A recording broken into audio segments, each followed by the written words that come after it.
My mom created a fun way for us to learn the most important rules of life. Yah's command. With Yah's Big Ten commands, we get to see His what's best for us. Keep Yah first. No graven images. Don't take Yah's name in vain. Remember Shabbat and keep it holy. Honor your parents. Do not kill. Mr. and Mrs., don't cheat. Don't steal. Don't tell lies. Don't covet. This changes everything. Get your set of Yah's Big Ten commands at Big Ten Designs today.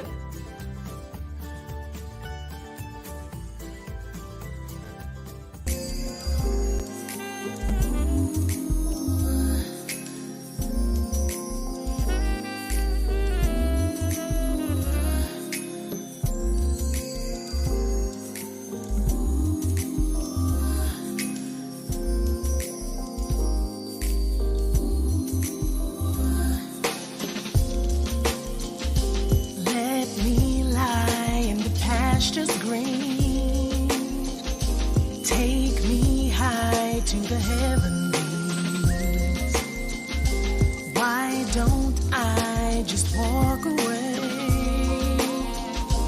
Everyone needs a little space. Moving so fast into the future. So fast. It's hard to bear. All consuming, above all the world, the wind and seas. You reach for me and lead me to the hiding place. Come away and rest. Meditate, reset. Come away and rest. Meditate, reset. Come away and rest. Meditate, reset. Come away and rest. Most High is my relief. Showing your strength is perfect even when I'm weak. Your word sustains me. I can suffer long. Nothing can change me or take away my love of y'all. Into the future. Needing answers so bad. It's hard to bear. All consuming, but above the world, the wind and seas, you reach for me and lead me to the hiding place.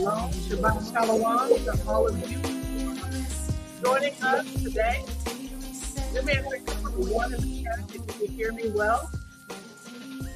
That's my song, y'all. That's my jam. Denise Levon. Oh, every time I hear that song, I'm just blessed. That's why I let it play.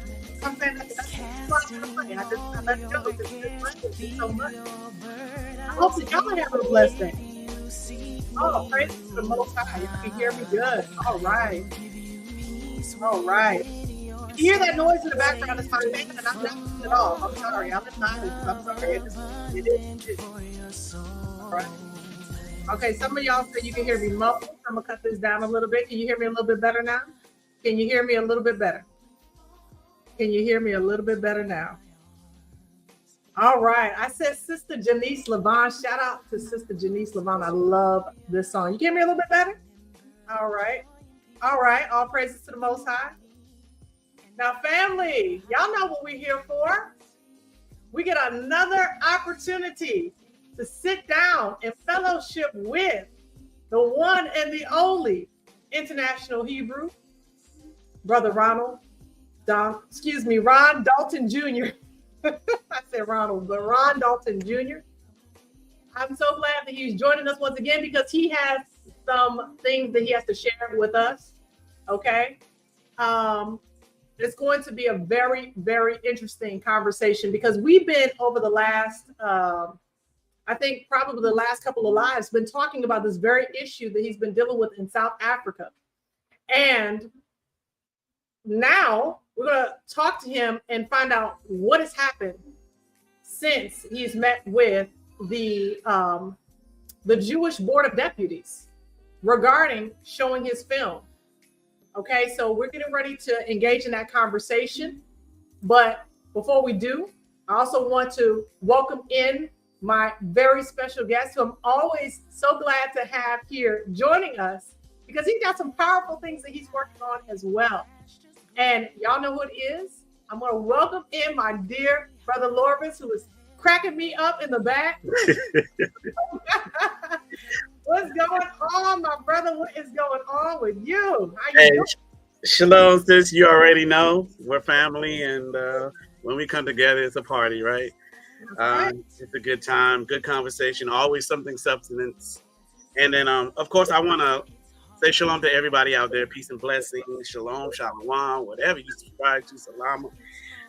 But peace and blessings to all of you. I pray that you all are enduring this fight, staying true, staying fortified and connected to the rock, with Yahusha, bringing us back to our forefathers, back to the ancient ways of understanding and living. So, man, I appreciate you, Ashonda, always. It's good to be able to fellowship talk with our brother Ron, and likewise with you and the people. All right. Yes. Praise y'all for that. You know, we love y'all. We love it. We love you. That's when we come back every single time, right? It's crazy. I mean, we're just so glad that y'all has allowed us to even get an opportunity to speak with all of you and the minister. And with that in mind, I'm going to welcome our special guest. Yes, his name is Ronald, but I call him Ron. Okay, that's why I was tricked for a minute. All right. So with that in mind, brother Ron Dalton Jr. in the building. Good to see you once again, my brother. How are you today? I'm good. Thanks for having me. Yeah, always glad to be on YouTube. I don't know what happened to us in the back, y'all. I don't know what happened, but praise y'all for allowing you to come on once again. We're always glad to have you here, and I know that the Most High has been like doing a lot for both of you, and we'll be talking about specifically what happened when you had to go and face the committee. All right, the Jewish Board of Deputies in South Africa, because you wanted to show your work at the Soweto Theater. But before we do, Ron, I want to jump in really quickly because there's another project that has to do with artistic work that Brother Lorbins is getting ready to jump into, and I wanted to hone in on that because what I want to do is help us to understand that the Most High is laying out the framework for all of us to be able to do incredible things. And Brother Lorbins, you are getting ready to put out your first short film. That's amazing, y'all. I got the flyer. I'm going to show it, okay? I'm going to show the flyer real quick and then tell us about what's going on with your project. And then we're going to jump right into Ron and what happened with the Jewish Board of Deputies. All right. Well, just a quick correction. Just how this all happened is just crazy because it actually sort of kind of involved Ron as well. So this is a film by Haji Golightly. So a film by Haji Golightly, which features me and a few of my brothers and sisters and some other folks. So, but just so you all know, because it does it from One Line Production. The way this really happened, because you already know I'm not like the type that kind of like being out there like that in the sense, it's almost like through obedience I do it. But the way this film sort of kind of happened, or even going down this route, Ron, remember when we was on the phone with the brother who was trying to connect us with like the whole Farrakhan situation, but it didn't work out, right? That part didn't work out. I mean, you end up, talking to them anyway, but the way that happened, we was introduced to this brother who lives in California. And so what happened was it didn't go through, but a year later, the brother, and it was through a sister. So a year later, I called his daughter back, and this sister put me back on the phone, and he was saying, "Hey, what happened to that brother, who was doing the film thing?" And she mentioned Ron. She said, "No, the other brother," which happened to be me. She said, "Lorbins?" She's like, "Yeah." He was like, "Yeah." So he ended up calling me back, and he was like, "Man, brother, because of," he said, "Do you write movies or whatever?" I said, "Nah, I don't write movies. I don't act. I don't do none of that." He said, "Man, but because," he said, "I don't know. That was the first time I ever spoke with you because of your heart and your drive and your hustling and the way that you're working in this movement." He said, "It just compelled me to call you back a year later with my daughter to see about if that's something you'd be willing to do." I said, "Look, if you strongly believe in me like that to be able to get something like that, I can try." You see what I'm saying? But it's just so happened the Most High had a ram in the bush, which was Haji. Haji has that experience. He used to act in the industry in Hollywood and all of that. And so I called up Haji. I said, "Man, remember 2 years ago?" I said, "Man, most likely the Most High going to use you in what you got going on." So this was a moment that even as Israel, we have to understand when we should decrease, right? So I was like, I don't do that. So I'm going to decrease. I'm allow Haji to increase in this because the Most High used him for that. And then one thing leads to another. Haji said, "Man, I'm going to write this film." And then he just happened to put me in it and some other folks. But it's just the way the Most High works. And this is how that film actually became. So, there may be people that's like, "Oh yeah, there you go again. Now he doing this, now he doing that." Trust me, a lot of the stuff that happens and that I do, there's always some sort of divine way that I believe that the Most High is moving, that he allowed these things to happen. And so now Haji, along with one line production, we're going to be able to put out different films and things of the nature. So the first film that we have that we've just completed and that we are promoting now is called Consequences. And that was the flyer that you put up. All praise to the Most High, man. So our job really, and even with Ron, is to put the narrative, our narrative, in all these different movies, you see they portray us a certain way. And we are aiming to put things in reality, but put our narrative on it. And when I say narrative, through truth, though, according to truth, we're not gonna sugarcoat nothing. We're not gonna soften anything. We're gonna tell it like it is, just like the scripture does. It tells things that it tells our downfall, but it tells our victory. And we can do the same thing by relaying truth, even through artistry in the movies. So this is how this all came about. That is a powerful, powerful story. Do y'all see that unification is working together? Yeah. And this is what we've been talking about for the longest time, is sharing our narrative. This is why we're here today, because of work like Hebrews to Negroes, because of what you're doing with Consequences, and so many of others of our brothers and sisters who are putting out the work and rewriting the story. And I'm so glad to see that y'all are working together on this project, and that there are going to be more projects that then tell all that y'all wants to tell the story from his people. So we're excited. And the trailer is going to be coming out soon also, right? The trailer will be released on July 1st. So y'all look, I ain't no Denzel and I ain't no Cuba Gooding Jr. I'm going to lay that on the table right now. So you might be like, Lord, you corny. You bet I probably am, because I'm acting. That ain't my thing.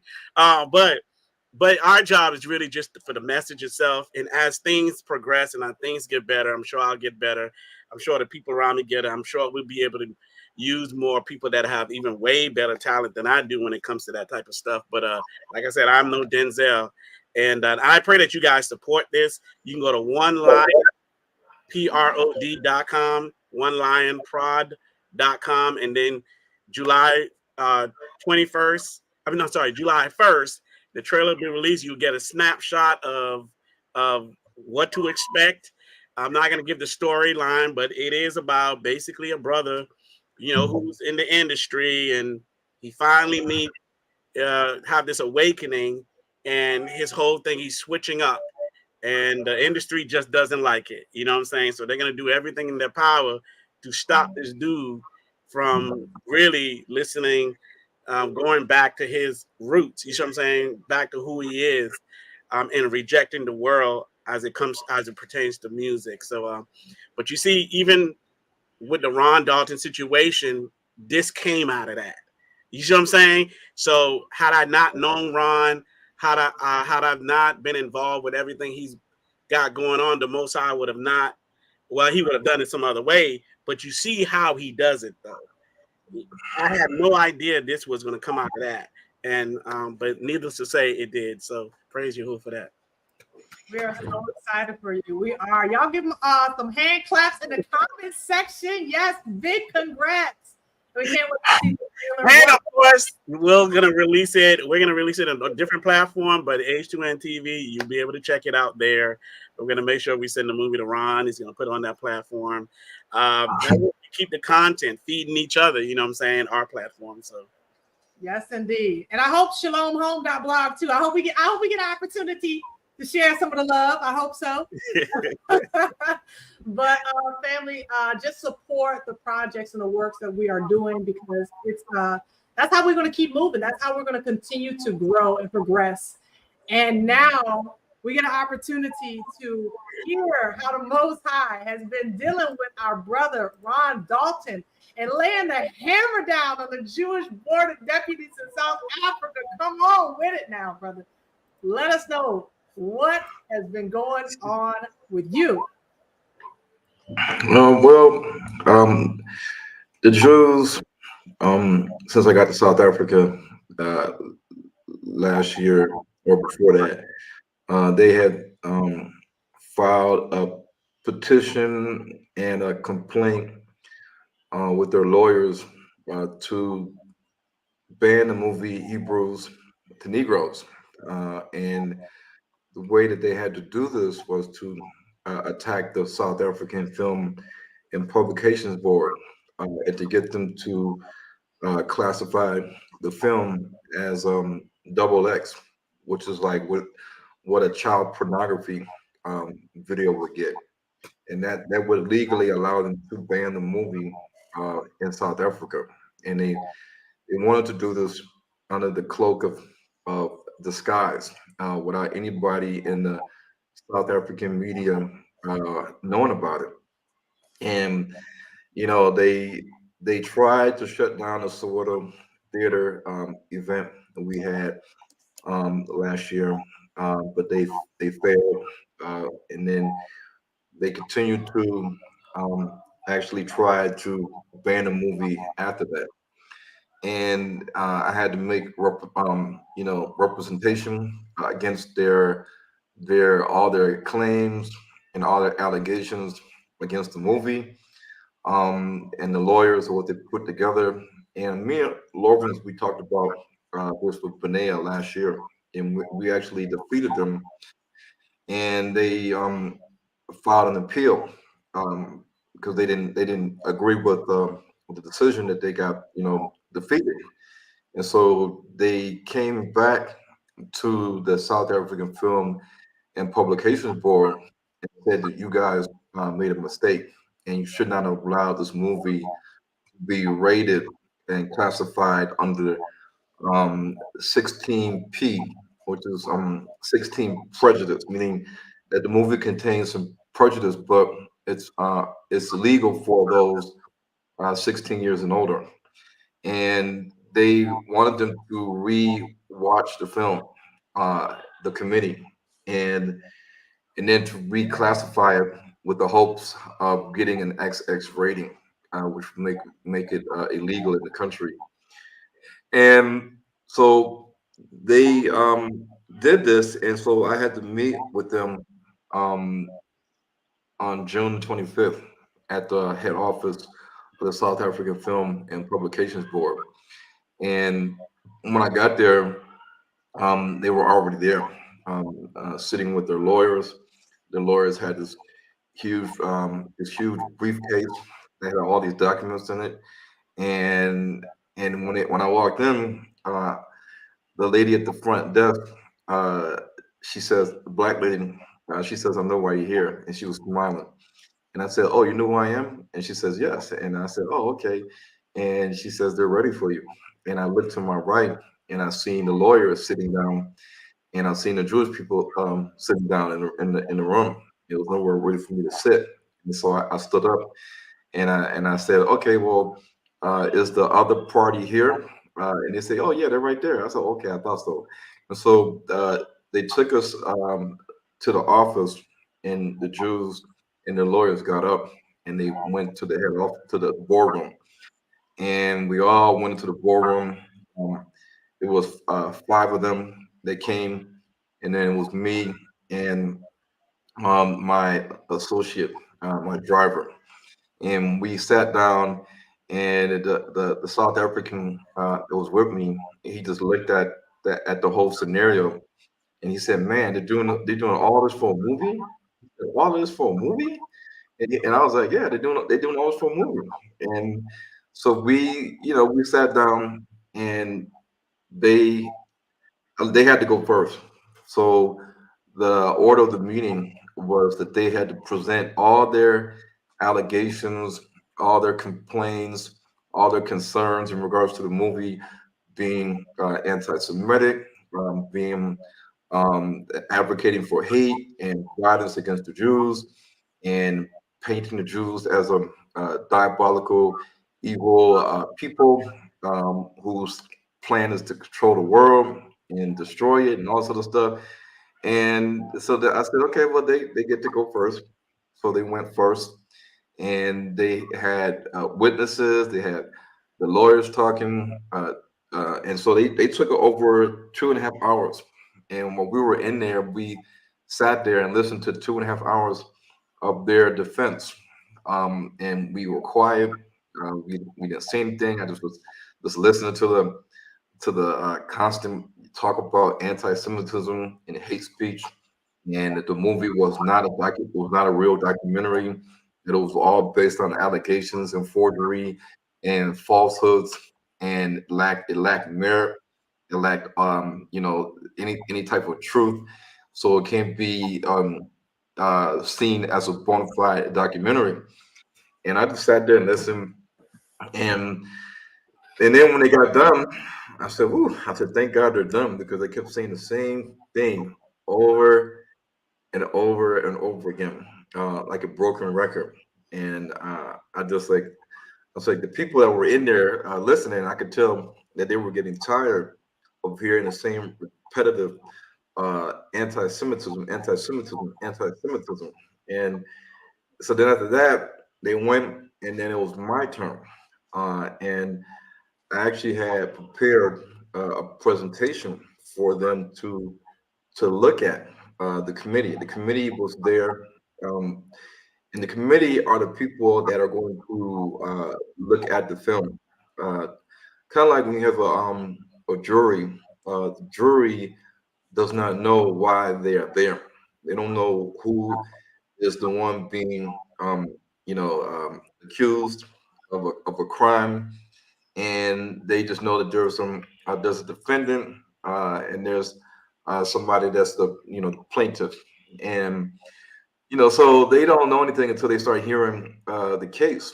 And in this case, the committee, they know about the name of the movie, Hebrews to Negroes, and that the South African Jewish Board of Deputies had an issue with it, and that was it. They hadn't seen the movie yet or anything. They may have Googled it and seen what people were saying about it, but they had not yet seen the movie.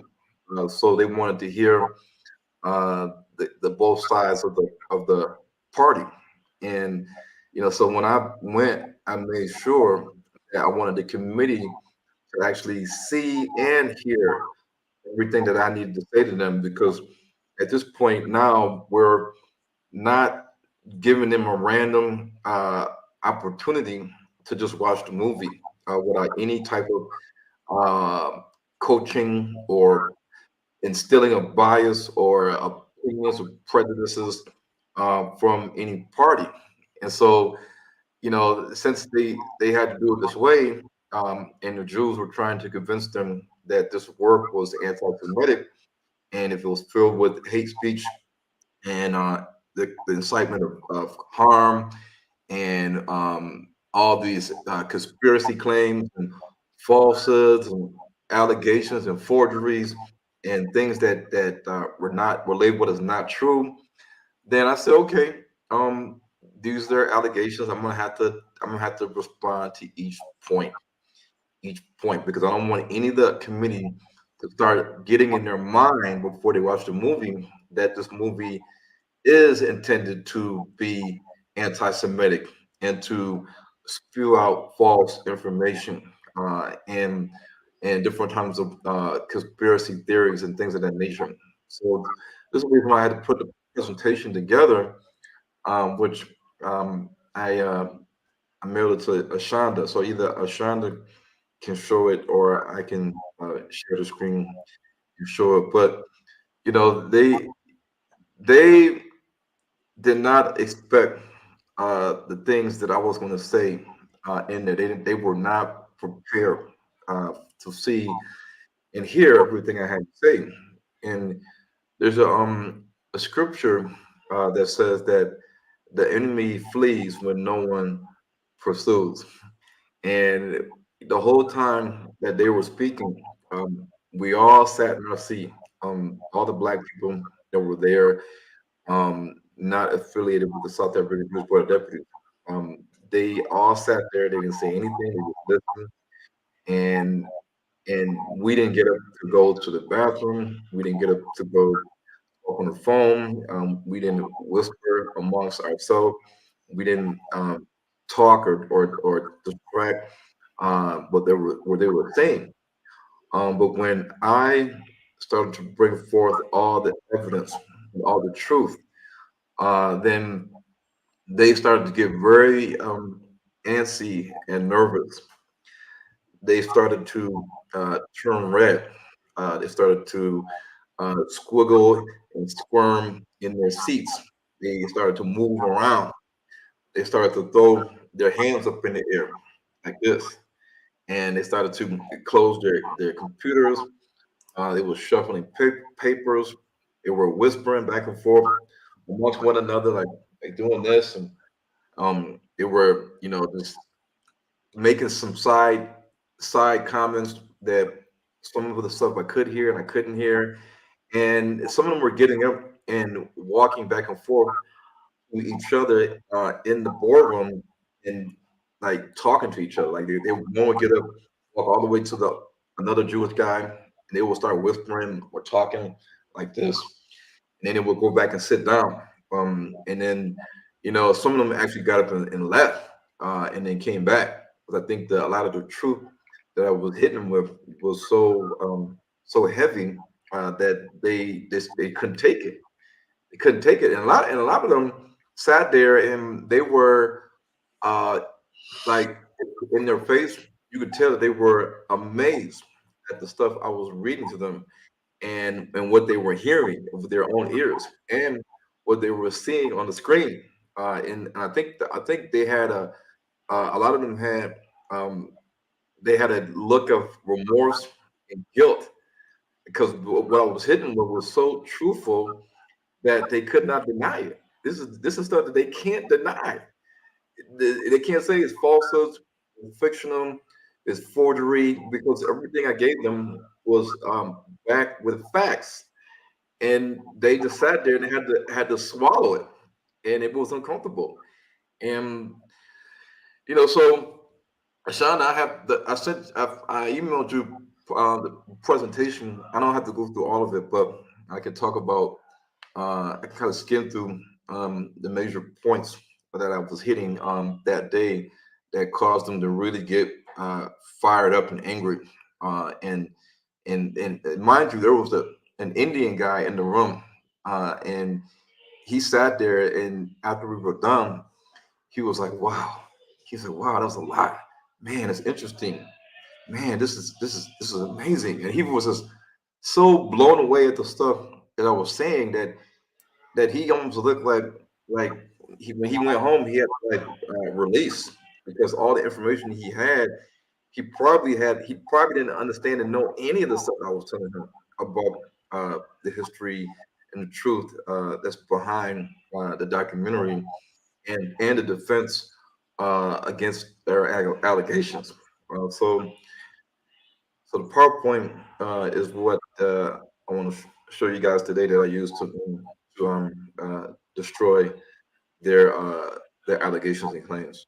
And while you pick that up, get that PowerPoint up, Ron, speak to because I'm looking at the complaint, right?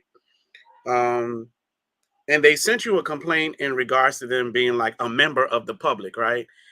Um, Yeah. so I believe you mentioned to them the percentage, even of the public that they are in South Africa. How Yeah. did you counter this? Because when you read this thing, it's almost like as if they're arrogant. Like everything they say that the African Film Board, they supposed to listen to what they say. No matter what their complaint is, they're supposed to just adhere to it. What did you say to them? You and I had a conversation how they're just trying to flex their muscle in relation to this. So, what did you say to them as far as them being part of the public?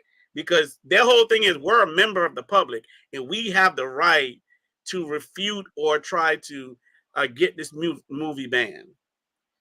Yeah, there's a clause that says if the movie is a bona fide documentary uh, with artistic, scientific, and literal merit, and it is of public interest, and it is of public interest, then you cannot label the documentary as a documentary made to harm or incite harm or violence against the Jews.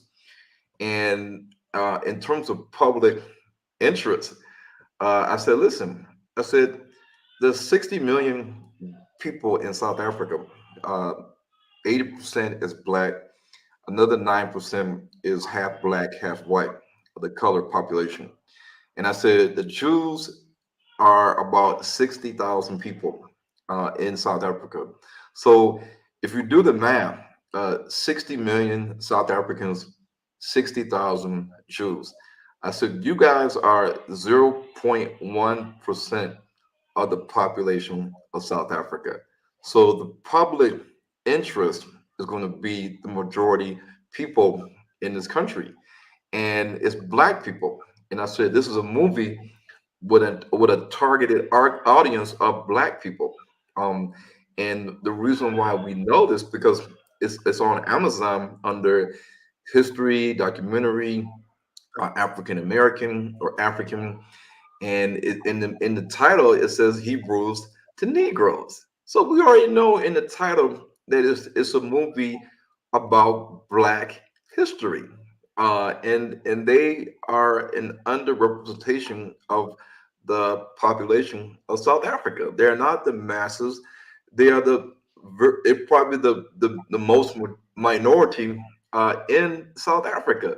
So what they are saying is just a lot of complaining and whining about what they feel should not be allowed to be seen by adult South Africans that are sovereign human beings that have the ability to watch a movie and determine whether they agree with it or they don't agree with it.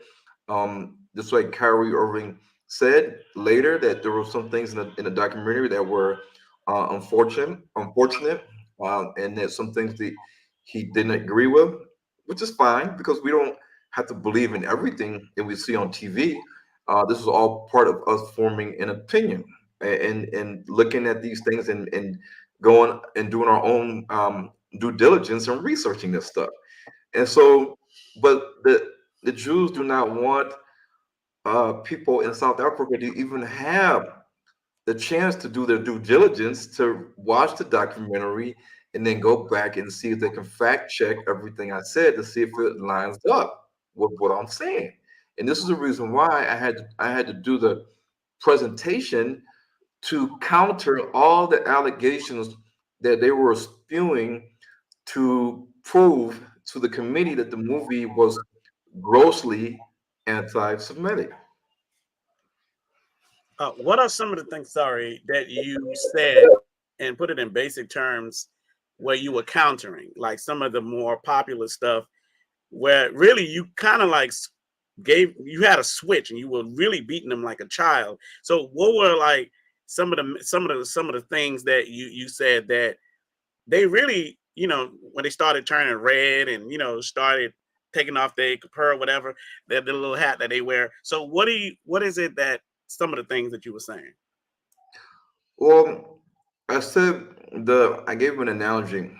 I said if I came to if I was in class in a history class, and a professor, let's say a white professor, and white students in the classroom with me, and he was teaching on the colonization of the Congo by the Belgium and King Leopold the First.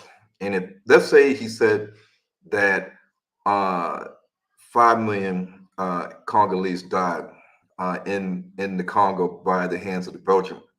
And then I raised my hand and said, actually, I think it was more than 10 million Congolese that died in the Congo at the hands of the Belgium. Now, the teacher can say, no, Ron, I think it was about 5 million that died. And then the other students in the classroom, whether they white or Indian or Arab or Chinese, they can say, actually, Ron, you know, that nobody knows the exact number of how many people died in the Congo. So how can you sit there and say it was 10 million plus that died? I think it was actually 3 million, Ron Dalton. You know, just just by them saying that, they have a right to their opinion. I'm saying something, 10 million, they may say 5 million. But, you know, just because somebody says this is how many people that died, does not mean that anybody in the room or in the world have to accept your statistical number as fact. There's no law that says that I have to accept what you say is fact in terms of how many people died in the Congo or the transatlantic slave trade or Arab slave trade. If you want to say that 10 million people died, you want to say that you want to say that 200 million people died in the transatlantic slave trade, then okay, you can say that. But you can't punish a people or anybody because they have a different viewpoint and agreement or opinion about the number of people that may have passed or died in any type of event where people were massacred. And I said that's just something that we now are seeing, that people are being punished. They're being punished because they don't agree with certain things, and because they speak out and they say we. If I say we are the real Jews, somebody should be like, well, I don't care if they say they're real. If I say I'm the real Egyptian, I'm the real Cushite, I'm the real this, then let them say that. If you say you're the real Egyptian or the real Jew, and he says he's a real Jew, then hey, both of y'all say that y'all the real Jew. But why does somebody have to be punished for not believing in what you say, as if they are the law? Like there's a law in the Constitution that says that you cannot disagree with any statistical number on how many people died in this time event, or you can't agree or you cannot disagree with the fact that we are the Jews. And you could say this all day long. You could say I cannot be anti-Semitic because because I am Shemitic. No, that doesn't give somebody to say, well, Kyrie can't say that because he's not Shemitic, so we're going to punish him. Because at the end of the day, like I said in the meeting, I said Roseanne Barr is a Jewish lady, and she flat out denied the Holocaust on public media. And did she lose her channel? Did she lose her TV show? Was she asked to pay $500,000 to the ADL? Did she get suspended? Did the media come after her and say that she needs to get sensitivity training and meet with the rabbis and all the stuff that Kyrie had to do? Did she lose deals with different organizations because of what she said? No. But Black people are the ones that are punished in America for saying things that they believe to be true, or they have an opinion, and the other people don't value your opinion. It's like it's their truth, and you either accept it. If you don't accept it, then we're gonna punish you for not accepting it. And Right. that's Do you remember wrong. of what they were saying with the punishment that they wanted to be for South Africans for even viewing your film? What was the punishment again that they wanted? Oh yeah. So in the meeting, they said, well, Ron Dalton is saying that we're trying to make it a fine and a penalty to watch the movie Hebrews to Negroes. And that's a lie. And I listened. I said, okay, we're going to address that when you get done. And when we started, I asked the question. I said, what is the penalty of somebody that watches, distributes, or exhibits a movie that is classified under the XX rating in South Africa? I said, do you get jail time or a fine? Yes or no? I asked her to the FPB, and they said, yes, you do get a penalty, and that penalty is jail time and or a fine. And I said, so here it is right here. They telling you up their mouth that if you was to distribute, exhibit, or show a movie about like child pornography, then yes, if the authorities find out, if the FPB finds out, then you're gonna be in trouble. And the Jews were, misinformed, and they've said this in their defense. And I said, no, these guys are not doing their research. It's in the articles. It's in the laws of the South African Film and Publication Board Act. And these are lawyers that should know the acts and the rules of the South African Film Publication Board. They should know this. I knew this because I've read it myself. But they falsely said this, and I said, no. Because if you classify this film as XX, that means that it's illegal to watch in South Africa. That is their goal. So your goal is not to make it 18p or like a movie that you can watch. It just has a different rating on it, like rated R or PG-13 or whatever. I said, no, your goal is to not allow it to be seen in the theaters, to be even allowed to be exhibited or distributed or shown at Soweto Theater. That's your goal. Yes. And they sat there and they didn't say anything because that is their goal. You don't want the movie to be seen, period, in South Africa. So they sat there and I said this, and they were as quiet as a mouse, blank face. Wow. Okay. So, I'm hearing all of this, and I can't help but to think back about how we're told constantly that the state of Israel is a land for God's chosen people, and yet I'm trying to understand how, if the state of Israel is the land for God's chosen people, then why is it that the Jewish people are trying to control a people in a land that they don't even claim? I'm trying to understand that one. Break that down for me. Thing. And I said this. I said, Zionism is the right to exist and to have your own land and to do things in your land. Yes. Because I read the definition of Zionism, and the right of the Jews to have their existence and live peacefully in modern day Israel. And I said, you're in Israel, the Holy Land. That's what you say. And I said that you are, according to the world, God's chosen people. You are the descendants of Abraham, Isaac, and Jacob. I said, you don't teach that Black people in America and in Haiti and Cuba and the Bahamas and Jamaica, you don't teach in people in Africa, in Ghana, Sierra Leone, Liberia, South Africa, you don't teach that we are the Israelites. You don't teach that we are the descendants of the 12 tribes of Israel, just like you. Do you? And they sat there quietly.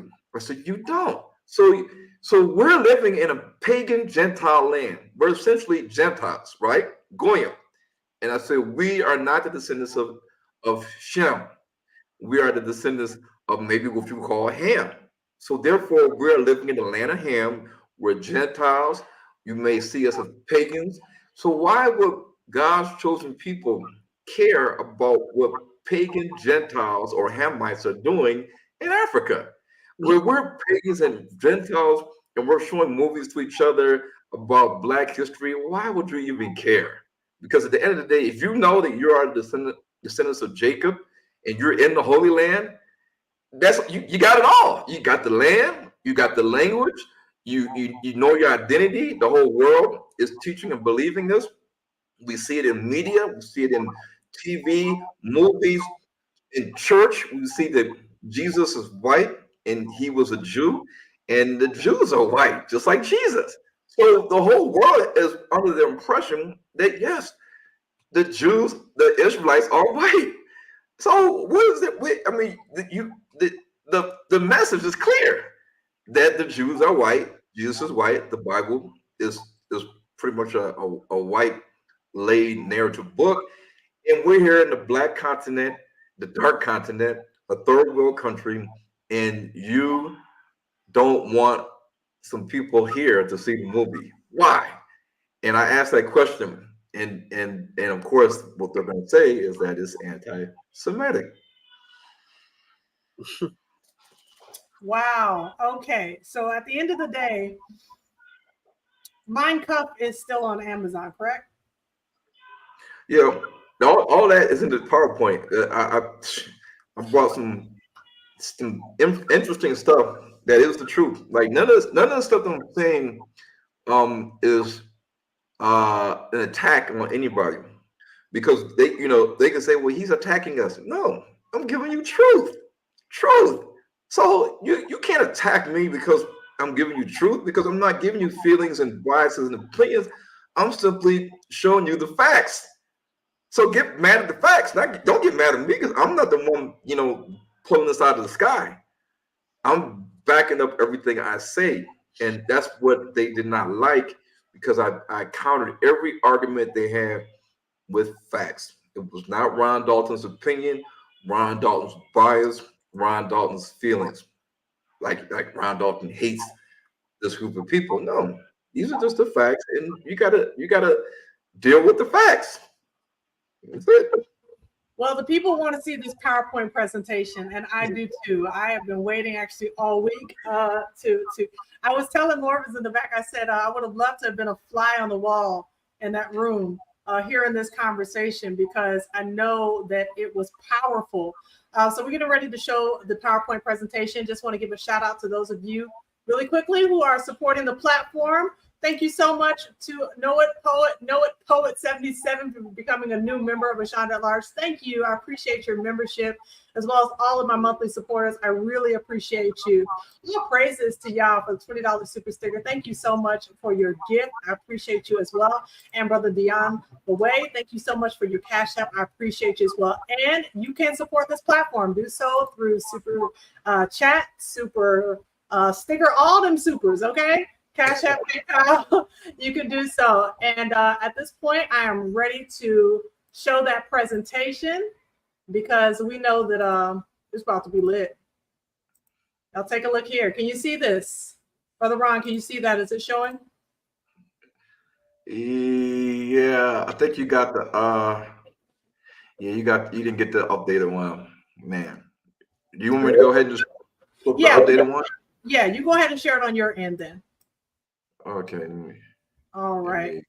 And while you're doing that, again, family, I just want to encourage you all to support the work that we're doing on our various platforms. For those of you who are just tuning in and didn't get an opportunity to see that we were talking first about Brother Lorbins and the project that he is working on, his first short film, first of several that are on the way, called Consequences, inspired by true events, and starring him, Jareem, Go Lightly, Jay Lush, Brother Jay Lush. All right, now y'all part cute. That's my sis, okay? And how she Go Lightly the second. Listen, y'all, this is going to be found on One Light Production. So onelightprod.com, www.onelightprod.com, and the trailer will be coming out for this on July 1st, which is like 2 days from now. So we are so excited about the work that they are doing. And now let's go ahead and pull that PowerPoint production up, that PowerPoint presentation, excuse me, so Ron can show us how he obliterated the South African Jewish board. Okay. So when I blow it up, can y'all see it or no? Because if y'all can't, then I have to go back to the other way. I can't see it when it's blown up, but I can see the slides. You can't. What you can still see. Okay. So it's big enough you can see it. Yeah. Yes. And you can see me moving it. It's on the one slide. Move around to like a second or third. I'll see if that moves in my end. Is it moving? No. No. Okay. I got to do it like this then. All Get right, your that's rule. fine.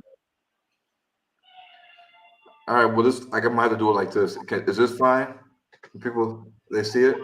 I think that was slide 4. So yes, you can go back to slide 1 then. Yep. Okay, let me make it Hey, bigger. much bigger. I think this is hey, this is Okay. better. Okay. All right. So what I'm gonna what I'm gonna say is that none of my opinions and views are the reflected on Ashonda and her channel or Lorvin's and her channel. So this is like a disclaimer. You know, if you get upset and mad, get mad at me and bring me all the smoke and bring me all the heat. So if you need to do a YouTube video, Ron Dalton calling me out. If you want to debate me, any of the Israelite leaders, top Israelite leaders, they don't like what I have to say, then simply email me at Hebrews to Negroes at yahoo.com and we can debate. I've been here for years. So it is what it is. So here we go. And I added some stuff just so people that in YouTube world, whether they're from Africa or America or the Caribbean, they can understand what's going on uh, in the minds of Ron Dalton. Okay, so let's just keep going. So it was clear in the meeting that um, the South African Jewish Board of Deputies they know about Hebrews to Negroes. They said in the meeting that their counterpart is the ADL. They said the ADL, the Anti Defamation League, is our counterpart, and they are in communication with the ADL. They said in the meeting that before I even started, I asked them, I said, can I record this meeting with my phone? And they looked and they sat there and they were kind of quiet. And they said, why? And I said, because I want to have a record of what's all been taking place today. And they said, well, we would not like that to happen because we know that you're on social media and you do a lot of posts on Instagram, TikTok, and Twitter, and we don't want your followers to run with anything that was presented or seen or happened in this meeting as ammunition or as a way to fuel the fire and get your followers all riled up because they said that they admitted in the meeting that they followed my social media post and they quoted some of the comments of people that were talking about the post and they were saying see, this person said this, and he's saying this about the Jews, and this is just incitement of violence and hatred and this and that. So they're looking at all the posts, they're looking at all the comments, they're monitoring and surveilling Ron Dalton on Instagram, on Twitter, and TikTok, and they let us know that in the meeting. So they know about us. And they also knew and confirmed that they knew that I was going to show the movie at Swarto Theater, July the 13th. Um, they think that I'm showing the old movie, but it's actually the newest movie that I'm showing at Swarto Theater. Um, I think that maybe they think that they're trying to ban it before I can show it again or show another Hebrews to Negroes movie on July the 13th on Saturday.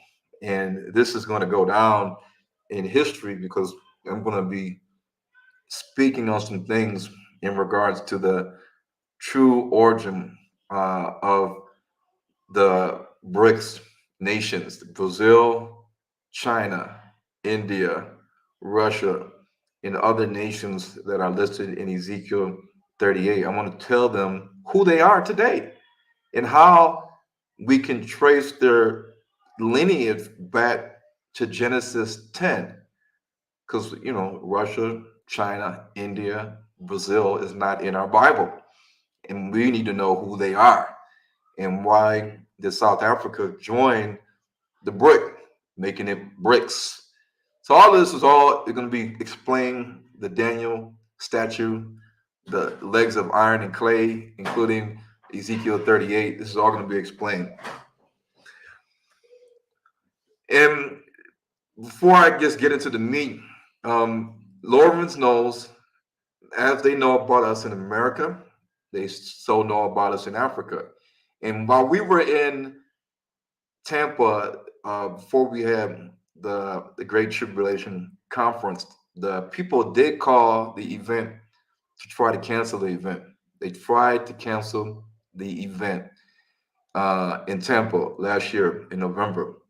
So they know, they're following what we are doing in America and in Africa. They don't want to see us gathering. They don't want to see us coming together.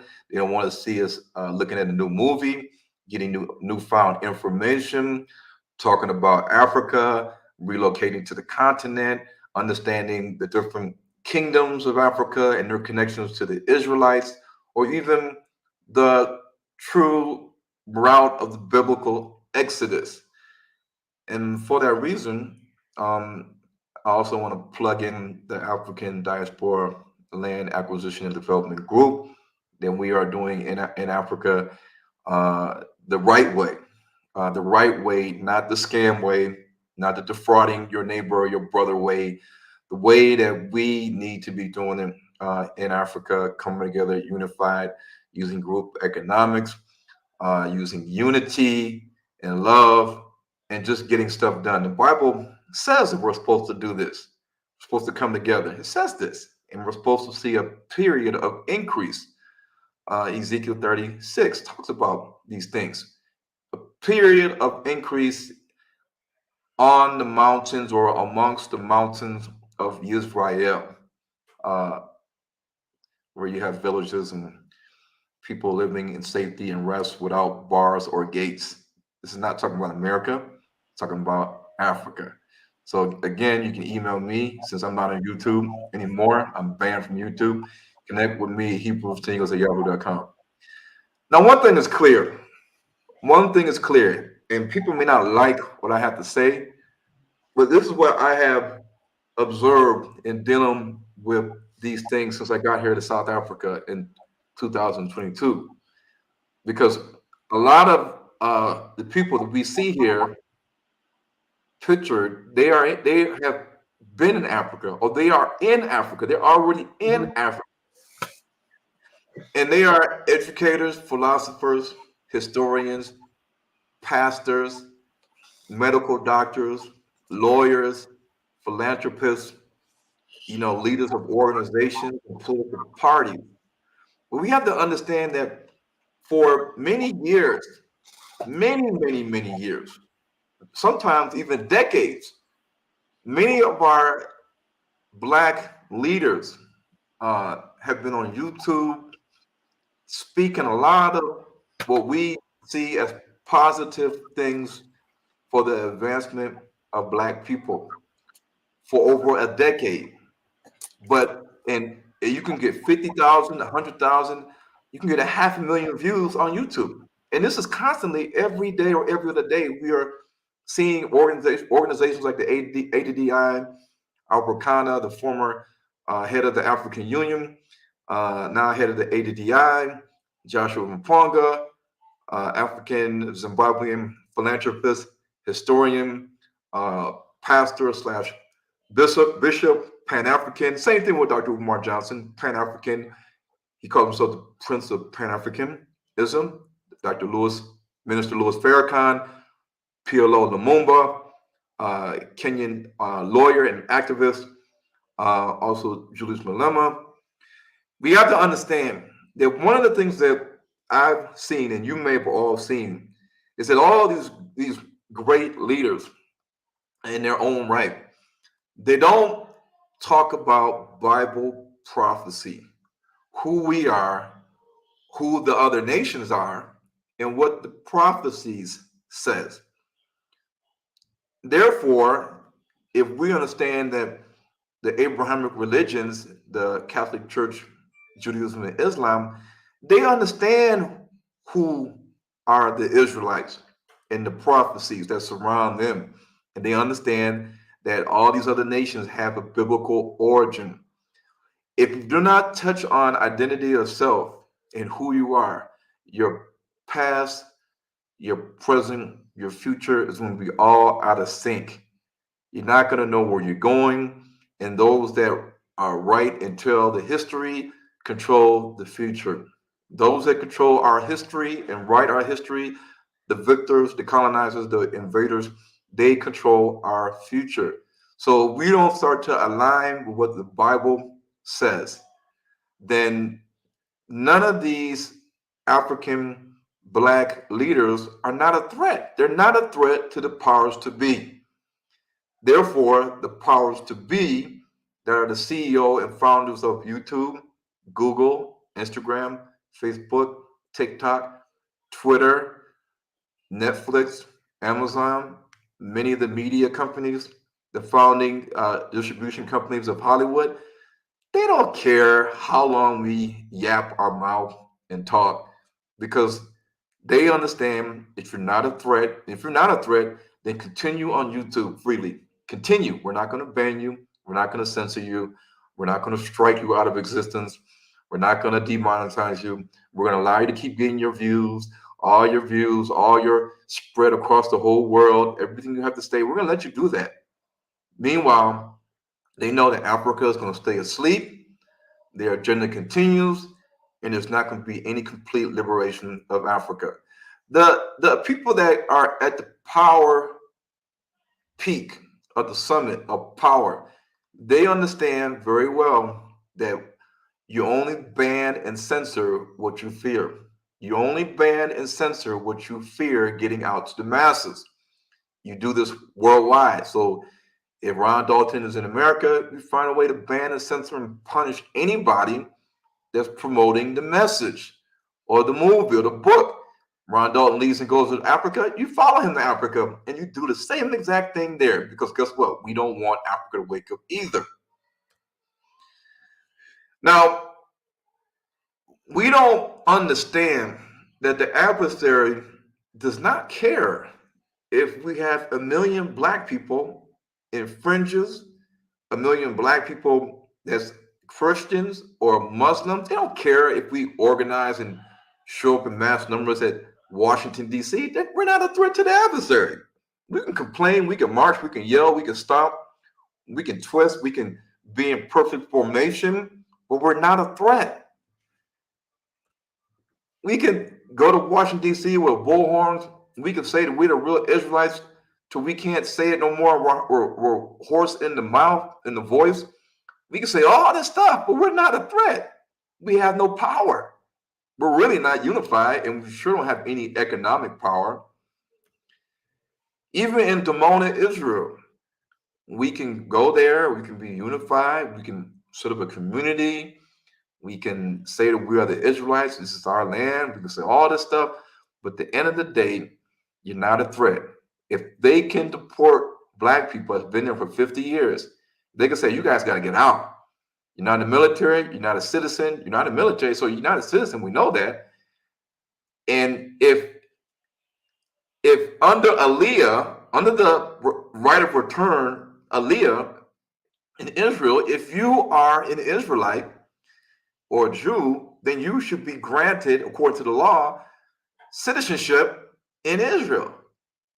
So this is why a lot of Jews have dual citizenship in South Africa, in Israel, in America, in Israel, United Kingdom, in Israel, because they honor that law and their identity and ethnicity as a Jew. But for black people, it's not honored. Because if it was honored, then all those that say that they are practicing or ethnic Jews will be granted the right of return under the Aliyah and will get citizenship. You go to Israel, you get a passport, you're not a citizen. That's not happening for us. So it does not matter if 1 million black people march in Washington, D.C. You're not a threat. You know when you're going to be a threat is when you start teaching the truth, or let's just say 1 million black people all came to the Million Man March, and they all came with $1,000. They all said we've already been told this is going to happen on this date. We had a whole year of preparation. We saved up our $1,000 within that year, and we're now here with our $1,000 in our hand or in our bank account or check. 1,000,000 black people times $1,000 is $1 billion. So these guys that came to the Million Man March, they could have easily all had $1,000, and that would have made their collective power at that moment of $1 billion US. What can $1 billion US do in America? What can $1 billion US do in Africa? It could do a lot in Africa, a whole lot. You don't have to worry about land scams and things of that nature because we are coming with economic power because of what? Unity and economics. But simply coming to the show and seeing the monument and yelling and whooping and hollering and carrying out all types of festivities and going back home to your 9 to 5, back to your struggle life, struggle meals. It's not power. You're not a threat. Ron, before you continue there too, and I want everyone to listen because you're going to see something very powerful that I'm also going to show you, and it's going to be in Matthew. When you listen to Ron, and I want you to look at the distinction between Ron and everyone that operates with the mind of Yahusha, right? Listen to the distinction. Everyone thought that Yahusha was coming to what? Restore the kingdom. Kingdom mindset. Yahusha always said the kingdom is within you. The kingdom is now. The kingdom, right? And the kingdom is not just a spiritual thing. It's a tangible thing.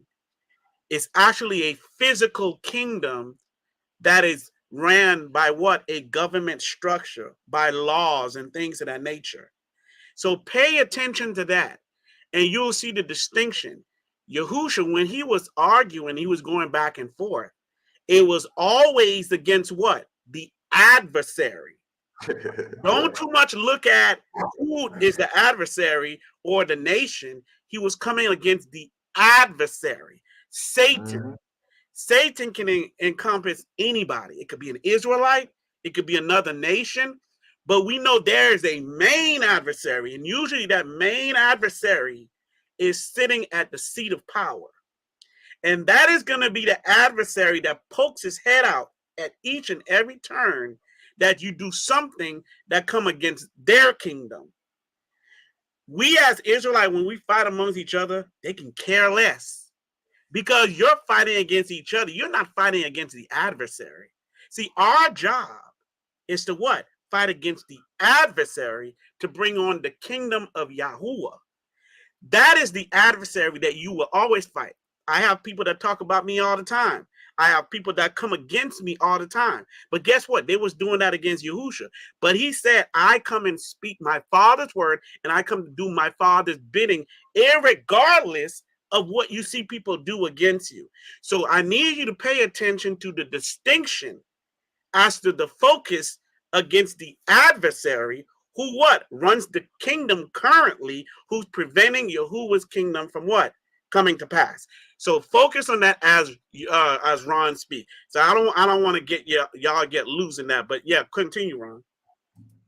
Okay, so here's how we can identify that the adversary knows about us.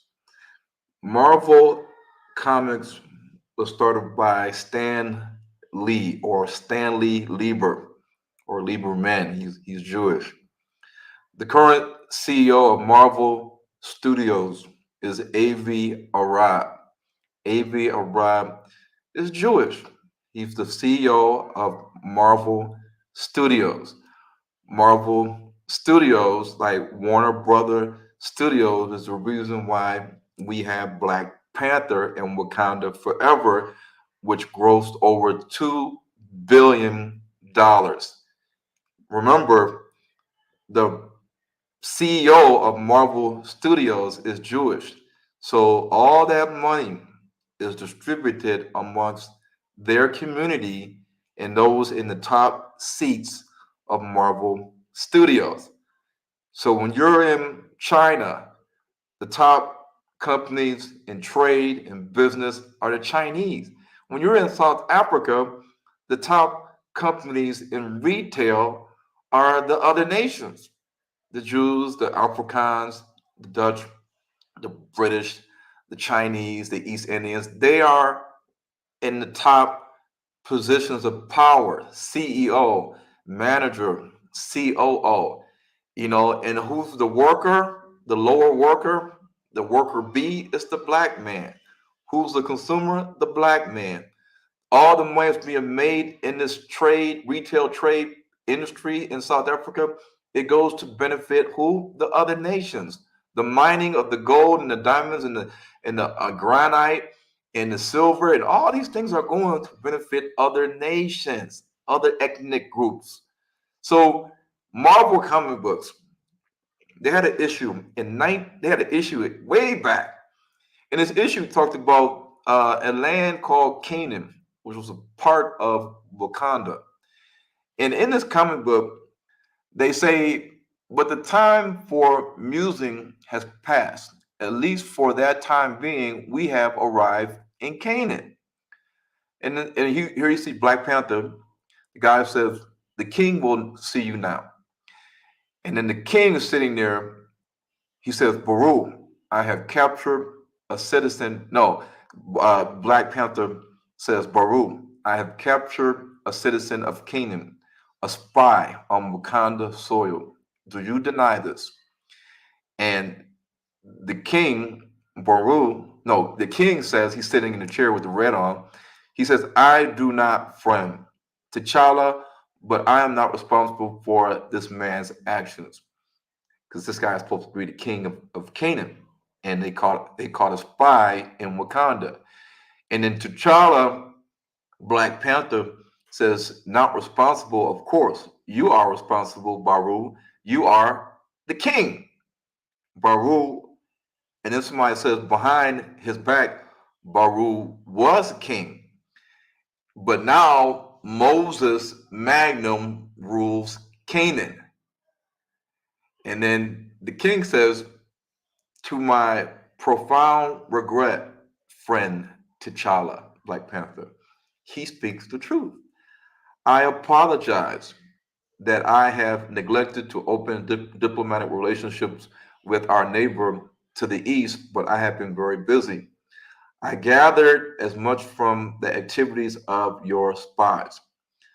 And then this guy says, this man is one of my operatives, but he was apparently acting on his own initiative, and as such, he deserves to be punished. Okay, here's right here.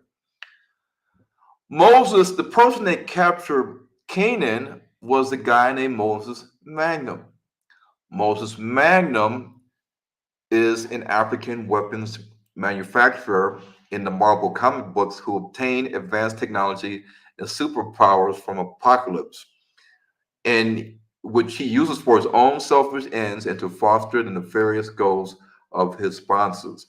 He started his career as the founder and CEO of the munition manufacturing company, the Terrence Research Corporation, called the DRC, and he was also the leader of the criminal organization called the Kigali Clan. The Kigali is the capital of Rwanda. Moses Magnum appears first in the Marvel Comics in Giant Size Spider-Man number 4, January 1975. So Moses Magnum says when he captures the land of Canaan by virtue of a coup, he says, I've come here to ask you to join me. Everything is already in place for my African American homeland.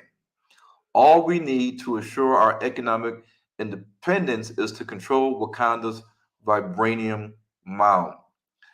The black guy says, I already have a homeland, the United States. Too much of my ancestors' sweat was invested in building America.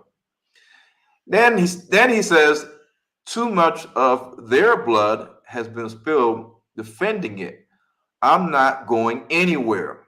I'm working at home to get my fair share and help as many others as I can get their fair share.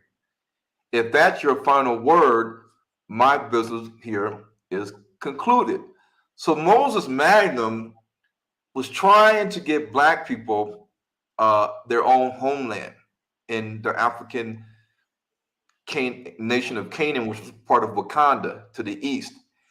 And T'Challa, Black Panther, and another Marvel comic book character named Deathlock, they waged war against Moses Magnum to regain control of Canaan.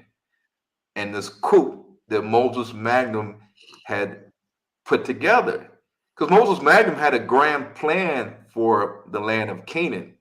He wanted to revitalize the Canaanite economy and industry, and he held a press conference in the Marvel comic book saying that Canaan was the new African American homeland.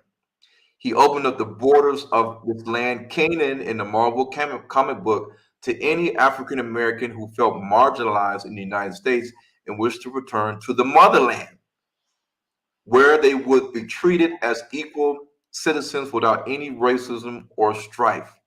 In order to ensure Canaan's growth and prosperity, Moses Magnum also planned to conquer the unconquered nation of Wakanda, seizing the great vibranium mound in the name of the Canaanites. Now, these are things that I brought up last year at the conference, but here's the things that I mentioned at the meeting. I said, when you look at the imagery of what the world knows today as Jesus Christ, and he was from the tribe of Judah, and Judah was a tribe of the 12 sons of Jacob. We see that in Life magazine, Jesus is white. We see in Russian archives that Isaac is black, but many people don't see these things. But when you look at the overall grand scheme of things, we see that although Russia and the Catholic Church and the Vatican may have the black Jesus and black Madonna, but they have relationships with many other world leaders. The Catholic Church, Prince Salman of the Saudi Arabia, Benjamin Netanyahu, Queen Elizabeth when she was alive. Every political leader, they are all working for the same goal. Now, recently, Germany announced an additional $27 million package to the Jews to assist in them for the October 7th start of the war between Palestinians and Jews. The Germans are already paying reparations for the Holocaust from way back, but they initially passed another bill giving another $27 million to the Holocaust survivors. Just like Obama did the same thing during his administration, he offered a package for $12 million from United States taxpayer money to the Holocaust survivors from Germany. So we're in America, the Holocaust happened in Germany, but America, under the Barack Obama administration, granted the Jews $12 million for the Holocaust survivors. You can look it up. This is just fact. This is facts. One of the things that Astranda and Lorem, if I may add, is that we have to understand why is the adversary, why is people against what I'm speaking and teaching and showing in movies, in theaters, Soweto Theater in South Africa? Why are they so concerned? I mean, I'm not on YouTube, banned since 2022. I'm not on Facebook. I'm shadow banned on all these other platforms. I don't have an organization like IUIC that has thousands, if not millions of members. I don't have a gigantic church like Joel Osteen and T.D. Jakes. I'm not the pastor of some large Israelite congregation like Israel of God or Straightway Ministries. I don't have 100,000 to 500,000 followers on any platform that you may look at. I'm just a guy that's kind of like behind the scenes, living in a cave somewhere. Just an Israelite that comes on YouTube every now and then with Lorvins or Ashanda. Why do they care about what I gotta say? Well, the land of Canaan, like I continuously teach over the last couple of years, the land of Canaan in the Bible says, this is what Yah says. It says, for the land whither thou goest in to possess it is not as the land of Egypt from whence you came out, where thou sowed the seed and watered it with thy foot. Meaning that in Egypt, the Israelites had to water the land with the Nile River. They had to physically, with their feet, use manual work to irrigate the land. So back then they had irrigation systems that they can use to help irrigate the land, which required manual work, getting the water from the Nile River to the interiors of Egypt. Why? Because in Egypt is not a well-watered land. Egypt is an arid, dry land. The same way that modern-day Israel, if you Google it, you do your due diligence and don't listen to me, you just Google it, you'll see that it's an arid, dry, desert land. Israel is an arid, dry, desert land. 60% of the land of Israel, aka Canaan, is a desert. You can Google this. Even Benjamin Netanyahu says we solved our water problem because we are on a dry land. Even though the land is dry, we solved our water problem. What does Benjamin Netanyahu mean when he says at a press conference that we solved our water problem? It's because there's no water on the land, it's dry, and they use desalination techniques to desalinate the Mediterranean Sea and to funnel water from the Mediterranean Sea into the Sea of Galilee, which ultimately then feeds into the Jordan River. And this is where he talks about there's all types of water technology techniques that Israel is using to keep up with the water demand of Israel, because it's a dry land. But the Bible says that, but the land of Canaan, whither ye go to possess it, is a land of hills and valleys, and drinketh water of the rain of heaven, meaning that it rains a lot for the land. A land which Yahuwah the Elohim cared for, the eyes of Yahuwah the Elohim are always upon it. Yet God's eyes are always upon the land of Canaan, from the beginning of the year even until the end of the year. So when you look at Israel and you see how many months is the rainy season, is it more than the dry season? No, it's not. Israel has more dry seasonal months than it has rainy season months. Ethiopia has 8 months where it's dry and hardly no rain falls down. And then they have 4 months where it's supposed to rain. And even when it's supposed to rain in the rainy seasons, months of Ethiopia, the farmers still complain. And if you ask anybody that's been in Ethiopia, like go back to Africa, they'll tell you that Ethiopia is a desert. Yes, it has mountains. Yes, it has some vegetation. But ultimately, if you Google and do your due diligence and research the landscape of Ethiopia, especially going towards the eastern half of Ethiopia, towards Somaliland, it is a desert. So when we look at the ancient or old images and videos of children starving with big bellies and flies, and people from Christian organizations saying we need to donate to these children that need this and need that, and they're starving as a famine. Famines occur a lot. Where? In East Africa, in the Horn. Yes, it does. Now, one of the things that I believe that they are really against is the fact that when we talk about the land of Canaan in Israel, and I said this in a meeting, I said I'm not saying you guys can't have the land of Israel. You're not the rightful owners and the land. We want it back. Right. I said no. I said I'm not saying that. You guys are there. It's your land. You're there. Keep it. I'm not contesting that. If you understand and follow me on Instagram, Twitter, and TikTok, as you admitted in the meeting, then you know that we don't want Israel. We want to come back home to Africa, to Mother Africa. So they understand that what Ron Dalton is teaching is that the biblical wilderness happened when the Israelites went south. And the word desolate does not mean an arid, dry, barren, lifeless deserts.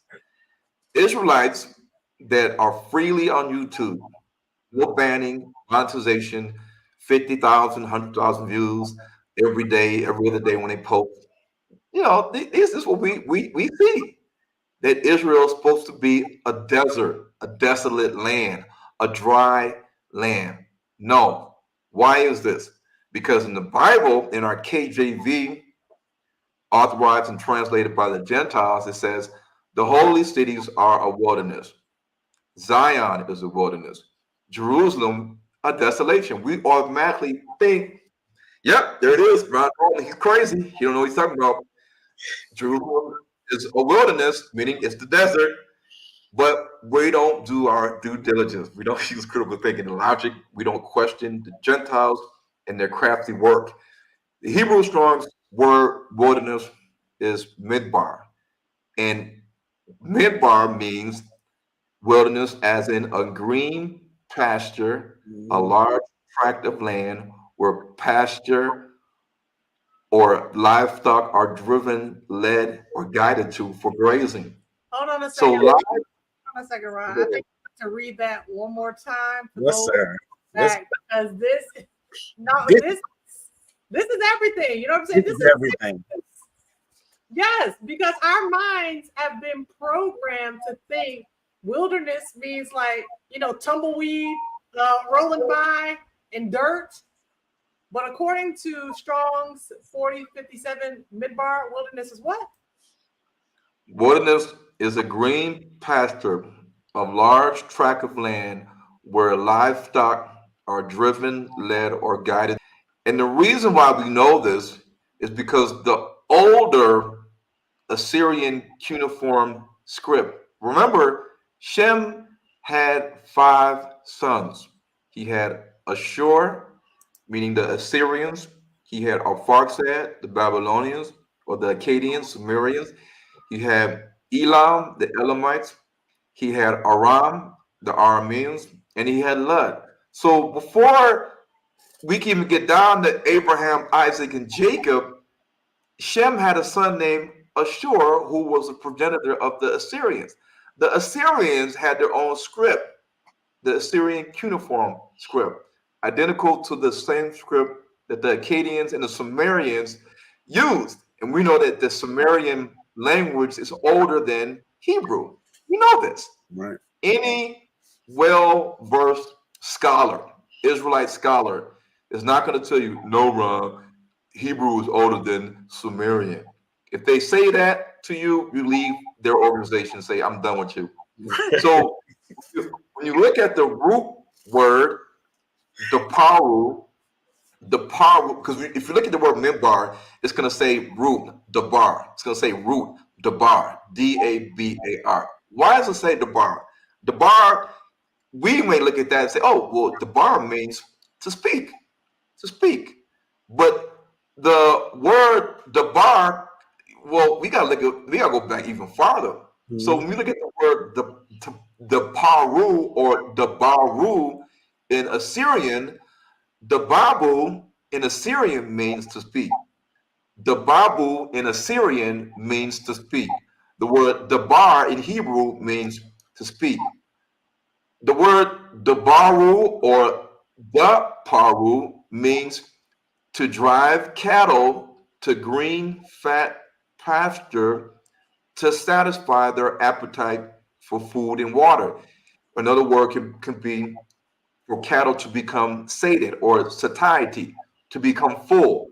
So in the Assyrian ancient cuneiform script that predates Hebrew.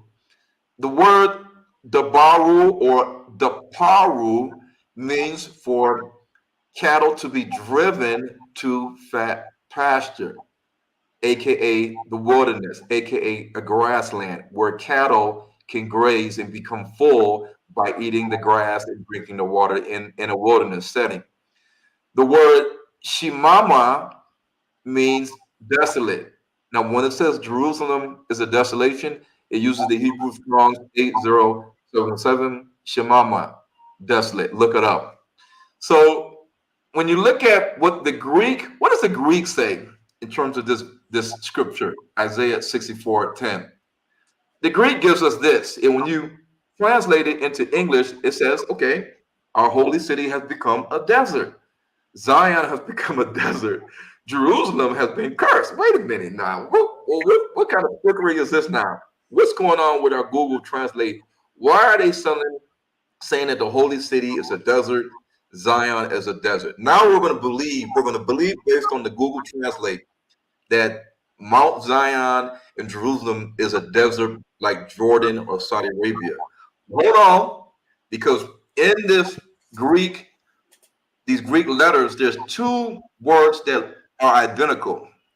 And if you look at it closely, you'll see them. They are identical. They have the same EPNUOS. That's what it looks like. And you'll see the word Zion is in here. You can really tell Zion. But anyway, let's look at the Greek word right here. See this word right here? Here it is right here. It's here in the Greek language. EP looks like an N, a U, an O, and an S.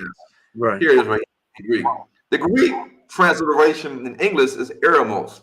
Eremos, according to the Greek lexicon in the Greek dictionary, the word that we think means desolate or a desert, it simply means a land that is deserted, a land that is remote, a land that is solitary, it's in solitary, meaning it's uninhabited. So when you drive through Africa, let's say you drive from Johannesburg to Botswana or Zimbabwe, or you drive from Cape Coast to Accra, or you drive from the southern part of Ghana to the north, or you drive through the Congo, you're going to see that there's vast tracts of land uninhabited. You're going to look at them, you're going to like, man, I see all this land, but where are the people at? Where are the people at? You're going to see land upon acres upon acres upon acres of fertile land, uncultivated, uninhabited, solitary, remote. So you may say it's deserted. Remember when the white man came to South Africa, they said when we got here, nobody was here. So you Bantu people, you're saying this is your land. We're saying we got here the same time you got here. It just happens when we got here, nobody was here. And we claim this land as ours. They call it no man's land theory. So the Bantu people were like, no, this is our land. Even though you don't see us or a large population or village on this land, it is our land. The Khoisan people, the Khoikhoi and the San, Bushmen, they said, no, we were already here. Just because you came here, white man, to this land and you didn't see us here, and you say it's our land, does not mean it's your land, it's our land. So when we look at solitary, remote, uninhabited land, this is the wilderness. And it's a wilderness that appears to be deserted, desolate, uninhabited, uncultivated, solitary. It does not mean that it's a desert. We have been tricked by the Gentiles in their masterful cunnery in the translations of our Greek to Latin to English, even with the Google Translate robot or algorithm AI, they're making us believe these things. And there are faults in the Google Translate because I picked them up. But one of the things that we got to understand is what many people know that I'm teaching now that most Israelites are not teaching, is that the land of Canaan is not a desert. It's not like Saudi Arabia. It's not Jordan. A desert cannot be the land of Canaan. So therefore, it cannot be called Israel. Israel is well watered. So how can a non-well watered land be the land of Canaan. Ezekiel 34:25 says, and I will make with them a covenant of peace, and will cause the evil people, it's not beast. If you go back to the etymology of where we even get this KJV English translation from, go back to the Greek, research the Greek, research the etymology, research the lexicon. You will see that even in the Hebrew lexicon, it's talking about evil people, human beings, evil human beings to cease out of the land. And they, meaning the Israelites, shall dwell safely in the wilderness and sleep in the forest. But here in the English, it says woods.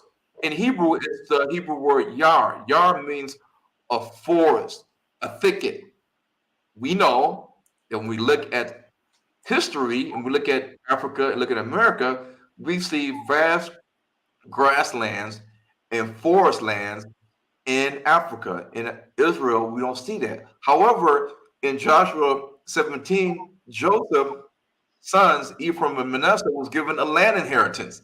The land inheritance was a land that was forested. The Bible says that Joshua answered unto them, if thou be a great people, meaning the children of Joseph, then get thee up to the forest country. Mhm. The tells us it's wood, but in the Hebrew it's yar, which means forest.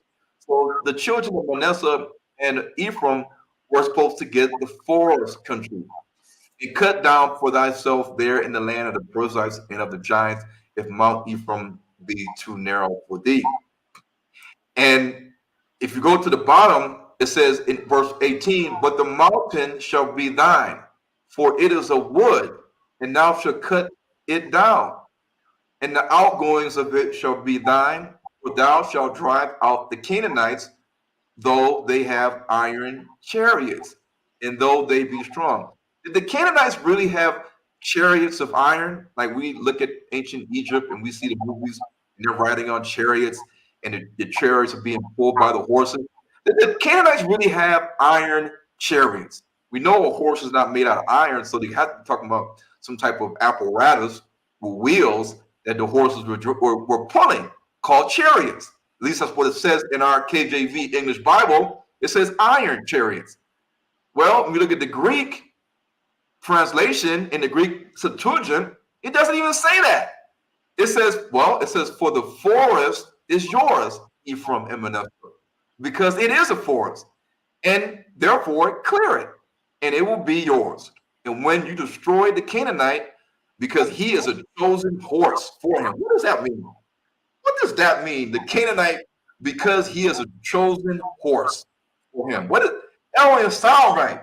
But this is what the Google translator says for the Greek version of the scripture. We look at Israel. Okay, we look at the land of Ephraim and Manasseh, the forest.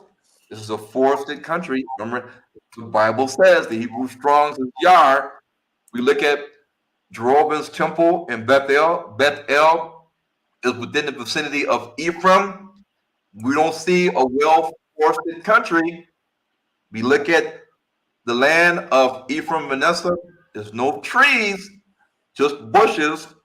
We look at Ramoth, Gilead, which is in East Manasseh, where Jordan is at. Remember, Jordan right now is where East Manasseh is, and Gad and Reuben. We go to Jordan, we don't see any forest. Midbar, even in the Hebrew Strong's Midbar, tracts of land used for the pasturage of flocks and herds. The same way we have the root Dabaru, Daparu in the Assyrian cuneiform script that predates Hebrew. Dabar means speak, speech, word. We know that it means speech, but we know where it came from. We know the root of the Assyrian word, Dababu. Dababu means to speak. Dabaru means the wilderness, a grassland full of fat pasture. Desolate. Desolate means uninhabited. It does not mean a desert. The Oxford Dictionary, when it says Jerusalem is desolate, it does not mean Israelites that Jerusalem and Mount Zion is a complete desert. Just means void of people. The Baru, you see how it says the Paru, and then in parentheses it says the Baru means to become sated, meaning become full, meaning you filled your belly to satisfy. That's what satiety means. When you have early satiety, it means when you eat some food, you get full real quick. If you have a stomach bypass or they shrink your stomach so you can lose weight, you get what's called early satiety. When you eat, you have the feeling of being full quickly. So to become sated means to become full. What are they talking about becoming full? They're talking about animals that eat and drink in the wilderness and become full. Their bellies become sated. They become sated. The Paru means the wilderness. And we look at the wilderness of Africa and we see all this grassland, all this fat pasture along the mountains and the hills and the valleys of sub-Saharan Africa. Where do we see people at? Where do we see cities at? Where do we see buildings at? In roads and all the stuff we see in our major cities in America or in Tel Aviv. No, we don't see that because it's a land that's uncultivated, that's underpopulated, and therefore we can say that it is in a sense deserted or desolate. We see that in the fat pasture land or grassland of the Congo, the DRC, we see all these animals, the grass is up to their shoulder. This cow was like standing in grass, it's like up to his shoulder. He's at a buffet right now. He is looking at as much grass as he can eat. He will never go empty of having food or hunger. So when the Bible says fat pasture, it's not talking about the desert. It's talking about these right here, the mountains and the hills and the valleys of Israel, the land of Canaan in sub-Saharan Africa. These are your Judean mountains. These are the Judean mountains in the territory now known as Judea, where Jerusalem is. Hebron, all these areas, Nazareth, Bethlehem. Okay, the Judean mountains are devoid of vegetation, no fat pasture, just rock mountains, rock hills, intimidating rock hills. Who would want to even go here? You'll die here. See, that's my question is like, they try to position us in our minds to desire that. That's what I mean. Think about when we were in Christianity. And it was always, support Israel, and we're going to take trips over to Israel, to the Holy Land. It's a push for us to want and to claim desert land as though that is the best that the Most High can do for his people, and to ignore a continent full of lush. I mean, this is absolutely gorgeous. It's amazing. It's breathtaking. But we're supposed to ignore this for a desert? But, Ron will go into it. That is not the land they desired in the beginning, by the way. Exactly. Right. People don't understand that. They there now because the Most High always makes his people jealous. Always. We always want what the Gentile wants. Right? So there in Israel, we want that land. Until they decide that's not the land they want anymore, which I believe is where they're going at right now.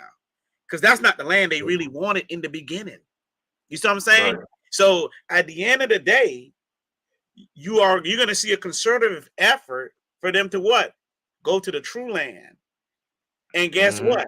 Then all of a sudden we're going to say, oh, we don't want that land no more. We want where they're going. It's just something about when the Most High tells you what you should have and what is yours, we always reject them until the white man or whoever, I don't care who, until the Gentile decide to say, you know what, this is what we're going. It's the same behavior, attitude, even in America. Whenever it's a nice neighborhood, where do we go? We always go where they at. And when they flee again, we tear it down, right? And then we go where they at again. It's a common thing that we always do. The Most High is never enough for us. He's never enough. He's never enough. And so it's like, and then he's okay, I'll make you jealous. You become jealous. You become low, they'll become high. And that's what we're saying over and over and over again. And guess what? When he sent his servant to tell you, hey, look, this is what I meant for you guys. And what we do, we still reject them. Because he says what? It ain't you they hate. It is me that they hate. So when he sends his messenger, you'll notice his messenger always get called name, always get rebuked, always not agreed. And but anyway, keep going. I'm just a mess. Are you preaching So today?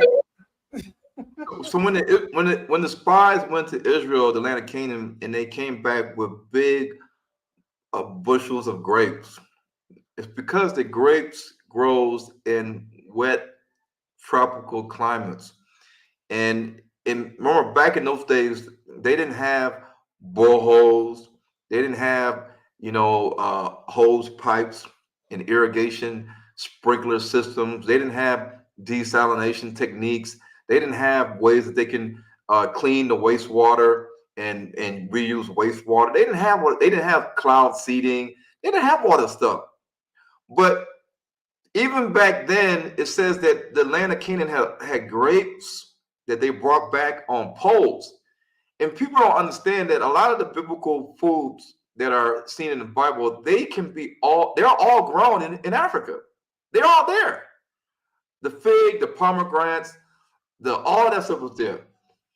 So anyway, the mountains of Israel, Judea, we see that man and beast can't live off the mountains of Israel, as what Ezekiel 36 says. It says, man and beast shall eat off the fat pasture of the mountains of Israel. They will eat and lie down and rest.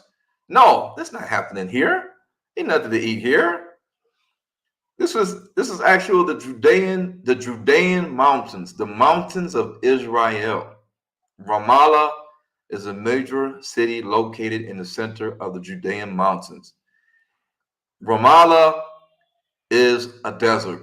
The mountains are rock. There's no vegetation. They know who we are. They came. The colonizers were in communication with the Kingdom of the Congo before the Spanish Inquisition even happened. They were already making trips to the Kingdom of the Congo, and the Kingdom of the Congo, per the Catholic Church and the Portuguese friars, were already sending envoys to Spain and Portugal. People from the Kingdom of the Congo were already going to Spain and Portugal. Careful, Ron. Yeah, they're already going there. You get into some serious, sensitive stuff now, but hey, keep going. The Most High chose you for this. But hey, and the crazy thing is that a lot of the DNA found in the grave sites in Spain and Portugal are those of people of the Kingdom of the Congo lineage, the Bakongo people. So they know the Catholic Church built their first church in where? In Angola, in the Kingdom of the Congo, not in Ethiopia. The Catholic Church did not build a church in Ethiopia, in Lalibela. That's not built by the Catholic Church.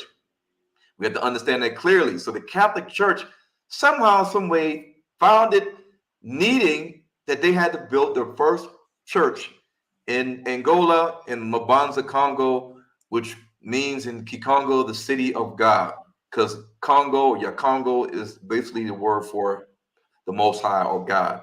And Mbanza means city, territory, domain. So when we look at these things, the Mabanza Congo in the Kikongo language is also known as the center of the world, also the city of God. Also, Mbanza Lemba, or the city of peace. So this is all attributed to what the Congolese people said when the Portuguese came there as colonizers. And so they had to institute Christianity to the Congo people who already knew they were Israelites, they practiced monotheism. They already had the Congo hieroglyphics, which was Paleo Hebrew, and it mixed with Egyptian. They already have Paleo Hebrew and Egyptian in their dialect. They already was keeping all the traditions and customs of the Old Testament. They already knew about baptism, and they also were doing rites that some people say were involved with death, burial, and resurrection in the caves of the Congo. These are called mystery schools of the Congo. So they already knew about cleanliness and baptizing in a pool or in a running water source like Jordan River. So when we look at Rwanda and the Congo, they border each other, and Uganda. You see that Rwanda was called the city of, or the land of 1,000 hills. The land of 1,000 hills. We know that Congo has a lot of hills and mountains. Same thing with Zambia. Same thing with Tanzania. Same thing with Kenya. The largest mountains in Africa are in Kenya, Tanzania, and the Congo. And you also have mountains and hills and valleys and well-watered lands in Central Africa. Remember, the Bible says the land of Canaan is a land of mountains, hills, and valleys. So when the Europeans came, they knew exactly where they were going. They knew exactly where they were going. They knew exactly where they were going. Black Panther and Wakanda is centered where in the comic book? You see it right there. It says North Kivu, the Democratic Republic of the Congo. And who's sitting there watching what's happening? T'Challa is sitting there, King of Wakanda, observing what's happening in his kingdom, which, according to Marvel comic books, is the Democratic Republic of the Congo. Wakanda, DRC, Rwanda, Uganda, Lake Victoria. Lake Kivu sits on the border of the DRC. Wakanda also has a territory of the white gorillas. It also has a place called Piranha Cove. Piranha Cove. You see that at the bottom right of the screen. Piranha Cove. Wakanda is also along the western part of Wakanda borders the Atlantic Ocean, just as the Congo and Loango Bay borders the Atlantic Ocean. The Atlantic Ocean right there, right next to the western coast of Wakanda. Same thing with the Congo. Look at the white gorilla domain. Where? In Wakanda. Well, we can go to the Congo. We see the largest piranhas on earth. Goodness gracious. Piranhas are in the waters of the Congo, just like it is in the That's a big piranha. Yeah. Who wants to get in the water with that thing? We got white gorillas in the Congo. We got black gorillas in the Congo. Oh, man, boy, you might want to stop right here, bro.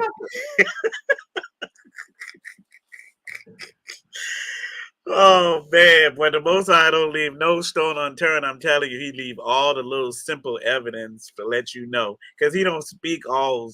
You know what I'm saying? He leave everything so plain, and he leave nuggets to let you know. He said, my people are so sottish, meaning they're stupid. We tend to believe crazy, but he leave all these nuggets for you to follow the footprint of what he left, so you can know he doesn't lie. He's not going to lie to you. But anyways, no. And so King Solomon, he came yearly with his Israelites to get apes and peacocks and all types of things. There's no peacocks in Israel. There's no apes in Israel. You can't go and check into an Airbnb in Israel and see some apes, some gorillas and chimpanzees. You could go to Africa and get an Airbnb, and now you got a little monkey at your door. So King Solomon, it does not say King Solomon had mines. It's nowhere in the Bible that says King Solomon's mines. That's not in the Bible. But King Solomon did go and get peacocks and apes. Was he talking about some lemurs or something? No, he's talking about apes. We know what an ape is. Ape and a monkey. Ape and a monkey. These are apes. King Solomon wasn't scared of the apes. Maybe he could tame them. Maybe he had them as pets. But we know that there's no apes in Israel. All the apes are in Africa and in Asia. So when I speak on these things, like who are the Canaanites, who are the African pygmies, they were there like thousands of years ago, before the children of Israel even exited from Egypt. Who are these little black short people that I mentioned in the movie Hebrews to Negroes? They understand very well that Ron Dalton is opening up a Pandora's box, and we don't want black people to start thinking, like, wait a minute, who are these little short black people here in sub-Saharan Africa, in the Congo, in Malawi, and down in South Africa, in Zimbabwe, in other different areas, Cameroon, Congo, DRC, Angola? What are these little short people? And how long they've been there? If they're indigenous to this land, then are they Egyptians? Are they Cushites? Of course not. Are they Puttites? No. Then who are they? Canaan had a fourth son. His fourth son was named Canaan. Canaan is the land of the south. South is where the Israelites left and went to. I proved this in the movie. This is what they're scared about. And when we look at all the people that have migrated to the DRC, a lot of them that are not Israelites, they say that they left Egypt and they wandered and traveled along with the Bantu people, and they ended up in the DRC, like the Lenda and the Hema tribe in the northeast Congo.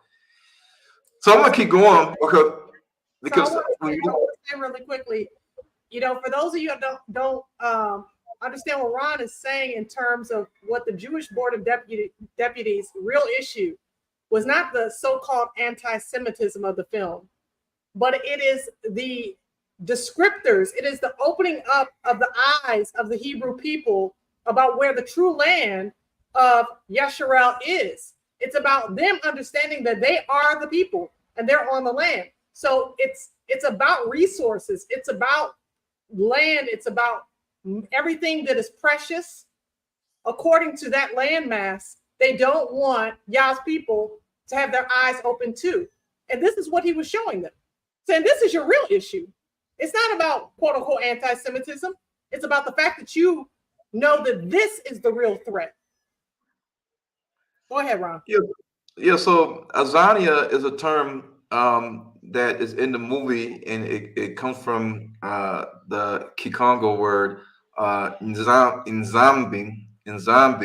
But when you look at Lake Nyanza, there is a Lake Nyanza in Central Africa. And we see here that the Wakanda Marvel comic book labels it Lake Victoria. To the west of Lake Victoria, in the north of Lake Victoria, is Uganda and also the Congo, and also Rwanda, Burundi. And you'll see that on the map of Wakanda, we see the word Naganda. Ganda is like the Baganda people, the people of Ganda. And we see that in the same vicinity of the Wakanda Empire, we see the word Canaan, just like I showed you earlier. The territory of Canaan, Moses Magnum took over and offered it as a homeland for African Americans to come back home and live free. And we see the word Azania. Azania is right below Canaan. Azania is also a word that's been attributed to East Africa, South Africa, and the Congo, Central Africa. The scientific name of the Congo lion is Leo Panthera azandicus. There are people called the Azande or Azandia people that live in the DRC and the Central African Republic. So there are a Bantu people called the Azania or Azanda people that are living in the DRC, but the scientific name for the Congo lion is Leo Panthera azandicus, and this lion is also seen in Tanzania and Kenya. The Jews know this. So just like we understand the Ugandan scheme was to get Uganda and also other areas of Central Africa, such as the Congo, which I'll explain towards the end, this is all part of what was characterized and documented in Theodore Herzl's diary. Theodore Herzl, I think in the 1903 or 1908, he made a diary, and in his diaries, he said the goal of the Jews were to colonize Africa by help from the British or English government. This is in Theodore Herzl's diaries, the founder of Judaism. So when we look at the symbolism of why other nations in particular are scared of Hebrews to Negroes, because it connects back to everything.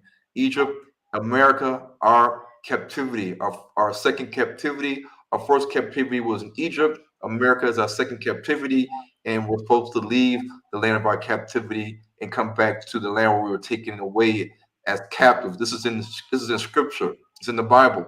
And so we see the Barbary lion. The Barbary lion is the iconic animal for the Roman Empire, the Holy Roman Empire, or Great Britain, United Kingdom. Their symbol was the Barbary lion. The Barbary lion is like a North African lion. And we also have the African lion. The African lion is a sub-Saharan lion that you see, of course, in Tanzania, in the Congo, in Africa, in South Africa, in Botswana, in Zimbabwe. The African lion's mane is not dark like the Barbary lion. The Barbary lion represents the United Kingdom, Great Britain, the Holy Roman Empire, who we know owned the most land in Africa. When they colonized Africa, it was the British that controlled the most land, not the French, not the Portuguese, not the Spanish. It was the British. And the British symbol was the Barbary lion. It was against the Israelites that they conquered East Africa, like Kenya, Uganda, Tanzania, Tanganyika. This is all British colonization. So when we look at the movie Lion King, we see the Barbary lion, Scar, was against the true king, the African lion, Simba. Simba is the African lion, the Congo lion. Scar is the Barbary lion that represents the United Kingdom, represents British and colonialism. So one of the things I broke down in the meeting is that apartheid in Afrikaans means apartness, to keep a certain population of the country apart, like segregation. The Bantu people make up the majority of the population, but the Jews, who make up 0.1%, want to control what people can see. They don't want Black people to see the documentary Hebrew Roots to Negroes. Even the word Negro, they had a problem with. But the word Negro in Spanish and Portuguese just means the word Black. So when you say Negro, Negra, Negri, it stems from the parent root language Latin, and the Latin word Niger, which means Black. So can you tell them what they said about the word Negro? This is gonna blow y'all socks.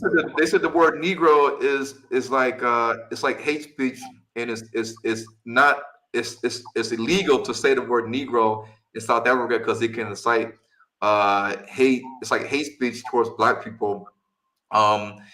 And they said, yeah, you can't use that. And I said, well, it's the title of the movie, and I'm not going to change the title of the movie because you're saying that it's hate speech, and it can incite violence or harm to certain communities because of this word. It's derogatory. And I said, well, in America, we have the word Negro on our birth certificate, depending on how old you are. But yes, the word nigger or Nigger, yes, nobody wants to be called that. But at the end of the day, in America, if any nation wants to call us the N-word, they're not going to jail. They're not going to jail. They're not being fined $500,000. They're not being. They might get suspended from their job, but according to the law, they're not going to face any civil or criminal case. So they were saying, okay, well, the movie has to be also considered to be banned because in addition to the anti-Semitism all throughout the movie, that the word Negro is in it, and that also is a violation of this law. And I said, no. I said, let's get that to the etymology of the word Negro. And this movie is not intended to incite hate or to spew any type of things that would be derogatory towards Black people watching the film. So I said to them that the basis of the movie is changing the biblical narrative and historical teachings of the Bantu or Negro people in regards to their true origin. That's what the movie is about. It's the narrative of being told from a Black perspective about our true ancestry and identity and ethnicity. And I broke this down. I said, you guys are saying that throughout the whole documentary that it's anti-Semitism being spewed.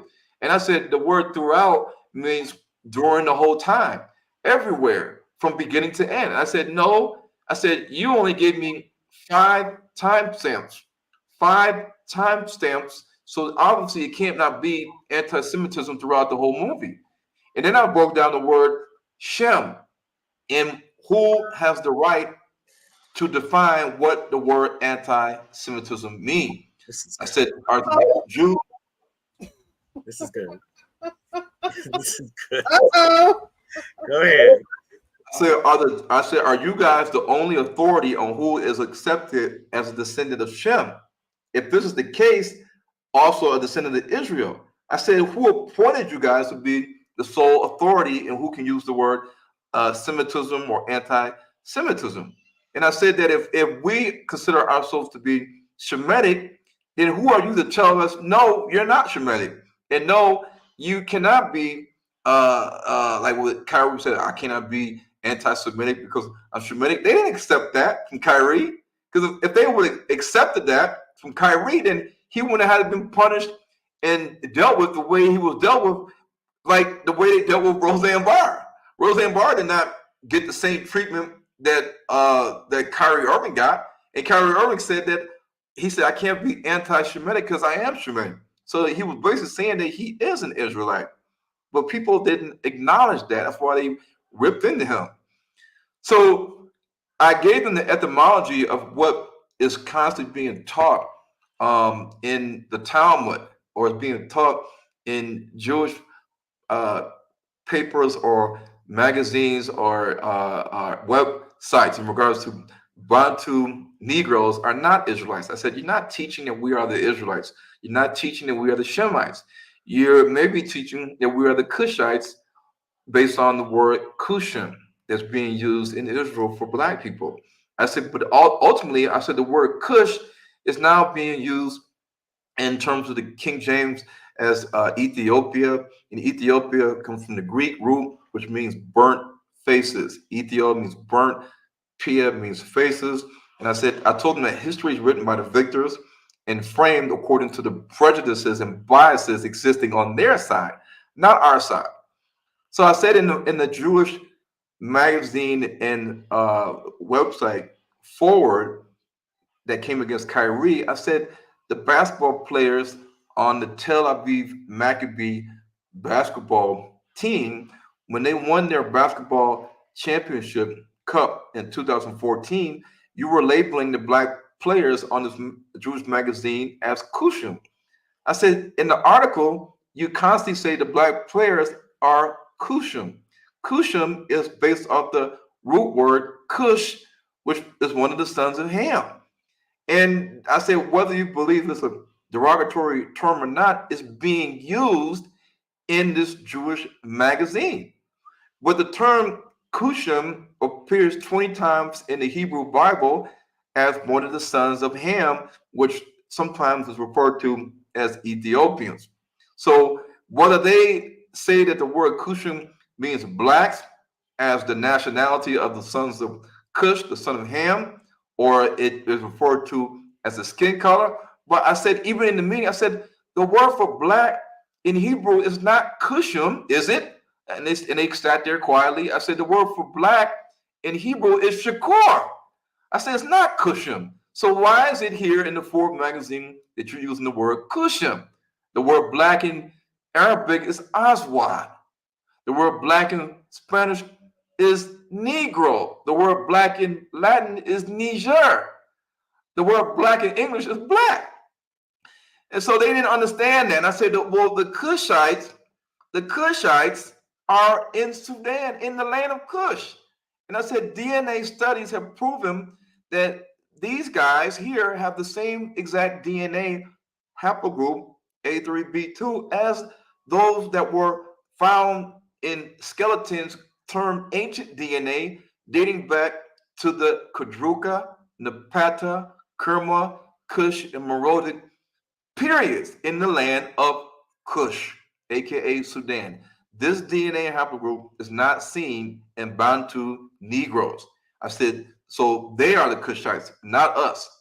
And I said, they are the Kushites. They're in Sudan right now. They're still there. They've been there. They never left. They've always been there. Even before the Arabs got there and laid claim to northern Sudan, and they speak Arabic. Khartoum is the capital.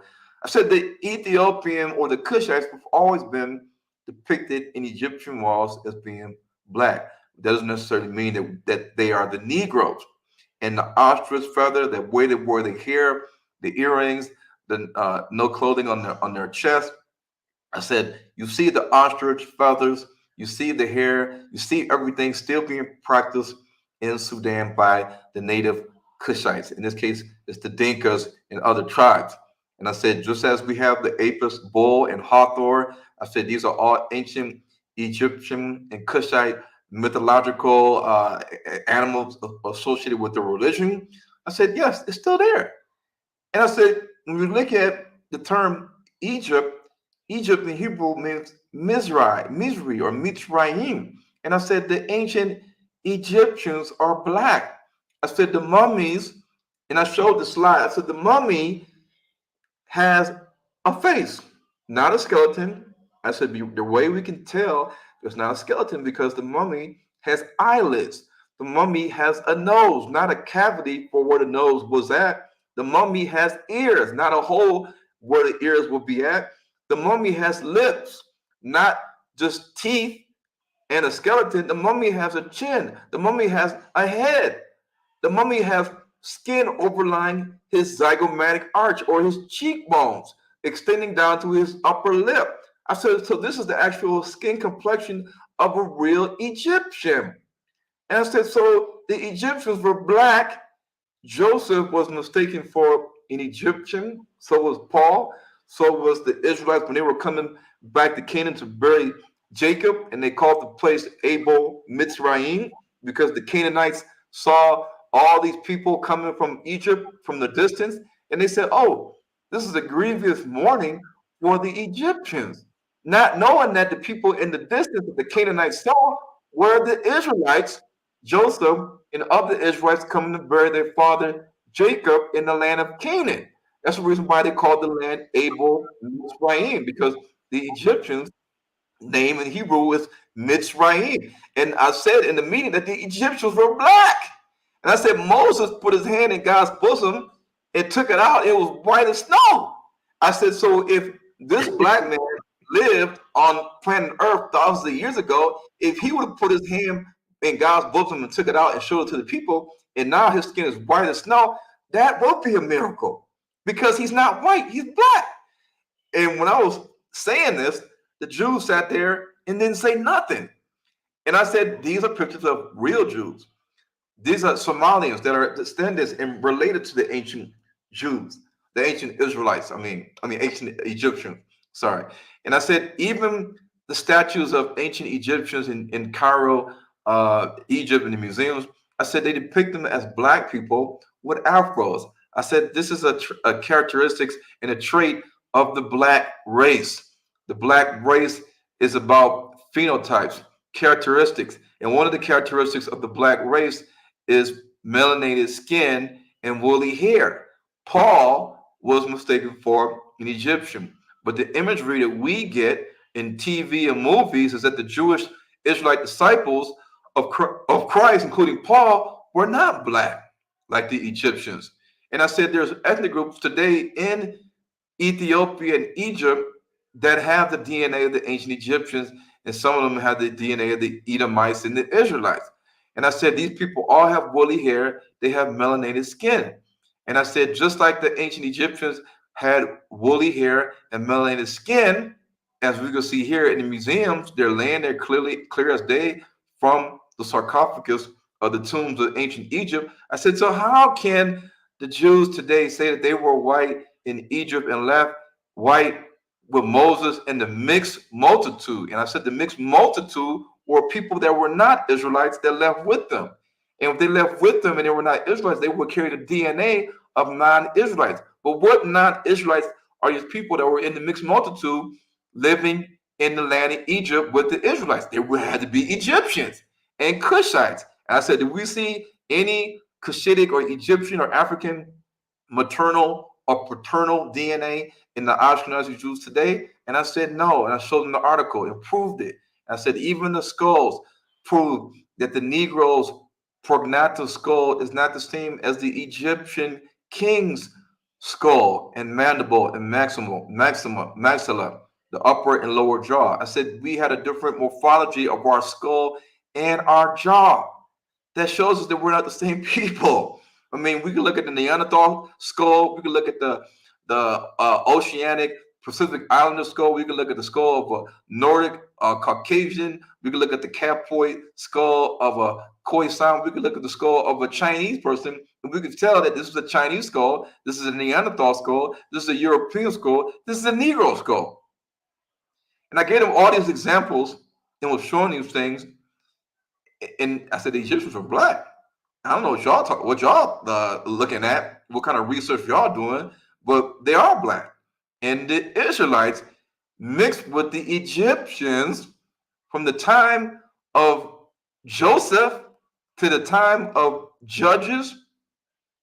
I gave them scripture, like chapter 3, chapter 9, verse 1. I gave them scripture, book, chapter, verse in the Old Testament, the Tanakh. And they sat there, they listened to it. And I said, all the way from the time of the Joseph and the Israelites and the Exodus to the time of Judges to the time of Ezra and Nehemiah rebuilding the second temple, it says that the Israelites were still mixing with the Egyptians, the black Egyptians. But yet we don't see any of this in your DNA. And so I said, look at this here. I said, look at this. Nelson Mandela were in the same outfit or apparatus as the ancient Egyptian. I said, the lepers seen in ancient Egypt, worn by people Bantu, sub-Saharan Africa. I said, you guys are not doing this. And I said, the same exact stuff, the accessories that the ancient Egyptians wore, same thing worn in South Africa, but yet their DNA is not the same. Their skull's not the same, but they're doing things as if they were still in ancient Egypt, even down to the club. I said, the women of ancient Egypt, same necklaces, same stuff around their arms, stuff around their head. I said the same thing. They're black.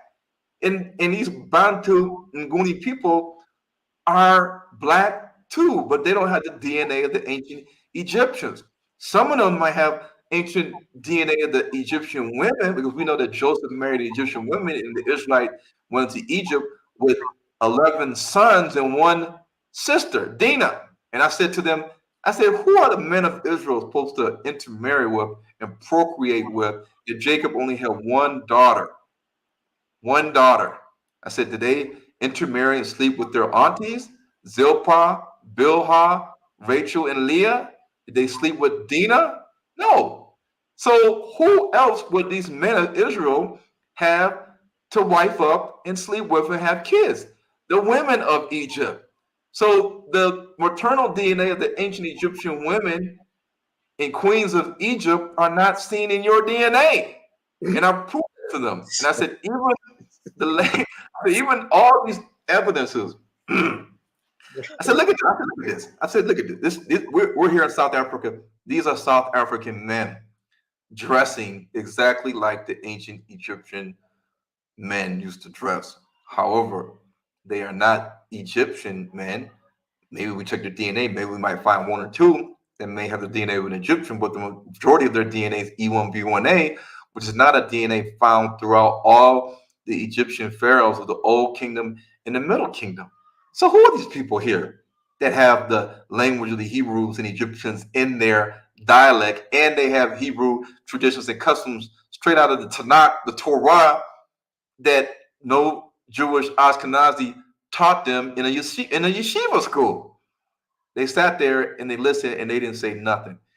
I said, look at this guy right here. What is this? This looks exactly like what the Egyptians are wearing. You're not doing this. And I broke this all down. And let me just keep going. I said, throughout the movie, you're saying that it was grossly anti-Semitic throughout. You only give me 5 timestamps. And majority of your timestamps were all about Henry Ford, Harold Wallace Rosenthal, and Adolf Hitler. How can the movie all be about these 3 guys? And so I broke down the word prejudice. And prejudice means a preconceived opinion that is not based on reason or actual experience. And preconceived is to form an opinion prior to actual knowledge or experience. And I said an opinion is a view or judgment formed about something not necessarily based on knowledge or fact. And I said everybody has a right to their own opinion. This is in the United Nations Universal Declaration of Human Rights. which South Africa is part of the United Nations Charter. And in this UDHR, Article 19 says everyone in the United Nations Charter under this declaration has the right to freedom of opinion and expression without interference, and to seek, receive, and impart information and ideas to any media, regardless of frontiers. I broke down the law. And I also said to them that a denial is a refusal, and it often means a refusal to believe or accept something as truth. And I said, so when you constantly say the movie denies the Holocaust, and I broke down Harold Wallace Rosenthal's statement. I said, so if Harold Wallace Rosenthal, a Jew, is denying the Holocaust, then it means that he refuses to believe or accept maybe the number of 6 million people as truth. And human rights have a right to believe or accept or to deny or refuse anything they want. And I said in the meeting, I said, as human beings, do we have a right to believe or accept or to deny or refuse anything that we want, whether we believe is truthful or not? Do we have a right to say, I don't believe that? I do believe that. Do we have a right to say that? And they all said, they all agreed, yeah, that's our right to believe or not believe. It's our right to accept or not accept. We're not robots, we're human beings. And I said, so punishing people for not agreeing with what you say is truth does not mean that there's warranted. It's not warranted. Because I said, I mean, white people said that they came to South Africa before the bounty people were already there. But that's their truth. That's what they believe in. So the black people say, no, you guys are wrong. We were already here. The white man says, no, we came here before you got here, or we came here at the same time you got here. So it's fair game to get the land and claim ownership of the land, whether it's done with force or not force. Ron, on that note, I want to pause really quickly because there is a comment here that I want you to address. And you guys do me a favor and like this this discussion, as well as support. If you can, we appreciate the support. But I want to address this comment here from Barbara Lucas. She says, you're trying to politicize their identity. Follow the scriptures to follow who God is. And when I look at this, comment, in my mind, I'm hearing somebody who is a hypocrite. And if you aren't a hypocrite, please correct yourself and help me to understand how not. Because when I think about the politicization of Yah's people, that's something that Europeans do. That's not something that we've been doing. You all have sold us a message and expected us for the rest of our days to believe that you are the dominant society. And it's through the force of politicization, through people or organizations like the South African Jewish Board of Deputies. So we are going through the scriptures. We're going line upon line, precept upon precept. You're sitting here listening to it, and yet your cognitive dissonance won't allow you to hear the truth of what it is. Brother Ron, what do you say to people who make comments like you're political? Put that comment back up too, so I'll go after Ron. Yeah, you're trying to politicize their identity. Please, what do you think about comments like that? What does politics have to do with an identity? I mean, I don't understand that question. Politics, like, I mean, to me, when you think about politics, you think about governments and laws and rules. There's no, I mean, in the Bible, it says that the children of Israel were determined, their pedigree was determined by their father's house.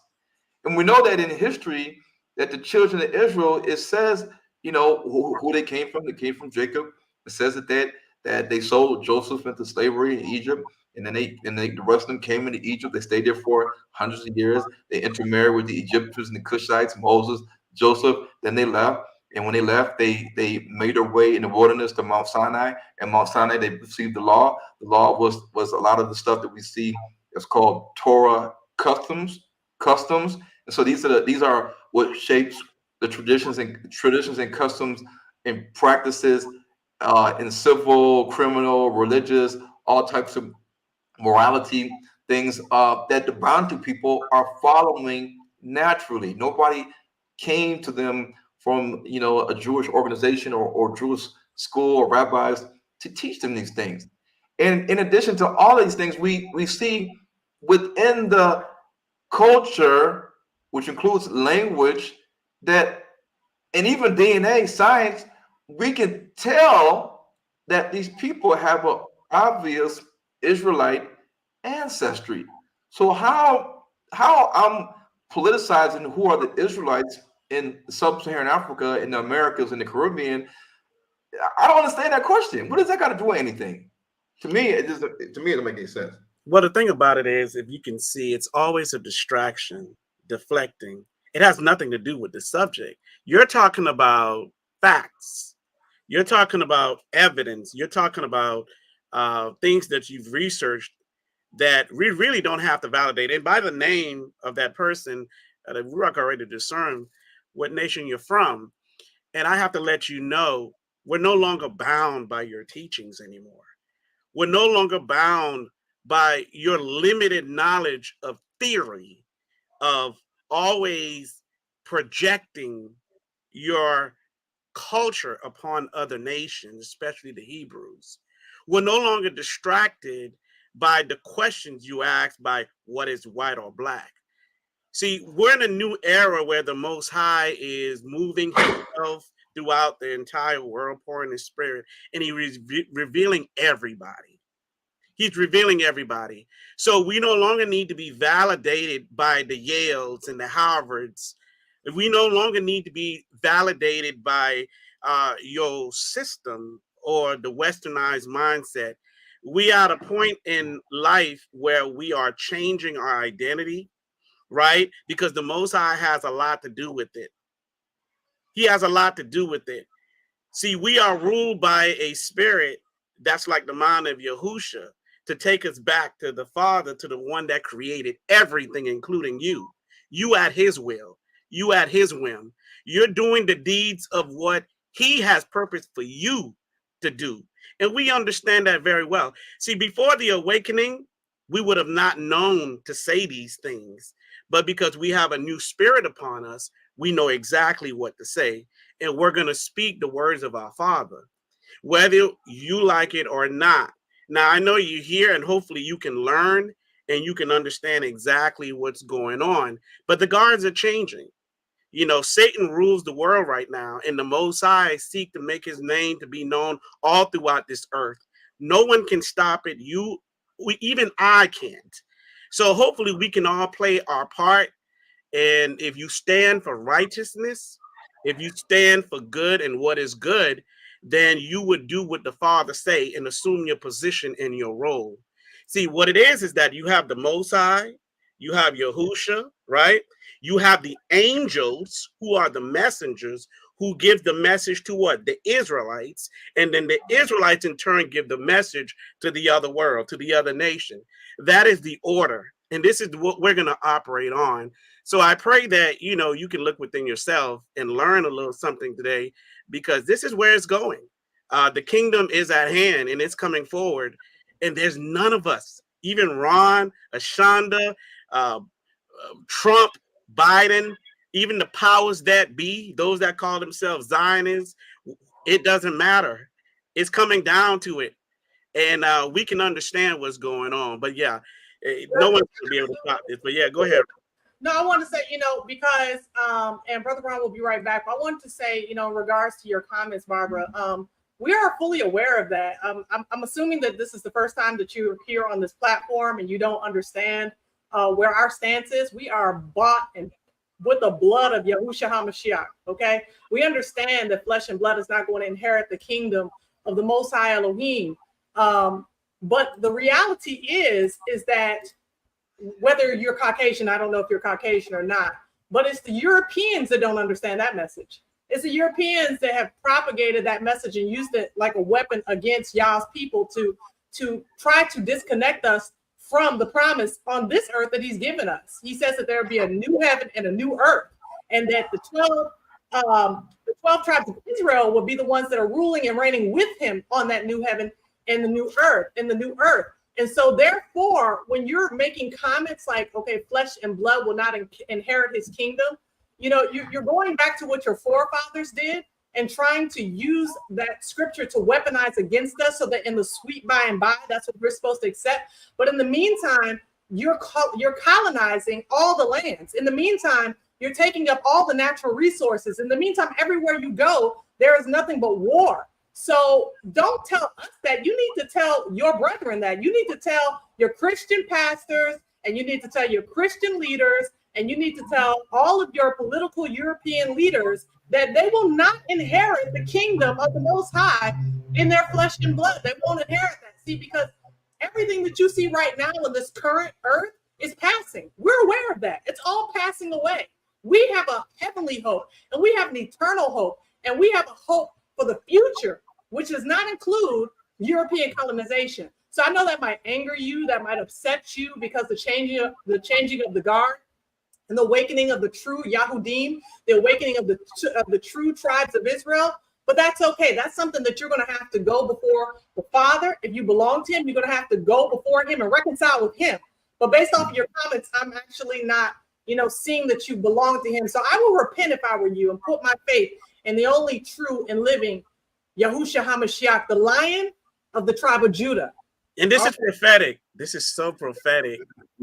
Go to, before you go, Ron, go to Matthew 5:13. And this is where I was actually going to go earlier. Remember when I mentioned the scripture from the very beginning?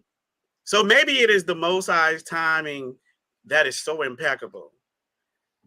Matthew 5, disciples and the world, right? And we're going to Matthew 5:13 to Matthew 20. I appreciate you, Barbara. You definitely brought this out. So the Most High evidently was using you. So here we go. Are you there? Yeah, I hear you. Matthew, Okay. you said Matthew 5? Matthew 5:13, and we go down to 20. Okay. Flesh and blood cannot inherit. We get that. Trust me, we understand that very well.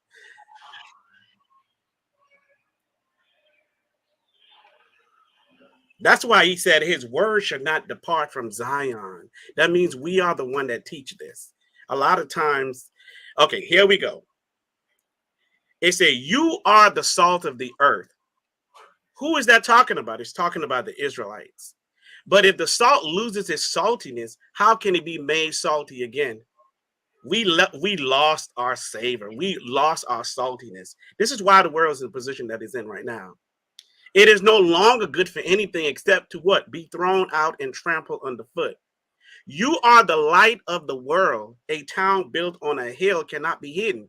So all the information we're finding out, we cannot hide it. And I know there are brews that say, if y'all got all this, why y'all not hid it? Why y'all not act behind the scenes? No, this stuff is going to be known because the scriptures say knowledge shall increase, right? Could be hidden. Neither do people light a lamp and put it under a bowl. Instead, they put it on its stand, and it gives light to everyone in the house. I'll use Ron as an example. The light, the word. If the Most High gives this man a word or anybody that he uses, you can't hide it. In the same way, let your light shine before others that they may see your good deeds and glorify your Father in heaven. All of this is to glorify our Father. All of this is to make sure that he is known, that his law go forward. His law go forward. And he says, do not think that I have come to abolish the law of the prophets. Oh, we ain't abolishing. See, back in the days, Barbara, this is what you guys taught us, to abolish the laws of our Father. Oh, that is no longer valid. But then we woke up and the Ruach said, hey, hold up. The law is still in effect. It is still in effect. And the prophets, not just the New Testament. I have not come to abolish them, but to fulfill them. What? To fix them back, to put them back in order. For truly I tell you, until heaven and earth disappear, heaven and earth is still here, not the smallest letter, not the least stroke of a pen, dot your I's, right, cross your T's, will by any means disappear from the law until everything is accomplished. We know everything is not accomplished, right? Therefore, anyone who sets aside one of these least of these commands and teaches others accordingly will be called least in the kingdom of heaven. Be careful, because you may be called least. But whoever practices and teaches these commands will be called great in the kingdom of heaven. We desire to preach and practice and teach the laws and the commandments of our Most High. For I tell you that unless your righteousness surpasses that of the Pharisees and the teachers of the law, because they always what? Coming against the teachers, you will certainly not enter the kingdom of heaven. So you're right, flesh and blood cannot inherit the kingdom. We desire not to what? Operate in the flesh, although we are flesh. So what? We die daily to what? Put a spiritual mind on, spiritual understanding, what? To accomplish this kingdom in the flesh. You get it? So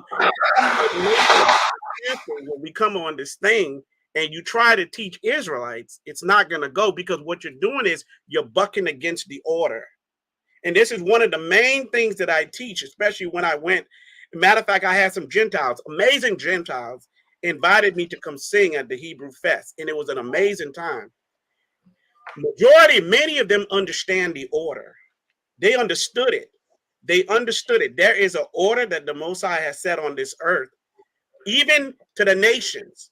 He gave 12 tribes, but there was only one tribe that was in his inheritance, and that was the Levite. And even within the Levites, all of them couldn't do the assignment of the temple. He chose what? Aaron.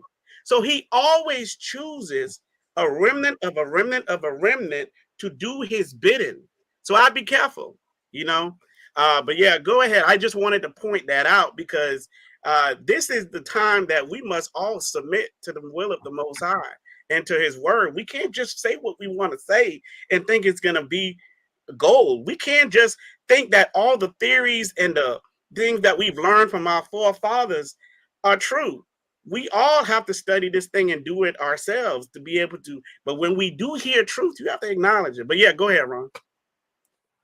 Yeah, so the Jews, they brought up, they said, with regard to the submission that the film constituted hate speech and constitutes an incitement to cause harm, and therefore contravenes the Promotion of Equality and Prevention of Unfair Discrimination Act 4 of 2000, they said that the classification committee conceded that prejudice contains hate speech due to the usage of the word Negro or Negroid, which represents the slave era.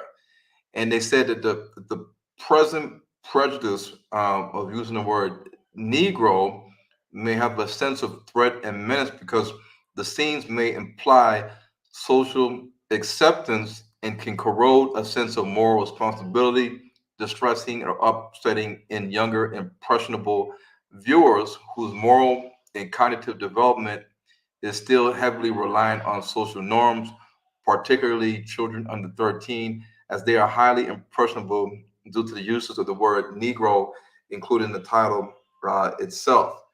And so the way that I countered that, the way I'm countered that is by saying that if you go to the FPB, they have a little icon on every movie or series that we see at the theater, or we see it on the screen on Netflix.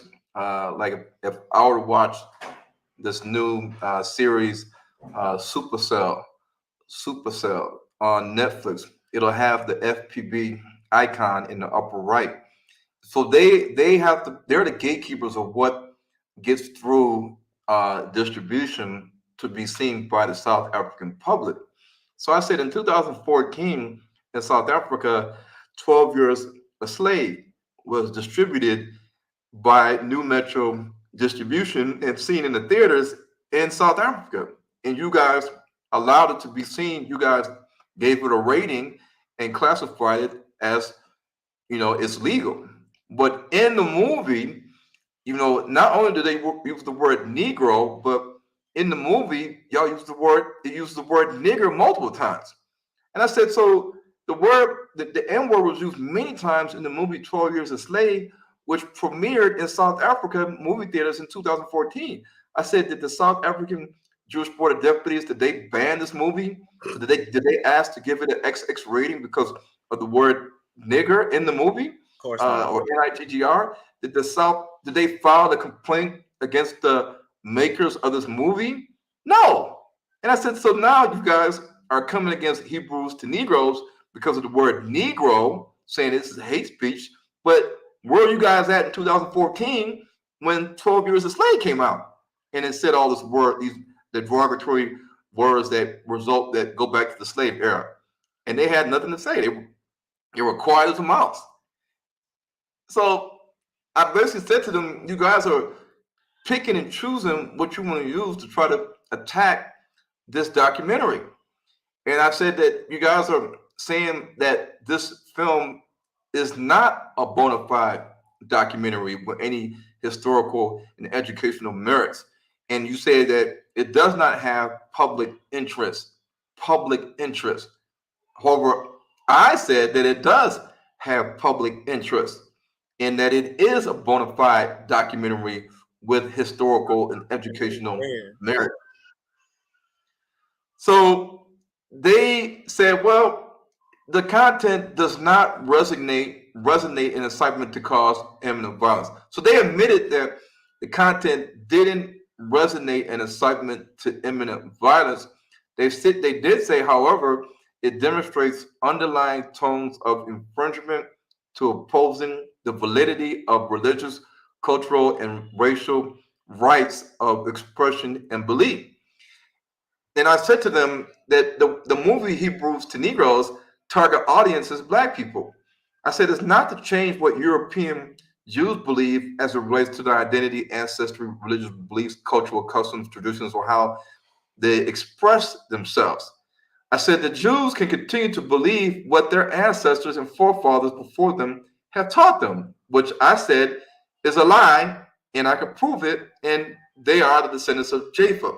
And I told them, I said, look, I said, based on the documentary, based on facts, research, and information, you guys are the descendants of Noah's eldest son, Japheth. You are the white race, and you follow the religion Judaism. That's basically your identity. And I said, this is not name calling. You are of the white race. I am of the black race. You follow the religion of Talmudic Judaism or Phariseeism. And I said, I follow the Old Testament and the New Testament. I'm a Messianic Judaism, if you want to call that, they even have a word. And I said, and my ethnicity is that of Shem and his forefather, Abraham, Isaac, and Jacob. I said, this is who I am. This is who you are. This is not name calling or calling you a derogatory term. And I said that you have a right to continue to have your own opinion. And I said, the movie is not about proving whether or not Black people should follow and practice Islam, Talmudic Judaism, Karaite Judaism, Messianic Judaism, Christianity, or African spirituality. Our aim is to not prove what religion is right or wrong. It's about proving the true identity and ancestry of the Bantu Negro people as it relates to the ancient civilizations thousands of years ago in the history of the 12 tribes of Israel. And I said to them, I said, the Jews still have the right to express themselves and the right to practice their religion. They also, as sovereign human beings, have the right to free speech and an opinion. I said they, like any person in South Africa who sees this movie, can disagree with the movie, documentary, or agree with it. I said this is their right. And I said the Jews, however, do not have a right to parent the people of South Africa by banning the movie from them even getting to see the movie to agree or not agree with the information obtained in it. Mm. And they sat there and was like, they sat there and didn't say not one word. They were mad. And I said, the ADL, you guys want to throw this in there? Oh, the ADL is a civil rights group, and they were against the movie. And this is an American civil rights group that was against the movie Hebrews Negroes. And I said, wait a minute. I said, you guys are trying to make it seem as though a Black civil rights organization condemned the movie Hebrews Negroes. Like, you're going to get some cool points for that from the SA film board. And I said, the ADL is not a Black civil rights group that fights black causes. I said it fights. It says it right here. The first word, it says it fights anti-Semitism. It doesn't say it fights black, racist, or whatever. It says anti-Semitism, extremism in all forms of hate, regardless of ideology or party. It doesn't say race. It doesn't say regardless of race. It says ideology or party. Right. Hold on. Didn't they say they were partnered with ADL and they don't know what ADL is? Right. Nope. Right. Yeah. So I said it does not say in all forms of hate, regardless of race. It says ideology or party. And I had to break that down to them so they can understand. I said the ADL does not fight for the rights of people and offer them protection under the law, regardless of their race, religion, or other personal characteristics, meaning that our personal characteristics of us is black. And we have people that hate us because of our personal characteristics and our race. Black people are not hated on in America. Majority, the history has not been because of our religion. The majority of why we were enslaved and hung and whipped and raped and killed is because they did not like the black race and our characteristics. They made fun of our black skin and our lips and our nose and our hair, and they compared us to monkeys. I said, this has nothing to do with our religion. And I said, so when you look at the ADL, it says it here. They are not champion battling hate regardless of ideology, race, gender, and all that. No, it says right here, ideology or party on their website. And the Jews they sat there and listened like, oh. And I said that the ADL does not fight for the civil rights of Black Americans, Arab Americans, Palestinians, American Iranians, Native American Indians. No. I said, but the ADL does support reparations for its Jewish citizens in Israel and America that are Holocaust survivors. Yes, the ADL did support and welcome Obama awarding $12 million to the Holocaust survivors in 2015. It's in the Cleveland Jewish News. And I said, yes, when the journalists gave the Holocaust survivors reparations then and now, I said the ADL is like, yes, it's warranted. But when Black people need reparations for American slavery or Caribbean slavery, the ADL is not there to champion and to stand side by side for us to get reparations. And I said, frankly, I said, you owe us reparations too. And I said, you owe us reparations because I said, and I said this in the meeting, I said, any Jewish person that wants to bet that they did not have a hand in the transatlantic slave trade and they didn't own slaves, they didn't own slave ships, whatever. I said, you want to bet me your house or your car right now and say, no, Ron, you're wrong. We didn't have any part in the transatlantic slave trade. I said, guess what? According to the facts and research that I've done, I'll be coming to get your car and your house. So don't bet me that you didn't have a hand in slavery. And therefore, if you had a hand in our slavery and our oppression and our death, then you owe us reparations too. And they didn't say anything. They didn't say not one word.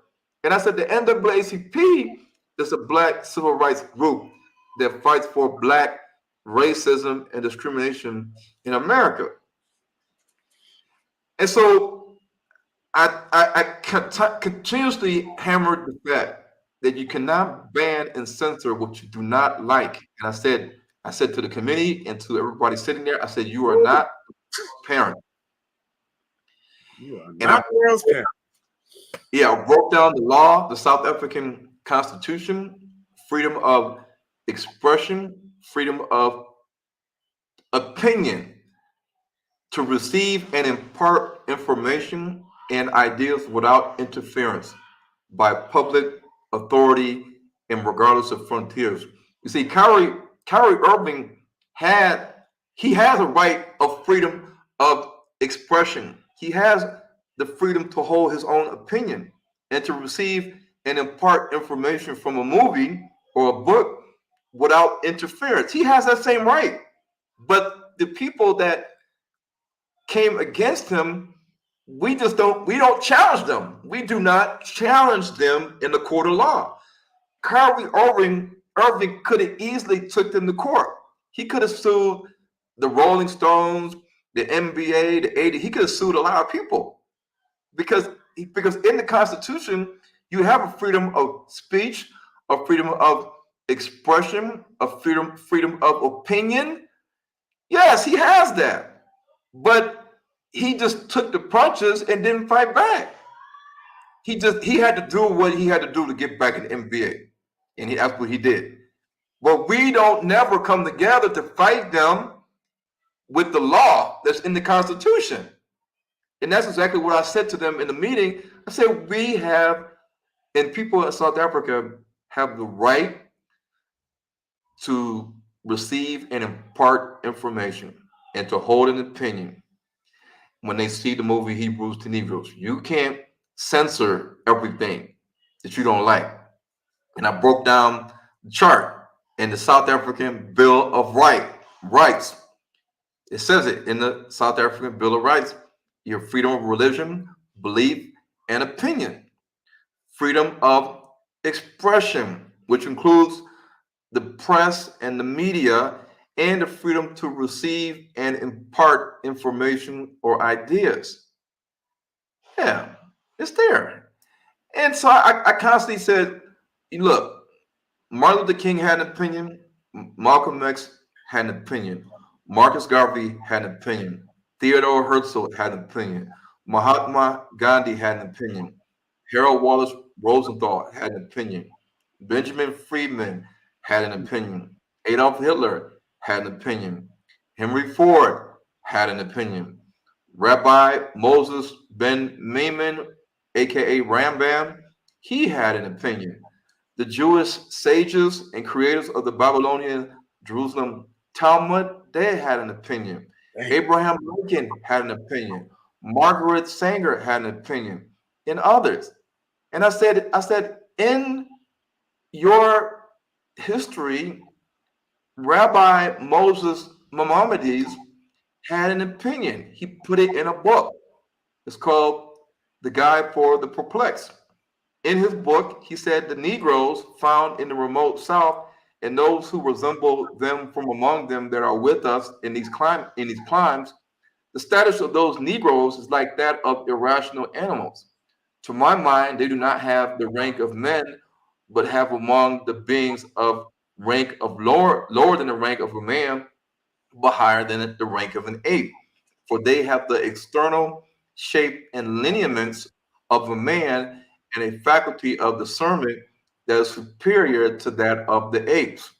And I said, this is your Jewish rabbi and sage. I said, the book is it's in South Africa on the bookstores. I said, so how did this get past the South African Film and Publications Board? I said, it's a literal publication.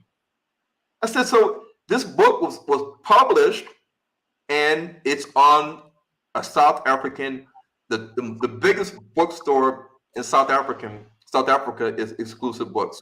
It's the biggest chain bookstore. The founder of Exclusive Books, his wife was Jewish. I said, this book, you can buy it right now in South Africa. I said, where's the FPB at? Where are you guys at in stopping this? And I said, Hillel the Elder, one of the founders of the Babylonian Talmud and developer of the Mishnah, and the founder of the House of Hillel School of Tanaim, he even says something in the Talmud, which is his opinion. And the reason why we know it's his opinion, because in the story, a man asked Hillel some questions. And Hillel is getting his hair washed, and he said, go ahead and ask me your questions, man. and Hillel answers the questions. And the Talmud is the central text of the rabbinic Judaism, and it's the primary source of Jewish religious law and Jewish theology. Just like the Quran and the Hadith is the central text of Islam. And I told them, I said, the Babylonian Talmud, you can get it today at any bookstore in South Africa, right? And they didn't say anything. And I said, in the Babylonian Talmud, Hillel said this. So the guy said, "Where is Hillel?" And then Hillel said, "Who here is?" No, he said, "Who here is Hillel?" Hillel wrapped himself and came out to the man, and he said to him, "My son, what do you seek?" The guy said, "I have a question to ask." Hillel said to the boy or the man, "Ask, my son, ask."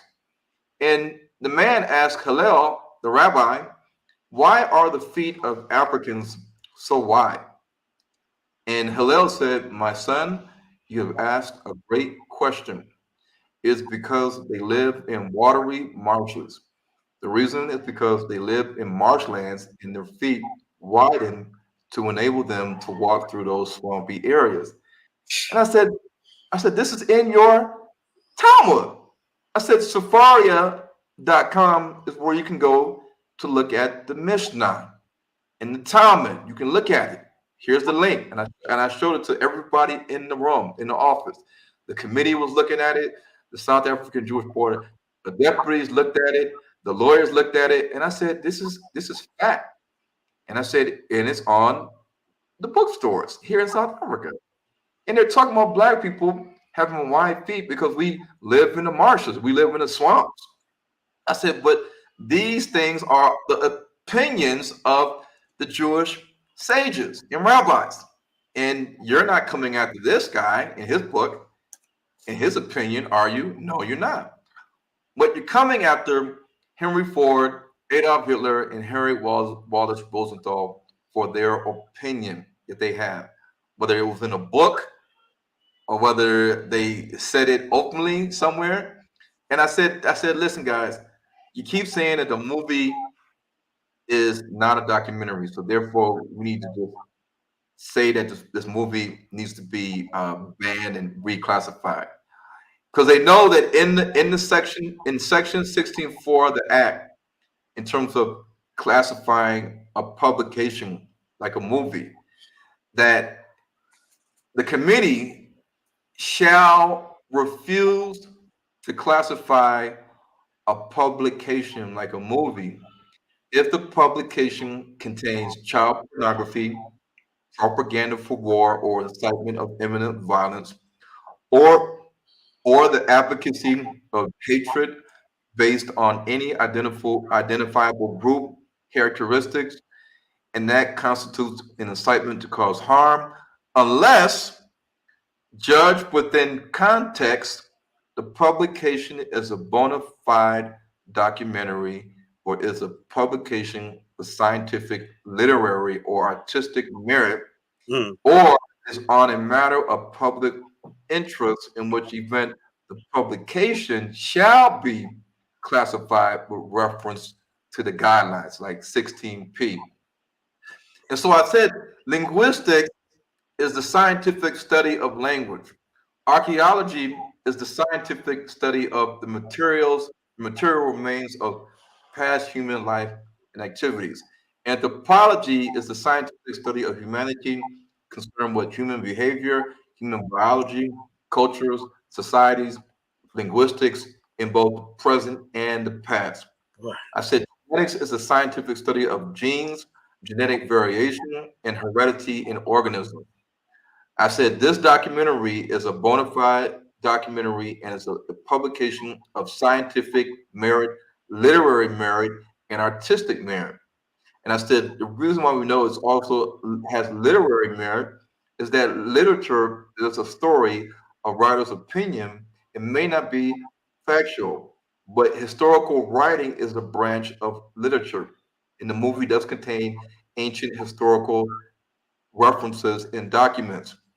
And I said artistic merit is the artistic quality or value of any publication, whether it's music, film, art, or literature. And I said, in the movie, there's cinematic music, there's real life videos, real life images, and there's also literature in the documentary. So I said, yes, the movie does classify as a documentary, and it does have scientific, literary, and artistic merit.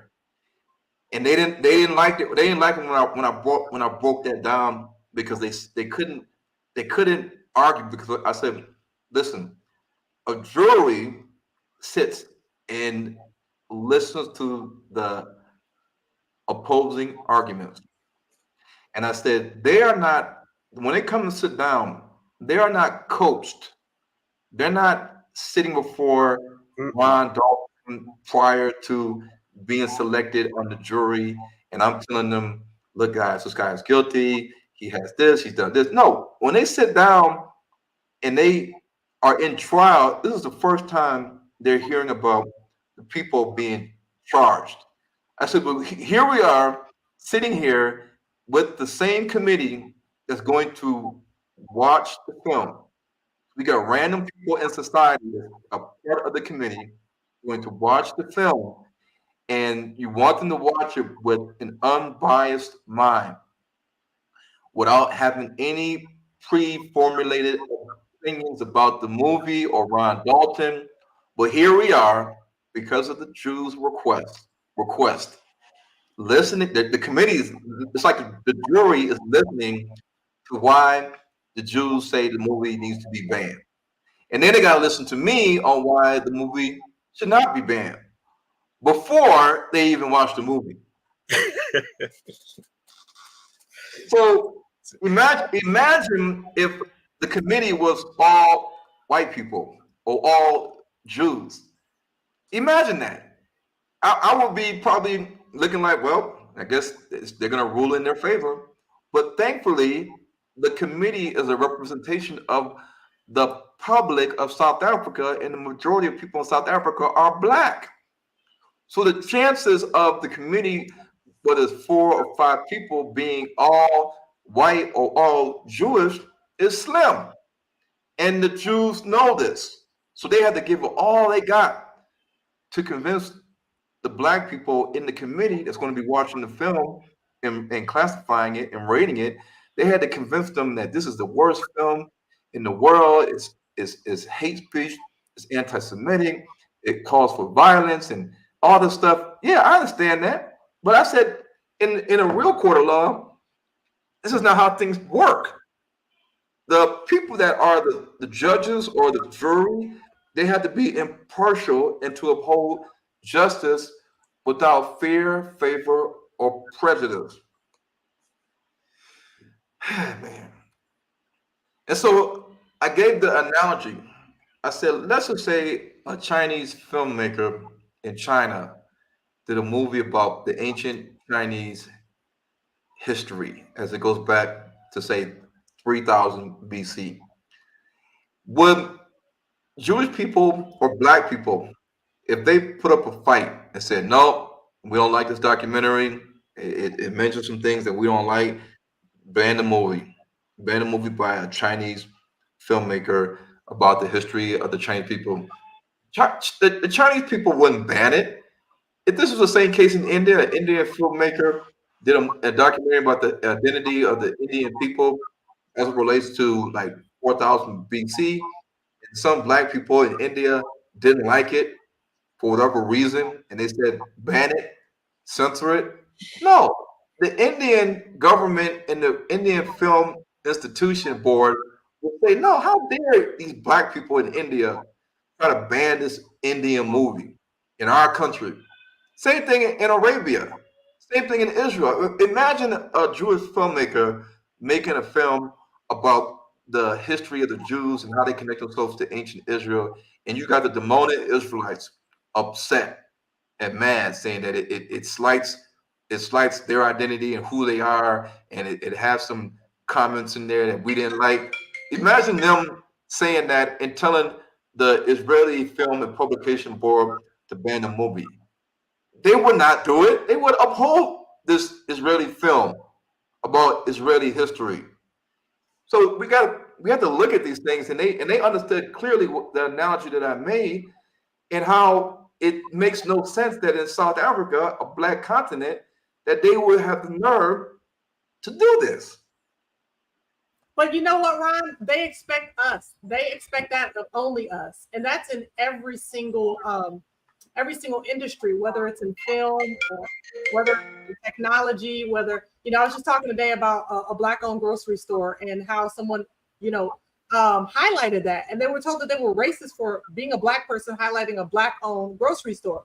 It's like we're the only ones expected to be able to kowtow to whatever ethnic group decides that they're offended. But when it comes to us, we wouldn't even think for 1 second about going against Asians about their history, or Arabs about their history. We wouldn't think about it for 1 second. Why? Because we let them handle their business. But as you said, they want to parent us. And because we've always conformed to what they say. You see what I'm saying? We never really fight back. Just even with the reparations and all of this stuff that's going on. And yeah, Juneteenth, it existed, but really June 19th was just a day to say shut up. It was really just a day to say shut up. And then we accepted it. Now we throw parties and spend our last check on that day. I mean, it's just the tricks that they play on us, because they're not ready to give us anything tangible. They just do things to make us feel good, have a party, and say, hey, we free in our minds. But we say we free in our minds, but when it comes to the action itself, we're not really free. Even amongst one another, we won't do things to better our community. Even when we cry more and more and more about it, we still don't do nothing about it. I mean, you got, just like Ron was saying earlier, right now, I think you have about 838 people right now watching the live, and a few, almost 100 on mine, right? Imagine if all these people came together, everyone here, and really say they believe, and came together and say, you know what, we're going to do some real group economics. There's a lot of things we can make happen. But guess what? All throughout the ages, there's so many distrusts among our people that even one comes step forward to say, let's do something good, we just don't trust them anymore, because they've already built us a certain way. We conform to how they say we should behave, and that's exactly what we do. But other nations, they ain't with that. As soon as you try to stop them from being a people, oh, they rising up. You see what I'm saying? And I think we really need to learn a true lesson from that.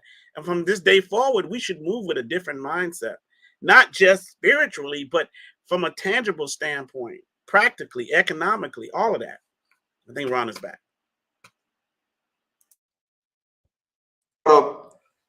In the meeting, that there's a grand conspiracy that the movie promotes, that the Jews, they are in key positions of power in the movie TV industry.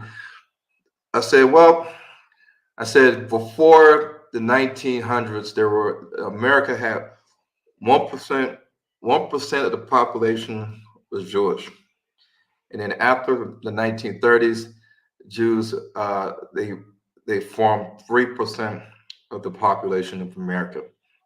And I said something happened after that.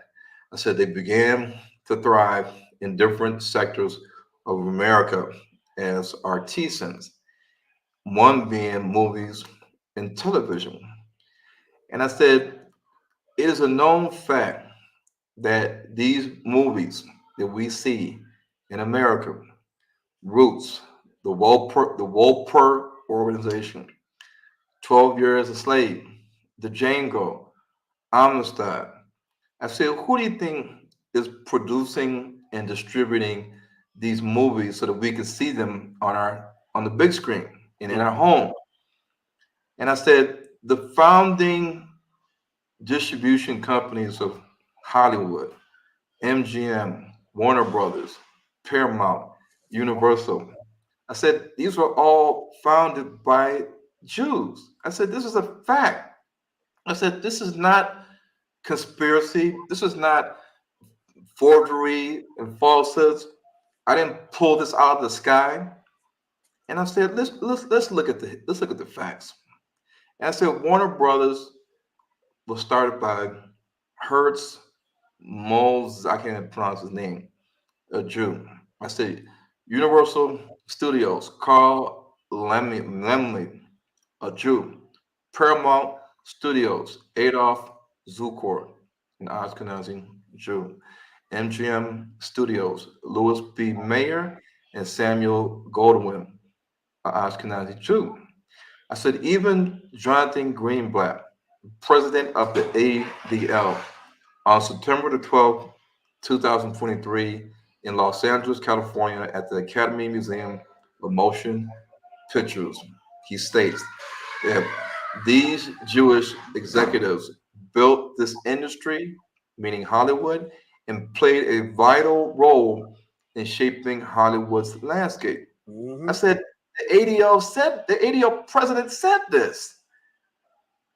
And I said, and even the Los Angeles Times says that the Academy Museum took heat for its handling of Hollywood's Jewish founders. So they already admitted it. I said, you already said that your counterpart is the ADL. Jonathan Greenblatt admits that the founding fathers of movies, aka Hollywood, was founded by the Jews. So don't sit here and tell me these things. And I said, look, 12 years a slave. Let's look at the birth of a nation. Fox Searchlight Pictures, Tom Rothman, Jewish. Lee Daniels, the butler, the Weinstein Company, Harvey Weinstein, Jewish. Harriet, Focus Features, James Schmoss, Jewish. Universal Pictures, Jewish. Black Panther, Wakanda Forever, Marvel Studios, Stanley Lieber, Jewish. A.V. Arad is the current CEO of Marvel, Jewish. Searchlight Pictures, Thomas Rothman, Jewish, 12 Years a Slave. Warner Brothers, Serafina, Jewish. DreamWorks, Viacom, Paramount, Jewish. Steven Spielberg, Jewish.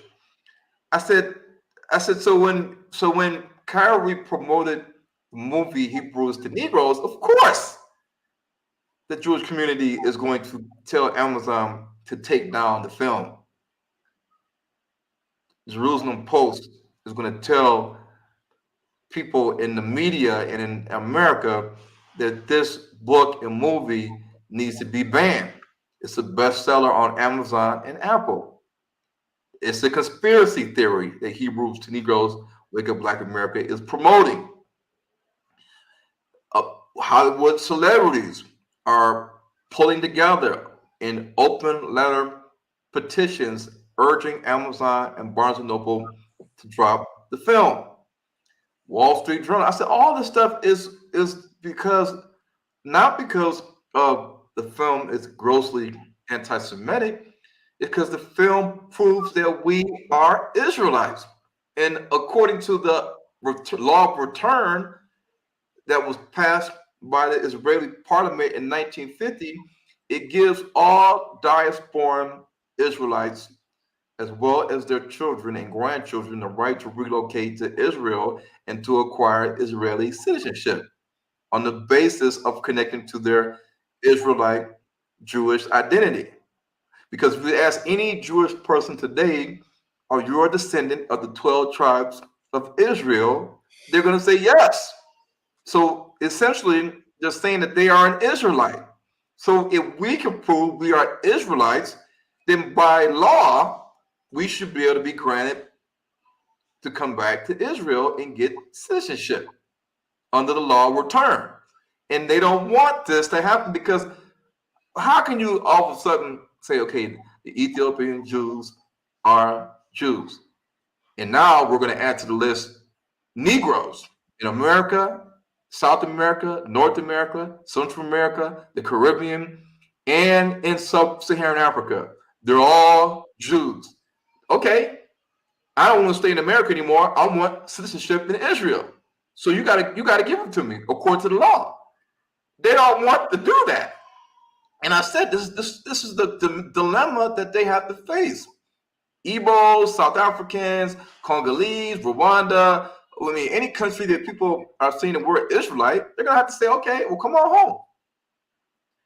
But that's not the case currently, because Black people that identify as being Hebrews in Israel, they are threatened all the time to be deported. But they say they're Israelites. They're Jewish. No, not according to the government. So I told them that here, this is the definition. This is the true thing that we're delineating here in the movie. Race, religion, and ethnicity. Race is based on physical characteristics and putting people into groups like the Asian race, the Black race, the white race. Religion is, of course, different religions that we see people following.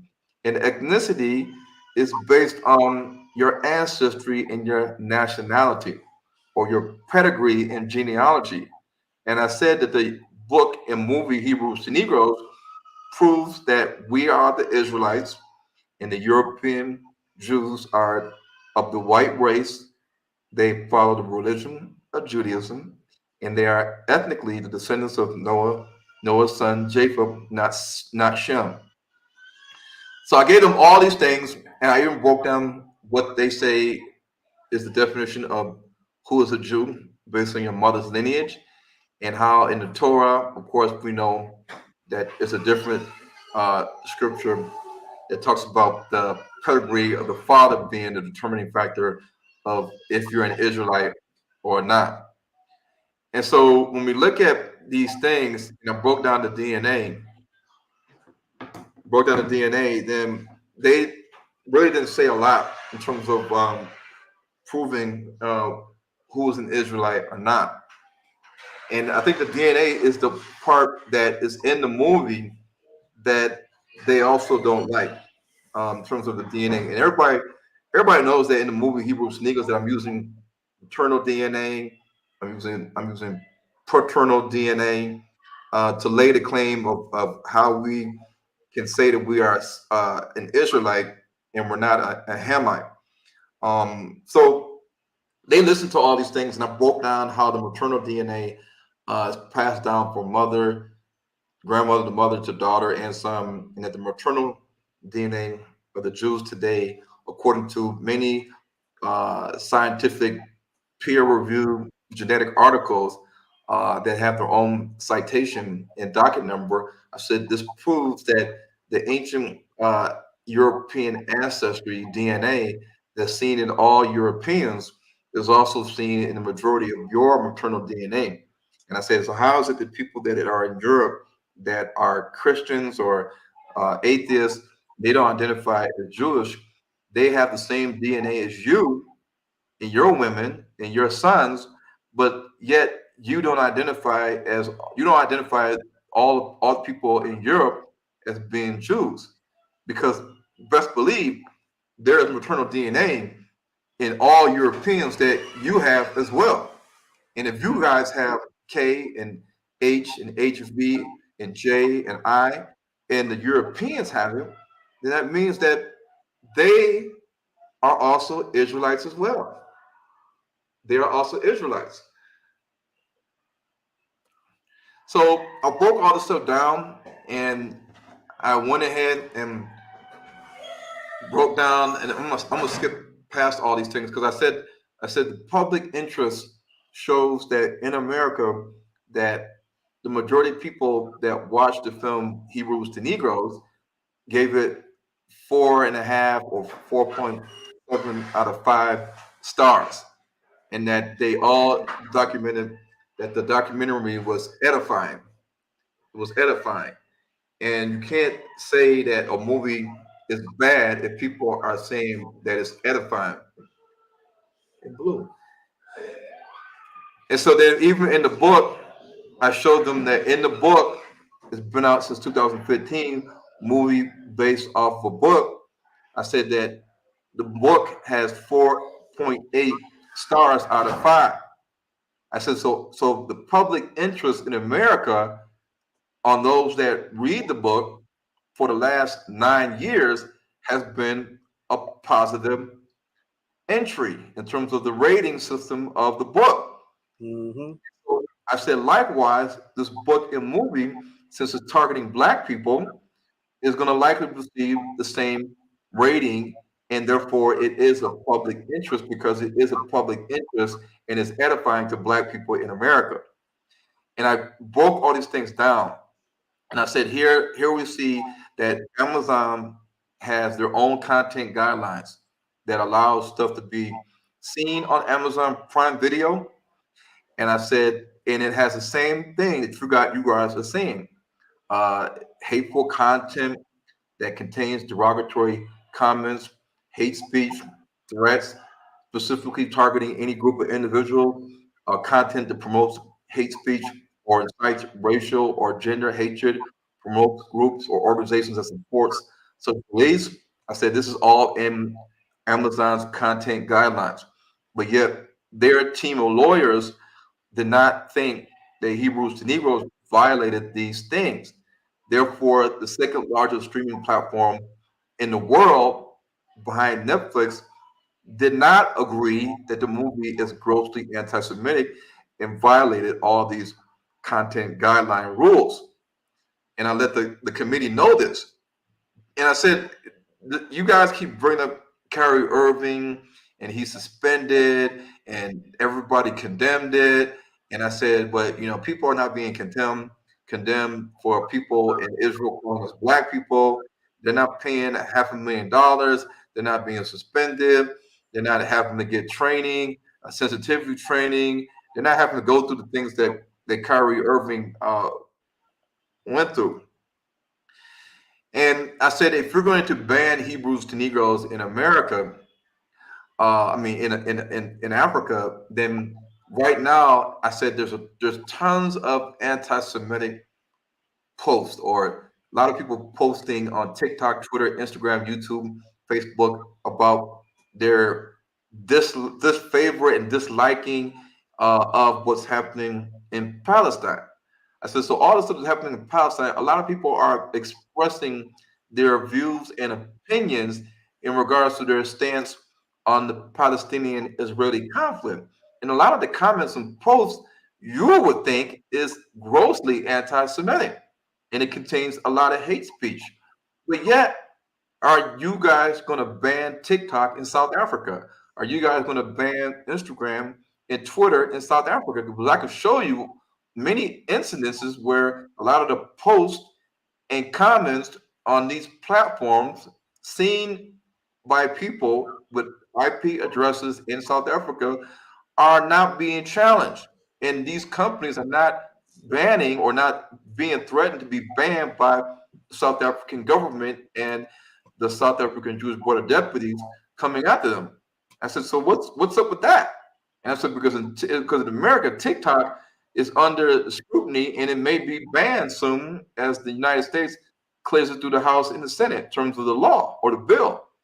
And I said, these are the things that we have to look at. Because I said, because discrimination is when you do something for one, but don't do for the other.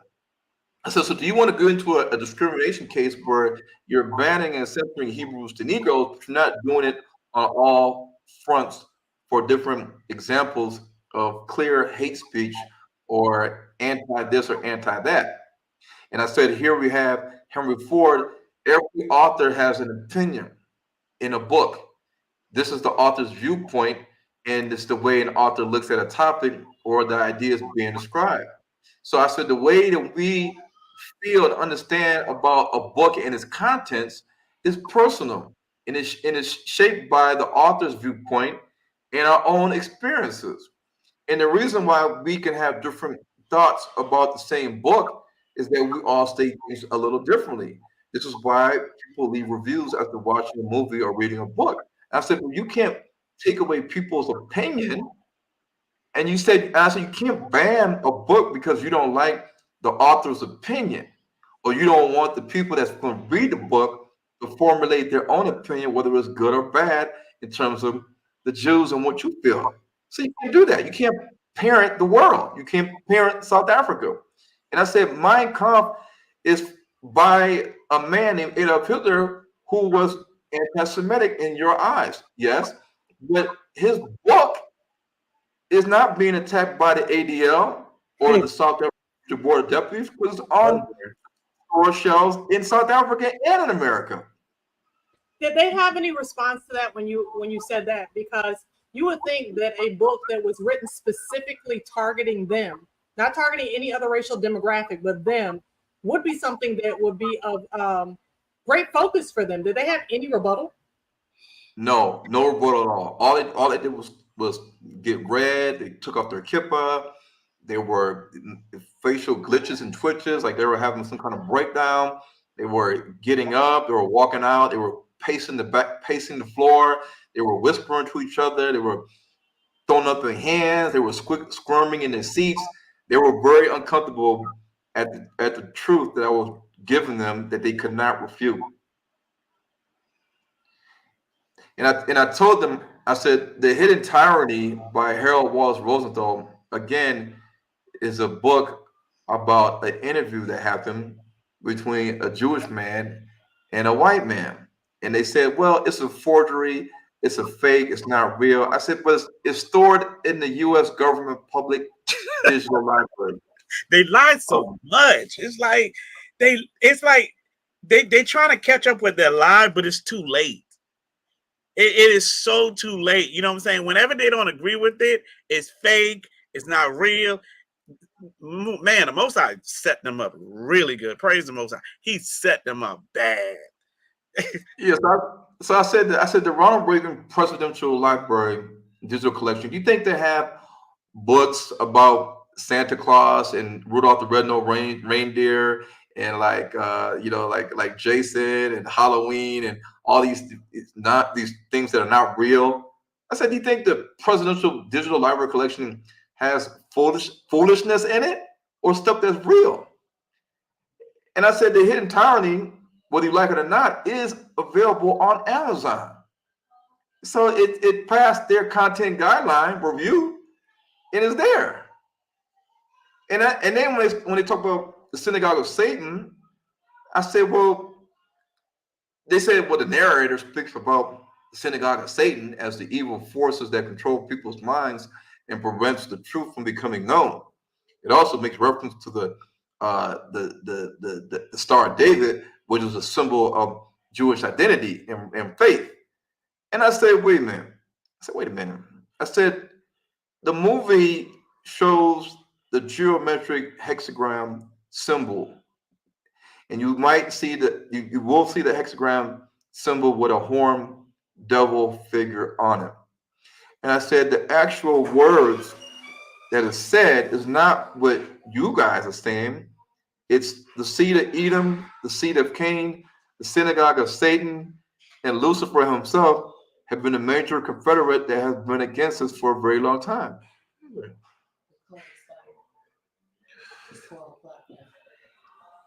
And so a confederate is a person, a group, or a nation united with others in a confederacy, meaning allies, supporters. And so I had to break this down to them in this matter so they can understand it. Because when you talk about the synagogue of Satan, you talk about the synagogue of Satan, you have to break down the word synagogue, you have to break down the word Satan. And so the word synagogue means a place of gathering, means to gather, to assemble together, like a meeting. Like the rabbis will come to the synagogue to gather and debate the law, discuss things, teach, whatever. And I said the synagogue was a place of congregation. In this case, it was the Jews that congregated, the scribes, the Pharisees, and the Sadducees. I said, so here we have synagogue of Satan. And I said, let's talk about this major confederate that has been against us for a very long time. and the synagogue of Satan and Lucifer himself. I said, notice how I separated the word synagogue of Satan and Lucifer. Because Lucifer, his name in Hebrew is Hillel. We have the angels, we have Uriel, Raphael, Michael, Gabriel, and we have Hillel. Hillel is the Hebrew word for Lucifer. I said Satan, like Lauren, you mentioned earlier, Satan is the word adversary, opponent, foe, enemy, antagonist, somebody that is against you. And I said the hexagram is older than the Hebrews. I said Hinduism is believed to have been started in 2300 BC, before Moses, Joseph, Isaac, and Jacob lived, before King Saul, King David, and King Solomon lived. In Hinduism, they were already using the hexagram. In the 14th century, mid 14th century, the hexagram was then distinctly used as a Jewish symbol when Holy Roman Emperor Charles IV granted the Jews of Prague the right to carry a flag, and they chose the six-pointed star. I said that the hexagram, however, in ancient history has been associated also with the occult, demons, witchcraft, Satanism, sorcery. This is a known fact. I said the Church of Satan, the Satanic Temple, and the Baphomet figure, which was the iconic symbol for the Church of Satan. I said here we have the inverted pentagram with Hebrew letters around the circle. I say here we see the pentagram and the Baphomet goat head. Here we see Jewish manuscripts with the Baphomet on the manuscripts, and we also see the hexagram, and we see the Baphomet head, and then we see the all-seeing eye with horns on it. And I said, well, hold on. I said, what people in the world speak and write and understand Hebrew? Is it black people? Is it Chinese people? Is it Japanese, Taiwanese, Filipino, Indian, Russian, United Kingdom, Spain, Portugal, France, Germany, Scandinavia, Norway, Denmark, Belarus, Prussia, Poland, Austria, Hungary, the Netherlands? I said, who today whose official language is Hebrew? And they said, and I said, Israel, right? And they said, yes. And I said, so why are these manuscripts written in Hebrew and they have all these symbols of a hexagram, an all-seeing eye, a Baphomet figure? What's going on here? And they didn't have no words for this. Y'all better download this one, okay? Well, I'm trying to tell you, boy. I'm trying to tell you. You know what's funny? Because when Ron asked that question, but he knows, like, okay, so who does this? Like, okay, he's looking at them like, yeah, y'all the one that do this. So it's just being presented with all these facts. You know what I'm saying? We keep going, bro, because this is just half of it. But anyway, go ahead. So I pulled this up on the screen, and the committee, the South African committee, they're black. They were looking at it, in the South African Jewish Board of Deputies and their lawyers were all looking at it. The Indian guy in there was looking at it. I said, what does this say here? This says Mendel men's satanic Baphomet hexagram goat head necklace pendant stainless steel, sold in the United States for $11.99. I said, why does the satanic Baphomet have the same geometric hexagram as a symbol of Jewish faith and the Jewish identity? Why? And they didn't say anything. And I showed this video, but I'm not gonna show it for YouTube purposes. And I showed this Museum of Witchcraft and Magic. I said, why does this Museum of Witchcraft and Magic have the hexagram here? What is this all about? And they didn't say anything. Then I said, here we see on Amazon a satanic sigil, pentagram. Here we see the word hexagram again, magic journal, black magic, occult, Wicca, and satanic journals. Why is the hexagram inside of this other star. I said, we got to ask ourselves these questions. What's going on here? And I said, Satan, you guys keep saying, oh, synagogue of Satan is in here. Well, Satan just means an adversary. It means somebody that is against, opponent, a foe. I said, an adversary is a person, group, or force that opposes or attacks. He's an opponent. He's an enemy. He's a foe. And I said, do you think that the people that did this to the Congolese people in Congo, the Belgians and King Leopold the First and his people, do you think they were the friends of the Congolese people? Or are they the enemies? Obviously, a friend doesn't come and enslave you. He doesn't come and steal you. He doesn't come and chop your hands off because you didn't pick enough rubber. And I said this to them in the room, and I said, there's a friend cut your hand off. There's a friend enslave you. There's a friend rape you. There's a friend sell you to be a slave in a plantation in Jamaica or Suriname. And they all sat there, and they were, a lot of them were turning red. A lot of them looked like they just had so much guilt and remorse in them that they were ashamed. I could tell some people were ashamed of the history of their fathers, their forefathers. And I said, synagogue is a Greek word. It means a bringing together, an assembling. That's what it means, a congregation, people coming together. In this case, when we look at Africa, there was a confederate of people and nations coming together. And we know that the people that invaded Africa as a confederate, they are the conquerors and the victors, and the conquerors write the history. They tell the history. And those that could tell the history and they control the history telling in the Catholic Church, in the Cambridge school system, they teach us English and French and Portuguese because they're the teachers. This is the whole reason why people in Africa can speak English and Dutch and Portuguese and French, because they were taught by their colonizers, their conquerors. So he who controls the history, meaning the past, controls the present. This is good. If you control the present, you control the past. So George Orwell said, whoever controls the past controls the future. So he meant that history is incredibly important in shaping the worldview of the next generation of people, especially African people. And I said, so when they came as a confederate to Africa, they assembled together as a synagogue, like an assembly, a gathering. And what were they to the people of Africa? They were the adversary. They were our foe, our enemy, our opponent, our antagonist. So they were literally, in terms of the definition, the synagogue of Satan.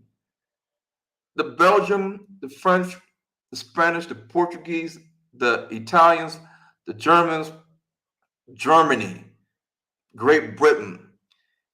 And I said, you guys knew what you were doing when you came into Africa. And I said, we cannot get away from the association that Jewish people had when they also came into Africa. Because I said, how did you get to Africa? How did you have Rhodesia, North and South Rhodesia, and the Zimbabwe border deputies, Jewish border deputies? How did you even get to South Africa? You came from Lithuania in Eastern Europe, correct? Yes. Did the African people invite you to come here? Did they say, come on in? Or did you come with the British and the Dutch? I said, so the affiliation with the other nations is there. The affiliation with America is there. We all can see it. The affiliation with the Great Britain or Britain and the Balfour Declaration is there. It's in the history books. You can't say that the British in America was not involved in the Balfour Declaration and the creation of the state of Israel. It's in the history books. So I said, Putin is sitting here at the Wailing Wall with a kippah, and he's lighting the menorah. He's holding the menorah. What's that all about? Well, a lot of people should know that a lot of the rich oligarchs in Russia are millionaires and billionaires, Jewish, and they support Putin. Hold on a second. You're gonna have to repeat that more because this is the conversation right here that people don't want to have. Yeah. Conversation that people don't want to have when they're talking about Russia and Putin and iconography and he's for Africa. Please, my brother, please break it down. And even with that, when you say that, that's why I was like, this stuff gets even deeper than this. And how Russia, them, China, they play a major role in the end times.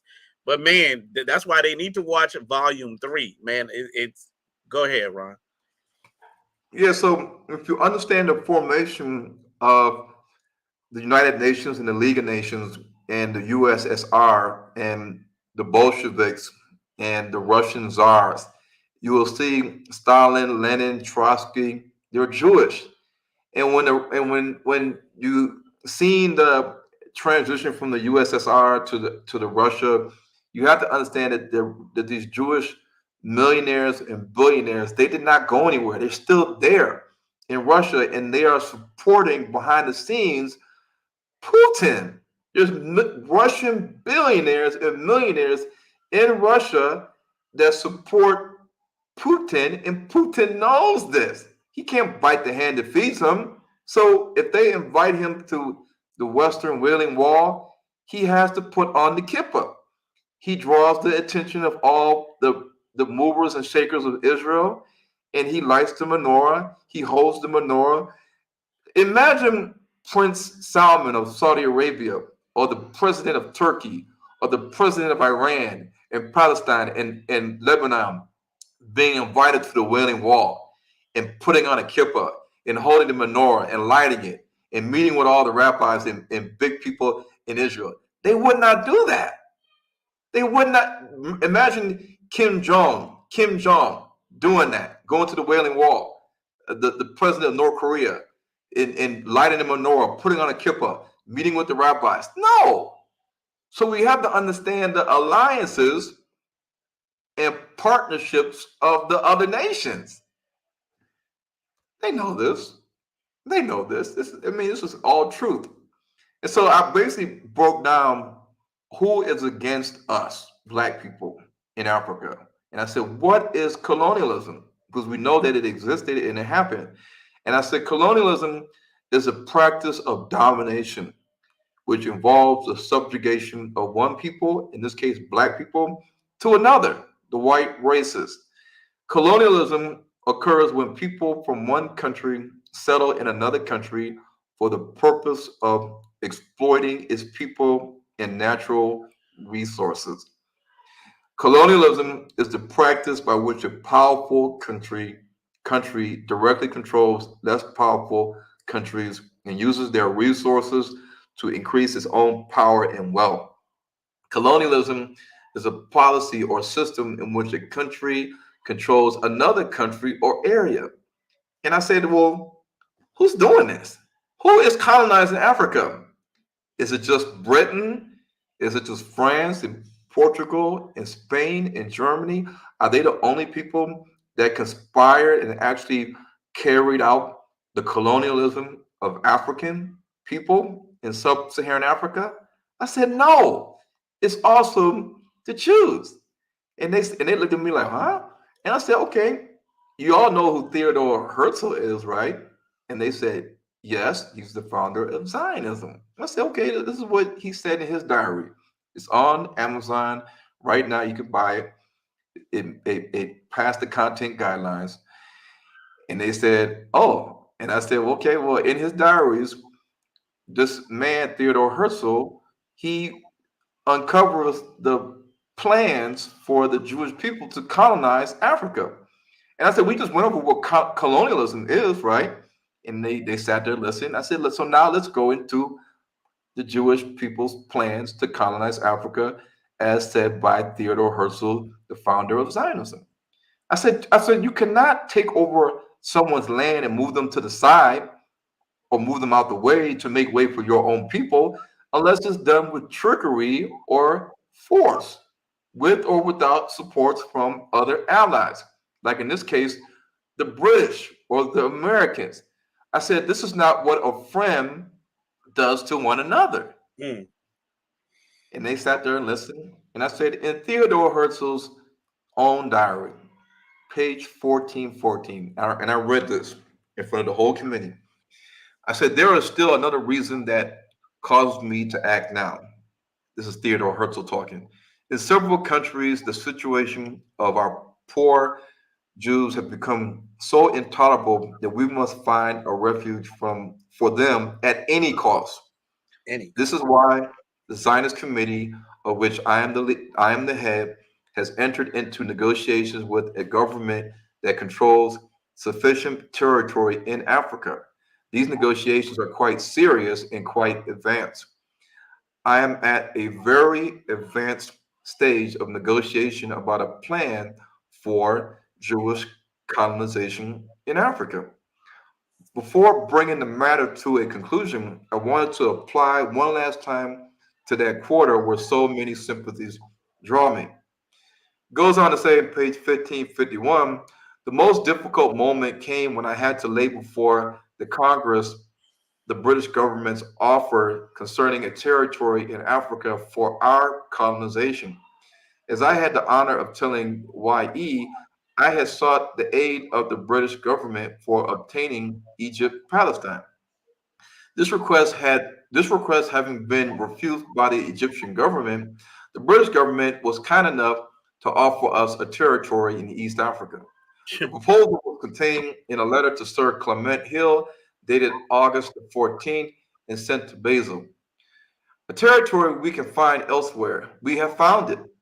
You have undoubtedly read in the papers that the English government has offered me a territory of 60,000 to 90,000 square leagues.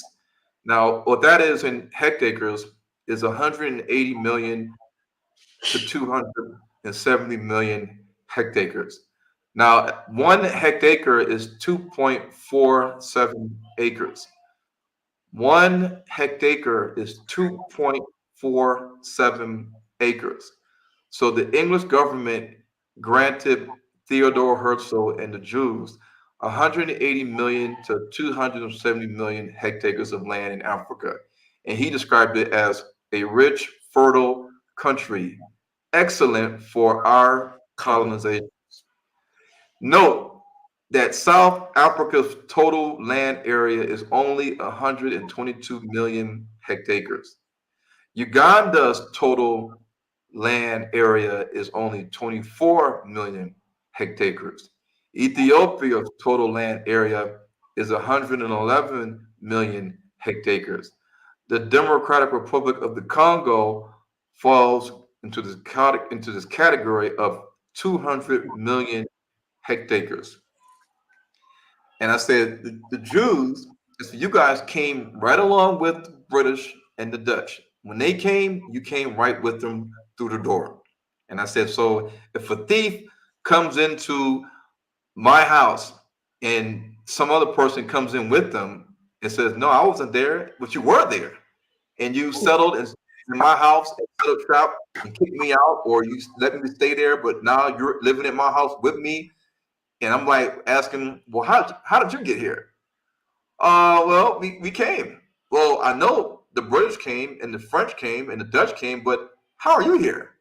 Woo. Oh, well, how did you get here? And I gave them this analogy, and I said, so how did the Jews get from Russia and Germany and Lithuania and Ukraine and Belarus? How'd y'all get to Zimbabwe, Rhodesia? Then how'd y'all get from Zimbabwe to South Africa? And how'd y'all get here? I was like, well, how'd y'all get here? And I said, well, you got here because you left Israel or you left Eastern Europe, but you came as a colonizer. Because if we're going to say the British colonized South Africa and the Dutch did, because we look at it as an active force, but you guys came right along with them, even though you didn't provide the force for people to look at on, in the history books. You guys came with them. And I said, you guys came between these years when the British and the Dutch were colonizing South Africa, and you came to Zimbabwe, aka South Rhodesia, and you set up your own Rhodesian Jewish Board of Deputies. And I said, isn't it something else how two European countries colonized South Africa, the Netherlands and Great Britain? You came and you colonized South Africa from 1652 all the way to 1961. And I said, and is it interesting how the British were advocating for giving the Jews land in Uganda, giving them land in Ethiopia, giving them land in Egypt, Palestine? I said, how is it that they're giving you this land or working with you to get the land, the Balfour Declaration? And now I said, when we look at the Dutch East Indian Company, among the first settlers in the colony that came with the Dutch were Jews. I said, y'all came with them. And I said, here in 1903, when the British were colonizing South Africa, the Ashkenazi Jews got on boats and said, okay, the British, they're bringing all the muscle, they're bringing all the troops, they're fighting the Dutch, they're taking over South Africa, and we're going to come now on our boats and just land there and just set up shop. I said to the Jews, I said, so while the British and the Dutch were colonizing South Africa, taking over their land, colonizing their land, you guys came too. And you did what? You also colonized South Africa because you're here. You left Europe and Israel and came to South Africa. I said, can South Africans right now, can they all leave and come to Israel and set up shop? No. And I broke all this down, and I'm not going to be too long. I think I'm getting close to the end of what I kind of gave. Oh, real quick question for you: are you open to a short Q&A when you wrap it up? Yeah. Okay. Well, those of you who have questions, I'm going to prioritize those of you who give with questions. If you have a question, then go ahead and start putting it in the chat, and I will put a star on it. Again, I'm going to prioritize those who give with their question. So I said in terms of those who are for us and against us, who are our enemies, our foes, our adversaries, who is our opponent. In the Hebrew, that's Satan. I said, what did colonialism bring? It brought slavery. And I said slavery took place in Africa of the so-called Negro, correct? And they didn't say anything. And I said the majority of people that were enslaved were Africans or Israelites from Central and West Africa, shipped to the New World. And I said the main European trading countries were Portugal, the United Kingdom, France, Spain, the Netherlands. And I said, and the Jewish people had slaves too. They said, oh, no. Oh, no. I said, yes. And I said, the Dutch first participated in slavery in the 1630s by transporting slaves to Brazil. And I said, following that, you see that the Spanish colonies, the Portuguese got involved, and they were taking slaves to the South America and other Portuguese and Spanish colonies like Sao Tome, Principe, Cape Verde, Mozambique, Equatorial Guinea, Hispaniola, the Spanish colony, eventually became Haiti and Dominican Republic. And you have Jamaica and Santo Domingo, and all these different terms that were Spanish, and then the British and the French came later. And I said these were all orchestrated by these nations, but the Jews were also involved too. And I said the Jews have wrote books on this stuff. I said Dutch Orthodox Rabbi Lodi van de Kamp wrote a book about the Dutch Jewish slave trade. And he talks about the Jewish savannah, which in Dutch is Jordan Savanne. and it was a community of 40 Jewish-owned plantations with at least 5,000 enslaved Negroes in Suriname, the former Dutch Guyana. And I said that Seymour Drescher, historian at the University of Pittsburgh, he stated that the Dutch Jews also had 15,000 enslaved people in the Caribbean island of Curaçao. And they said, well, you guys, you said you talked about in the movie the Jewish Newport World Center for Slave Commerce, and they said it doesn't exist. They were right, it doesn't exist. It's all conspiracy, it's all lies, and they were bringing up all this stuff, and I said, okay. I said, here we have here. You guys said that it does not exist. I said in the Jewish Rhode Island Newsletter magazine, in an article titled "Jews and Slavery in Newport, Rhode Island," subject of the Toro Synagogue Foundation talk by Dr. Paul Finkelman, it states the history of Newport, Rhode Island, which was founded upon the principles of religious freedom, is also the history of those who did not find freedom there, meaning enslaved Africans. Many Newporters, including Jews, either owned slaves or participated in some aspect of the transatlantic slave system. And it was based on the slave trade and goods produced through the labor of enslaved Africans. And I said, so you guys say that this was all fake and false, but here I am showing you that Dr. Paul Finkelman, he's one of America's most respected legal scholars and has published extensively on the history of slavery and on Jews in America. This is what he said in his talk. And this is the link right here. I said, this is it right here. And they sat there, they didn't say not one word. And I gave them all these links and books of the Jewish individuals that owned slaves in the slave trade. I gave them a plethora of books and the authors, and they looked at it, they didn't say anything. Then I gave them more. I said, you want more? Here's more. I said, Stanley Mervis, the Gabai Dynasty plantation Jewish owner in Jamaica. I read all the excerpts talking about the Jewish plantation slave dynasties, and the Gabais were one of the most extensive Jewish slave plantation families in Jamaica since the Brazilian exiles of 1654. Solomon Gabay, all these, breaking it all down, showing them all the articles and the docket number and chapters, the authors, showing them how the Jews owned slave plantations, farms, livestock pens when they came to the island of Jamaica. And I was like, man, this is all here. And I said, in the Torah, it says you're not supposed to steal a man and sell him. It's in Exodus 21:16. This is in your Torah, the Tanakh. I said, how can you do this when you're supposed to follow the law of Moses? I said, and the penalty, according to the Torah, is death. And I said this to all of them listening in there. I said, according to the Torah, the Tanakh, I said, if you steal a man, a Negro man, and sell him, then the penalty is death, according to Moses and God.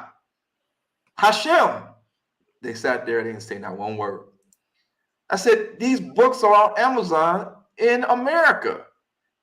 The slave ship owners is historical fact. Here's the source. I said, what's the opposite of a friend? Again, it's an enemy, a foe, an opponent, an antagonist, an adversary, a opposer, a competitor, a rival. I said, this is what the word Satan means.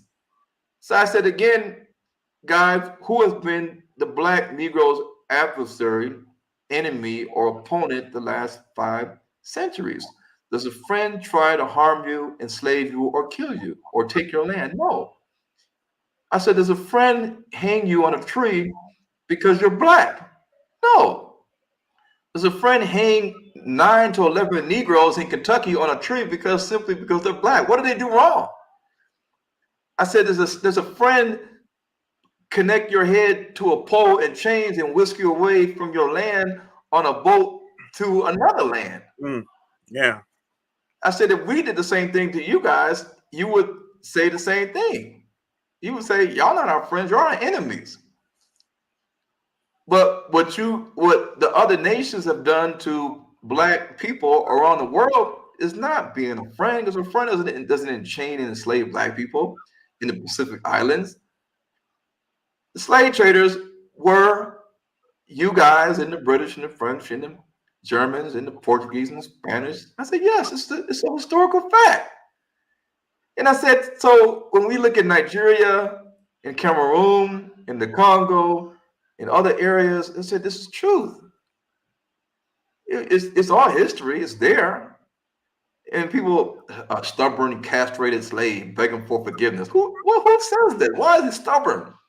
He doesn't want to be a slave in the first place. Why is he stubborn? He don't want to be a slave. He won't be tied up, ankles and wrists, neck, wrists, and ankles. This is in Cameroon. But we see that the majority area that they colonized in sub-Saharan Africa, the common DNA haplogroup passed down from father to son is E1B1A, the DNA of the so-called Negro. And in the books of authors in the 1700s, they talk about the treatment of the Negro by the Jews. It says that. It says here, while the colony of Suriname, which is Dutch Guyana in South America, while the colony of Suriname, however, is reeking and dyed with the blood of the African Negroes, truth compels me to believe or to observe that the Dutch there are not the only guilty party, but that to most other nations, and particularly the Jews, is owing this almost constant and diabolical barbarity. That's written by John Stedman. This is the book right here, publication date 1796. And I say here in the same book, it says, my departure, I was informed of a most shocking instance of depravity which had just occurred. A Jewish, meaning a Jewish woman, impelled by a groundless jealousy, for such her husband made it appear, put an end to the life of a young and beautiful quadroon or maroon girl by the infernal means of plunging into her body a red hot poker. But what is most incredible, and what indeed will scarcely be believed in a civilized country, is that for this most diabolical crime, the murderers was only banished to the Jew Savannah, which was a village or plantation of Jews, a slave plantation of Jews, which I shall afterwards describe in condemning in a trifling fine to the fiscal or town clerk of the colony. So in the town called Jew Savannah or Jewish Savannah, they have multiple plantations, Jewish plantations, and they had 9,000 slaves working on the plantation. And I said, here it says in the same book that another young Negro woman having her ankles chained so close together that she could scarcely move her feet was knocked down with a cane by a Jew and beaten till the blood streamed out of her head, her arms, and her naked sides. And I said, well, how? I said, if the Jews are the Negro's friend, then why are they beating this female slave until blood streamed out of her head, her arms, and her naked sides? I said, is that what a friend does? No, that's your enemy. And so I broke, and I'm not going to really get into this, but in terms of the economic power, oh boy, I said, here's the statistics. Here's the statistics. I said, according to the Forbes 2022 list of Jewish billionaires, in 2022, there were 267 billionaires, Jewish. And all of the 267 Jewish billionaires had a combined net worth of 1.7 trillion US dollars. But according to Forbes, in 2022, there was a total of 2,668 billionaires in the world. And out of those 2,668 billionaires in the world, 267 of them were Jewish. And based on the simple math, 10% of all the billionaires in the world in 2022 were Jewish, when the Jews only make up 0.2% of the population of the world. That is an amazing statistic. And out of the 50 richest people in the world, a quarter of them are Jewish. And of the top 10 richest Jewish people in the world, 8 are from the US, 2 are from Russia. And I said, having economic power means you are able to set up shop in many different aspects of wholesale trade, retail trade, automotive trade, you name it. You can do it when you have wealth and economic power. And lastly, when they talked about the Adolf Hitler quote about the Negroes being the real Jews, I said, the interview of Adolf Hitler, you cannot rule out that it wasn't said or was said. Just as nobody can rule out that Hitler's death was by suicide, and when and where are his remains are today. And I said, you can't simply dismiss statements and quotes in interviews as a forgery, as false, as it didn't happen, because you're not God. And I said, you're not time travelers and you can't explain everything. And I said throughout the documentary does not paint the Jews as a diabolical evil people. I said it states the facts. And the facts is what it is. And so at the end of the day, I basically broke down and countered a lot of their arguments. And I said that Bantu people have been told that we're not uh, connected to the Israelites. In church, we're not told that we're the Israelites. We're told that we're Hamites. And I said, but Bantu people are the largest ethnic group in sub-Saharan Africa. A Bantu man can't, from the Zulu tribe, can't go to China and live there 1,000 years and then say he's a Han Chinese man. Even if he learns to speak Mandarin and Cantonese, he follows all the traditions and customs, even dresses like the Chinese and follows Buddhism. He can't become a Han Chinese man. Even if the whole world believes that he's a Han Chinese man, he is still not a Han Chinese man. He's a Bantu man from a Zulu paternal forefather. But this is what we've been believing for hundreds of thousands of years. And I said the imagery of what we're taught by our conquerors, our colonizers, our foe, our enemy, and our opponent and our adversary is not that we are the Israelites, it's that we are not the Israelites. Because clearly, when you look at the imagery of Jesus in churches and on TV and movies, he's white, the same complexion, the same race as the Jews today. And I said in the movies that are in Hollywood that are seen in American Africa, the Egyptians and the Jews, Moses, are depicted as white, and the Africans are depicted as the beggars, the slaves, the guards. I said, so even Noah had 3 sons, and he populated the whole earth with his 3 sons, but his 3 sons don't show a black man, an Indian man, or an Asian man. They're all white, and their wives are white. And so we look at the Passion of the Christ, and we see many Christians in South Africa are Christian, and many Christians in South Africa we're Christian because of colonization, but the imagery we get in terms of Christianity and our Savior Christ, and he's a Jew from the tribe of Judah, we see that the imagery doesn't teach us who we really are. And I said, we're being taught another identity, and the person that has our identity is you guys. And I said, so either we're lying or you're lying. And this is the movie that teaches the truth about who's telling the truth and who has been who we've been taught that we are not when we really are.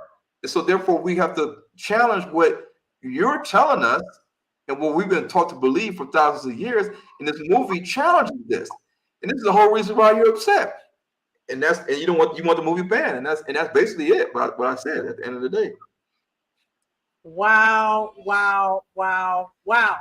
Okay, first off, before we even get into any other part of our discussion, listen, y'all show Ron some love in the chat. Give him some hand claps. Give him some fire emojis. This was like so amazing. Ron, thank you so much. I think you took all of us to school. I mean, you know, I learned so many things. Every time you come on, I just learned so many things. But man, this was fire on so many different levels. So thank you so much. I just thank all of you for just coming out and supporting the way you have. We are going to have a short Q&A. Y'all sent a lot of questions. We're going to have a short Q&A real quick. Y'all hear my baby. I know y'all heard Ron's earlier. That's my baby going off this time.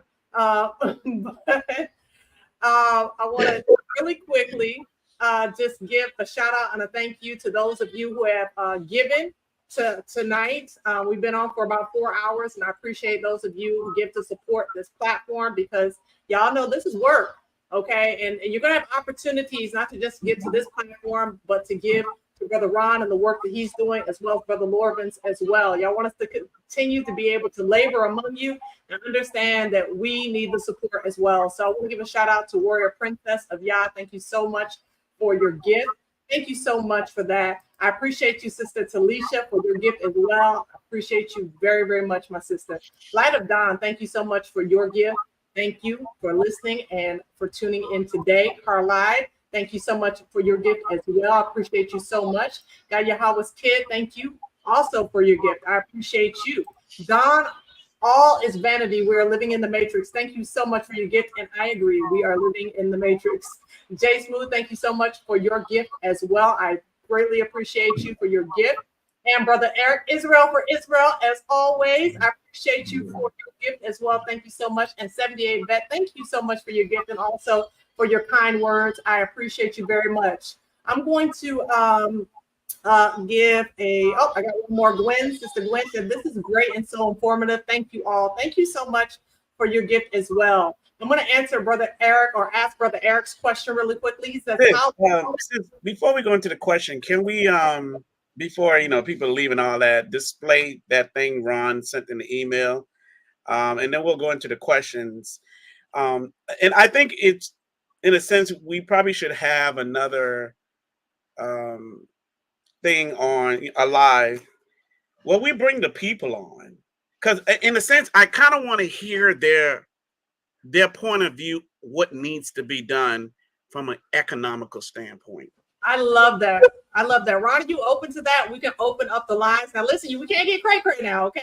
All right, cray-cray, but we can open up the lines and give people an opportunity to directly ask you their questions the next time that you come on. Is that cool? Yeah. Well, not only that, but speak to what is needed, man, to bridge the gap between the world, basically, because the scriptures that were scattered throughout 4 corners. And I really believe that there is the idea of the 2 sticks coming together. It's just not a spiritual thing. I think there's economic involved with that. There's fundamentals. You see what I'm saying? Spiritually, physically, mentally. And I think we need to bridge that, because as I work here in America over and over, and I see my wife working and many different people I talk to, this is not sustainable. I don't think it was meant to be this way. And I believe as Israelite, we all should have our own, right? Individually, but also collectively. You see what I'm saying? And if you have a community, and I know here in America, a lot of times they have communities and you got one person owning everything. It shouldn't be that way. But if we are able to have places like, for instance, in Africa, where we have a community, everybody have their own, but we need to help one another get to that point, because not everybody is able to pay their way there. Not everybody is able to do the same thing, because there are some lacking. But if we join forces together, we can help one another. But at the end of the day, y'all, we're going to have to trust one another, though. We're going to have to trust one another. There are people like me or Ron. I'm not saying for y'all to put all your trust in me, but I believe I left a trail of some good deeds that we've done, to where, you know what, we can do this. We can do this together. But when I say, you don't put it all in the hands of one person. You do it as a community. You have a select group of leaders who are accounting for one another so that they can make this thing happen. I believe we can. I really believe we can, but we need y'all buy-in, though. We need to operate in faith. And I know a lot of people say, well, yeah, who is going to do this? Who is going to do that? But guess what? He does it through us. He's gonna do things through us. We are his battle axe. We're gonna keep saying the same thing over and over. But the only thing that we've not done is come together and make it happen, physically, financially, all of that. That's the one difference we've not made. But yeah, we can go into the questions. No, I'm sorry. Go into the thing, and Ron can speak to it. You said, Ron, you wanted Ron to show something on the screen? Right. It's the it's the let me see. It's the indie. Oh yeah, the Indiegogo. The And since Indiegogo. It's not GoFundMe, but it's a different platform because GoFundMe, they can, they ain't really doing it for us. Right. We're going to definitely show that, and I think that's a great thing to show before we even get started. Right. Just go ahead. We got a couple more people who have supported the platform, and we'll let those people be recognized really quickly. Then we'll show that. Thank you so much, Sister Tracy Benson, for your support. Obadiah, thank you for yours as well. Harbinger 2022, thank you so much for your support.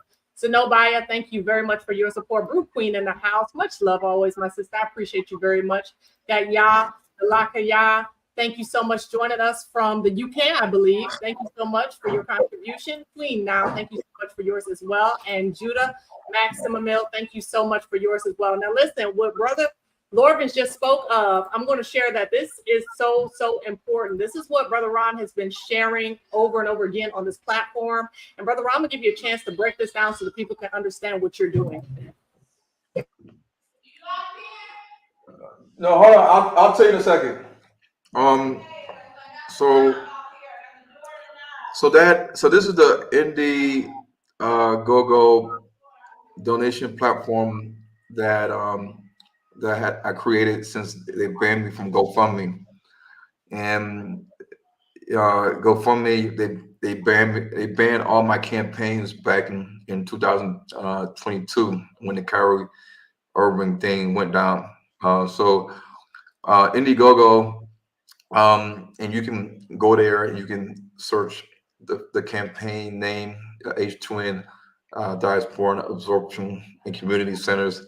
Talk about a lot of this on H2N TV under the category Coming in Diaspora. And this is basically so that we actually have a group of African Americans and also Caribbean blacks that are putting our monies together to buy land. Initially, we're buying land in South Africa, and the purpose of buying land in South Africa is to start our own community.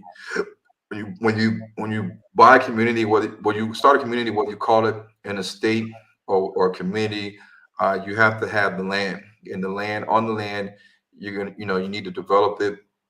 You need to put roads down. You need to have common areas where people can congregate. They can play outside, like the kids can play in the playground. They can barbecue. You can have events, clubhouse, gym, a pool, model homes, different parking lots, different things of that nature.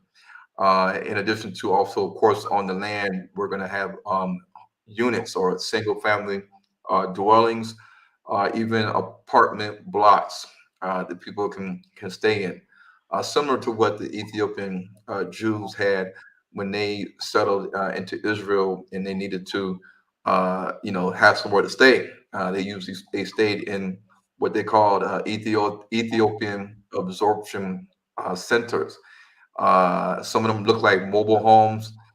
Some of them look like apartment blocks.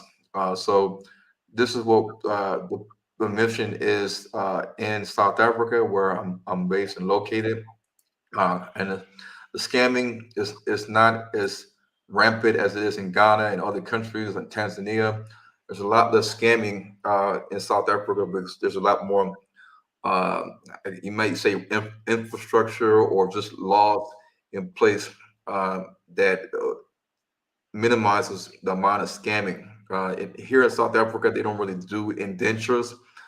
They have title deeds, and title deeds are upheld by the deeds office in the government. So once you have your own title deed, you own the land.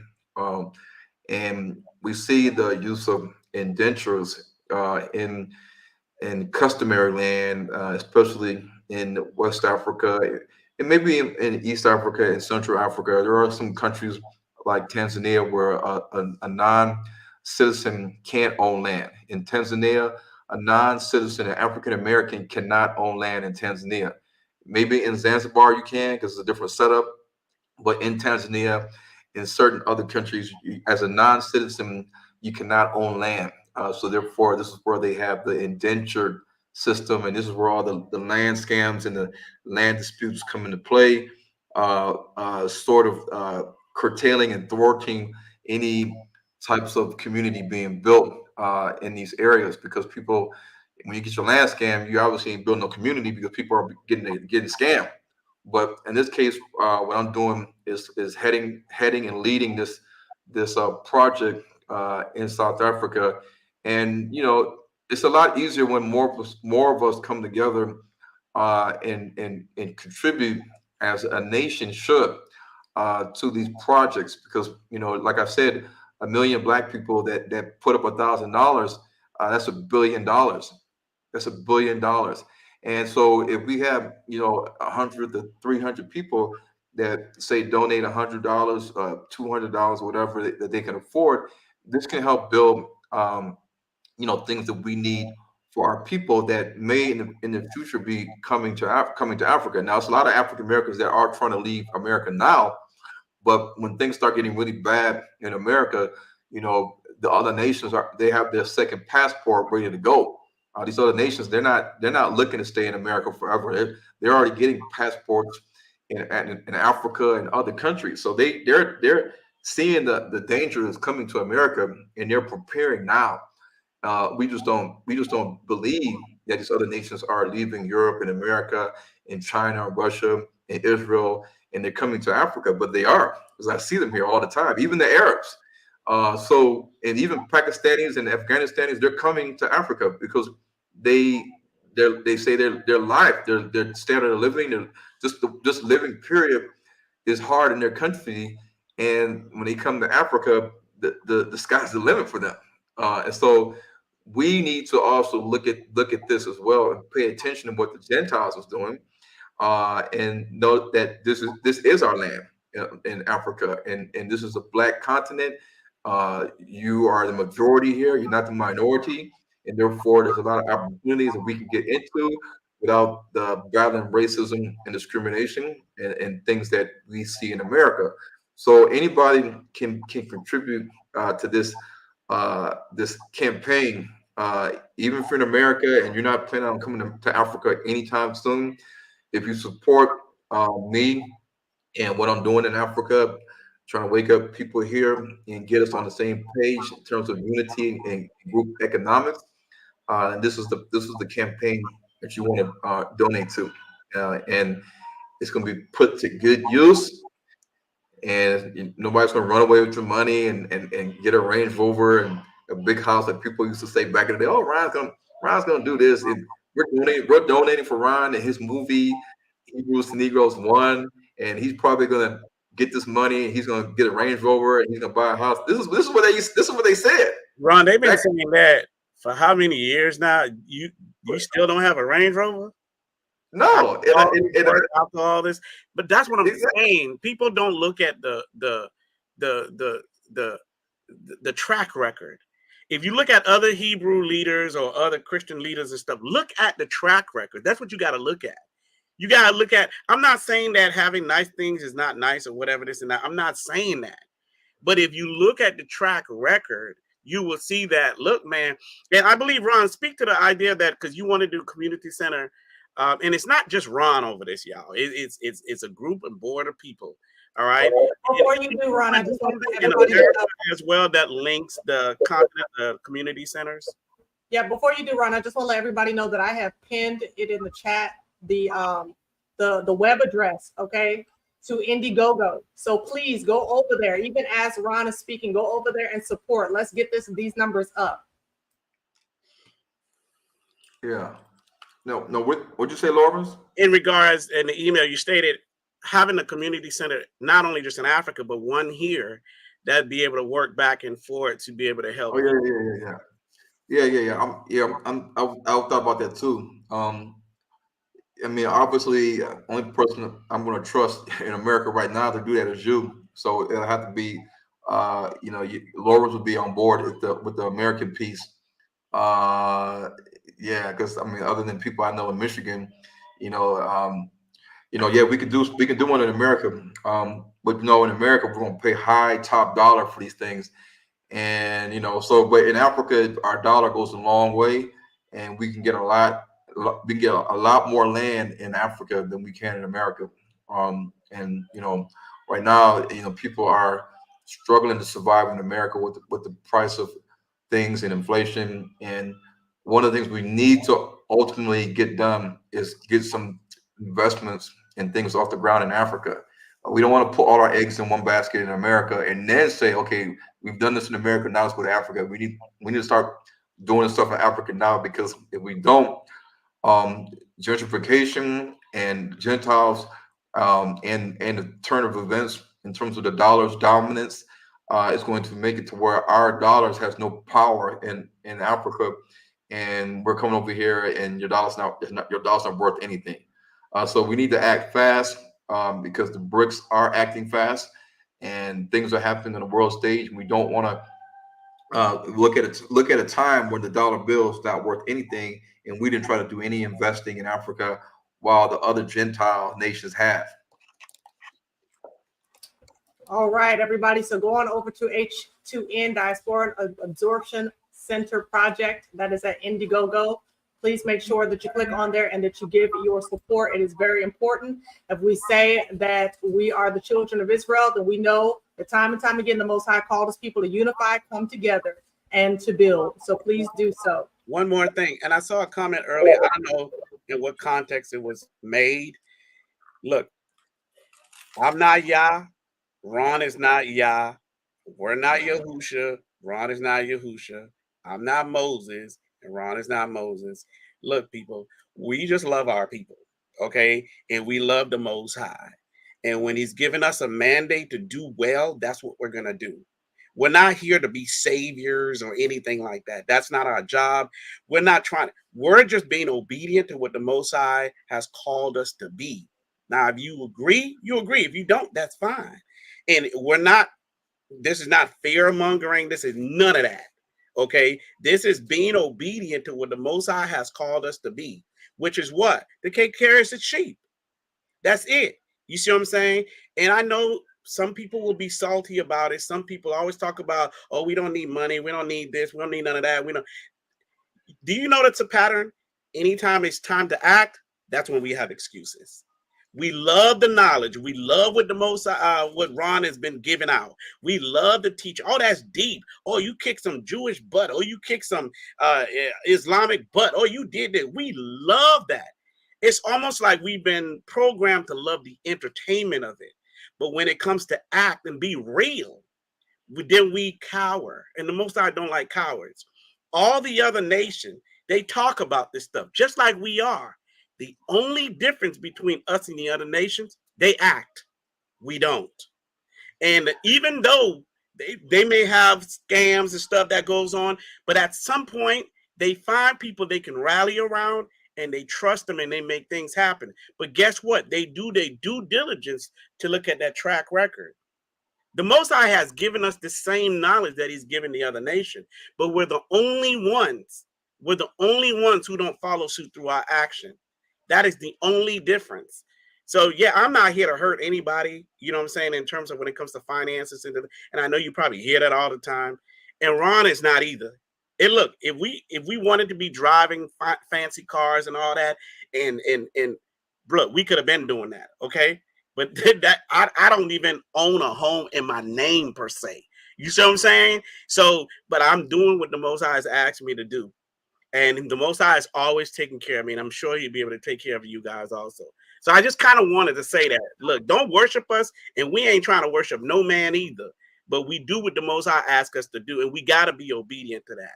And that's up to you to do the same thing. Yeah. That's real talk, Brother Lorvins. Real talk right there. I'm talking about it. I was just saying to the Most High the other day, we're definitely not rich by any stretch of the imagination in this system, but it doesn't matter, because if I have to live in a shoebox, I'm still going to do what it is that you called me to do. Absolutely. And that's how we feel. But you know, at the end of the day, Yah does not want his people, especially his laborers. He does not want us to not be able to be supported to do the work. So thank you for those of you who continue to support us.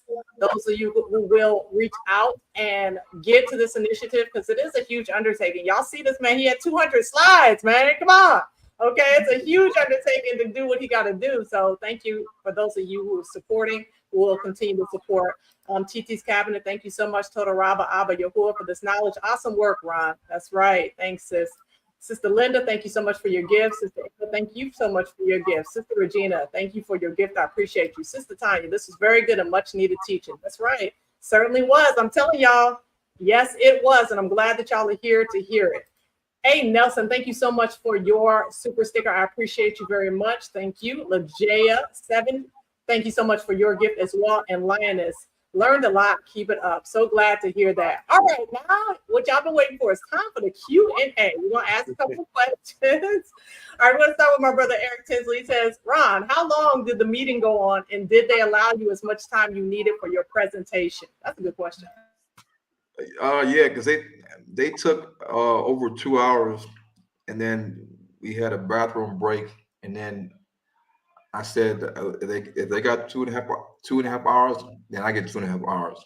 And so after they did their thing, then I did my thing, and it was about 2.5 hours. So they had to sit there and listen to what I had to say, because they gave the Jews 2.5 hours of uninterrupted talking.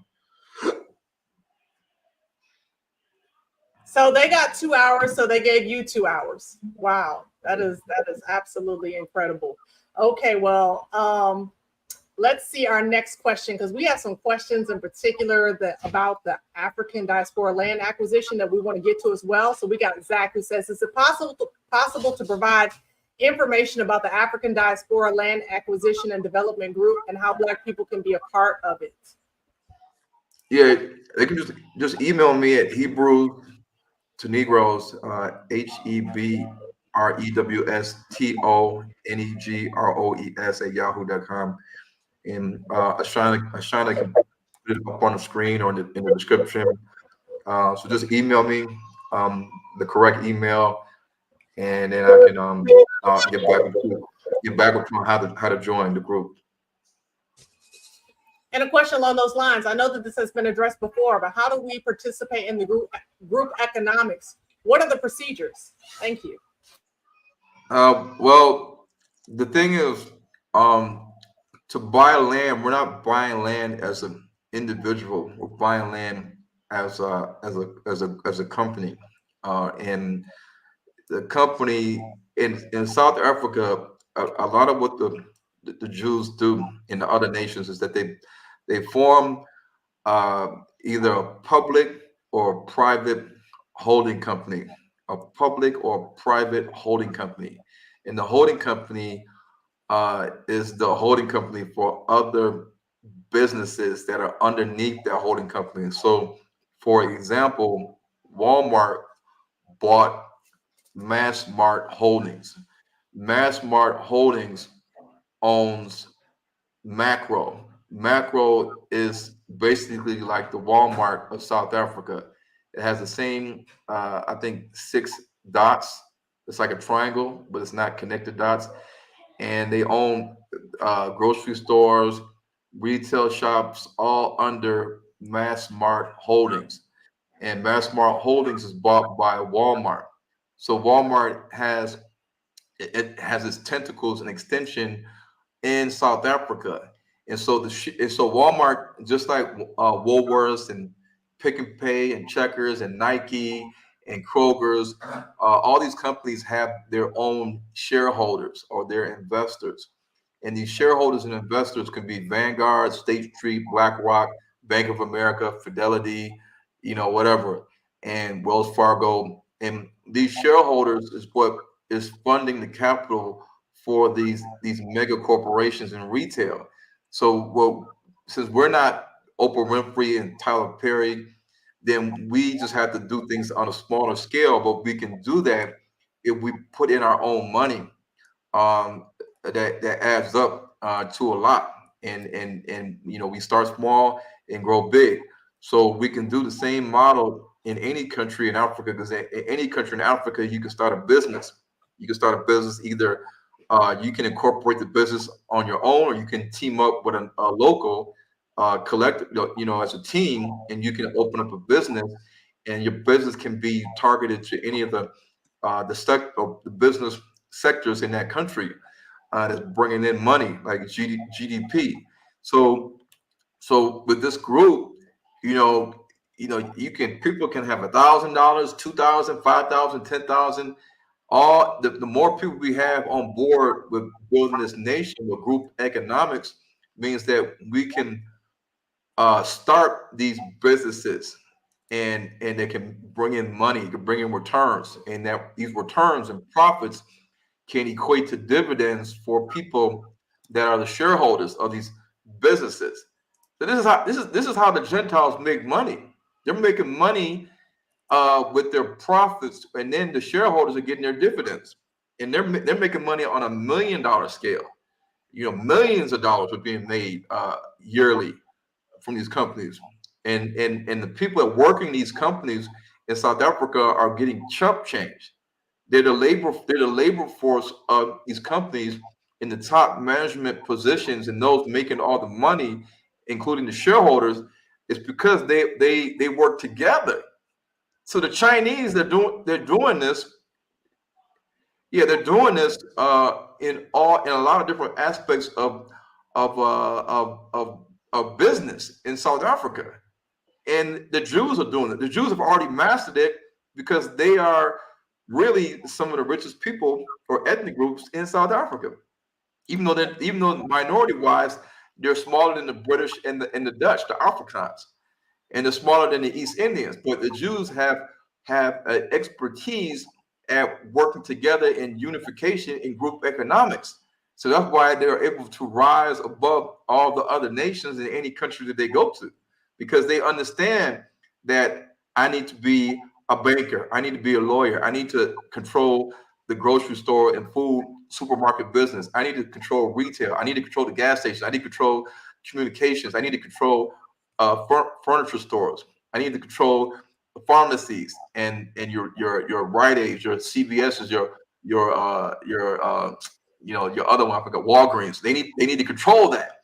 They need to control certain aspects that they know that people need on a daily basis, that you can't run from it.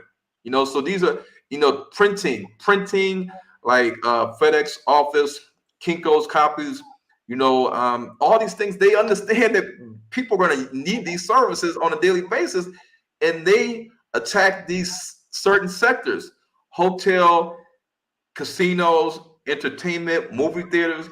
The Jews understand that they have to control that.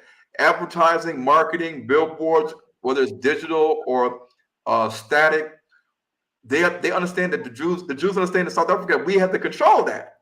The bookstores, the Jews understand we have to control that.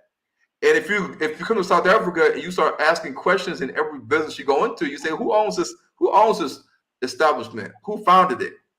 You'll find out that a lot of cases it's the Jews. The Jews, they own all this stuff.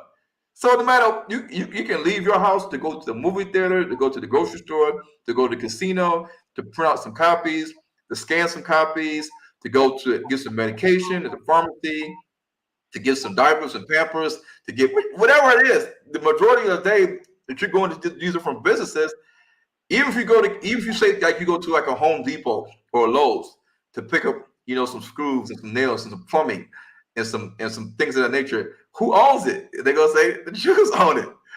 The Jews own it. Like what? Like I just spent my whole day patronizing the Jews because they own these holding companies that control these businesses. And we need to do the same thing, but we have to come together. And the start of this in South Africa, where I'm at, is what I'm trying to do with this group. And we can do it.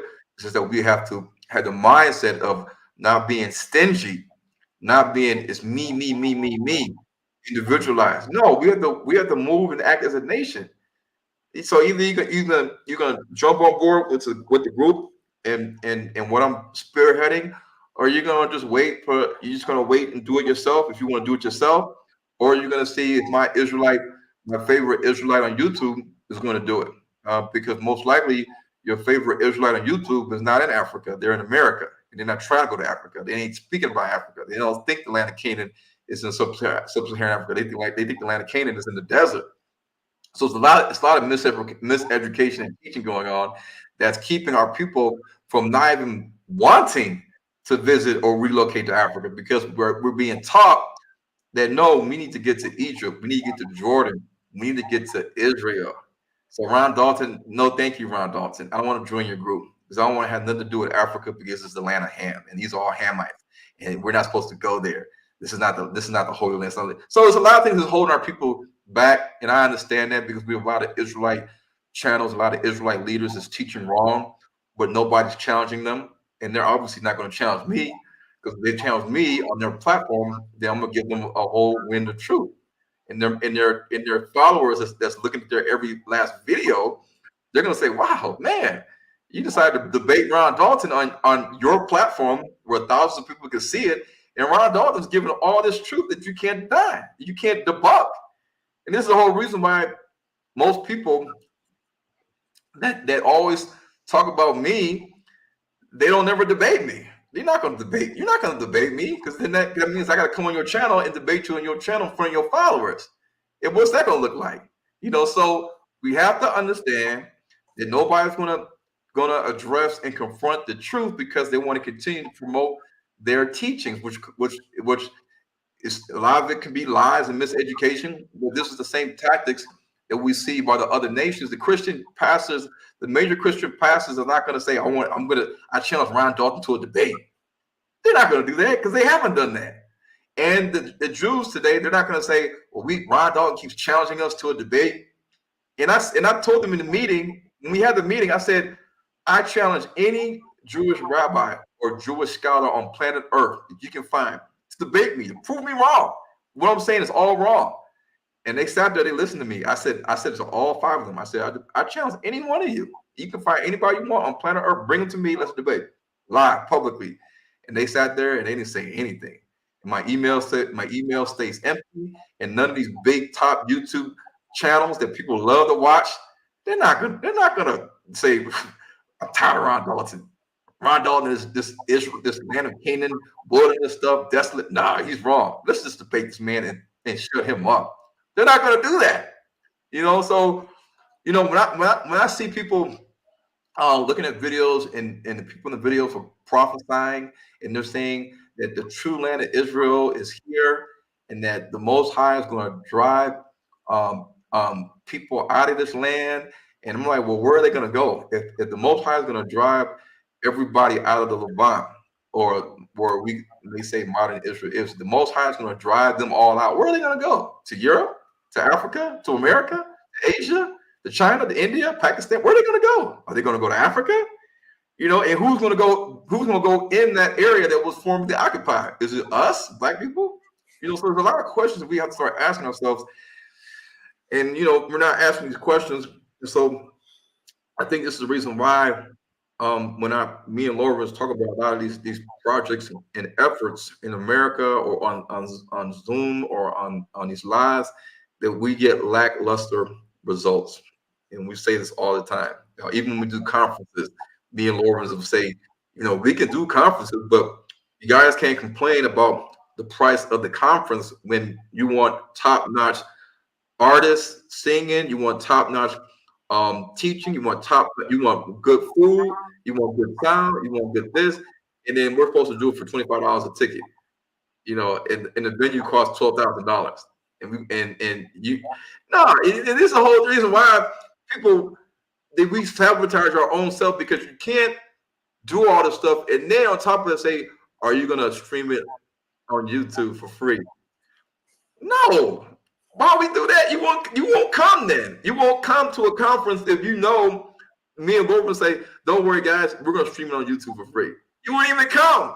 And we're spending all this money, thousands of dollars, for an event, hoping that somebody shows up. If they don't show up, this is because everybody's on YouTube waiting for us to stream it. So we have to get out of this thinking that we need to support, we need to act like a nation and we need to come together in terms of group economics. I mean, that's why they don't respect us. I mean, I'm not saying we're not looking for validation from any nation, but at the end of the day, they don't respect you because we don't operate like a unit. We don't operate like the person or the being that created everything is our father. Like literally, we don't even operate like that. We operate like we're scared, like we fear progress.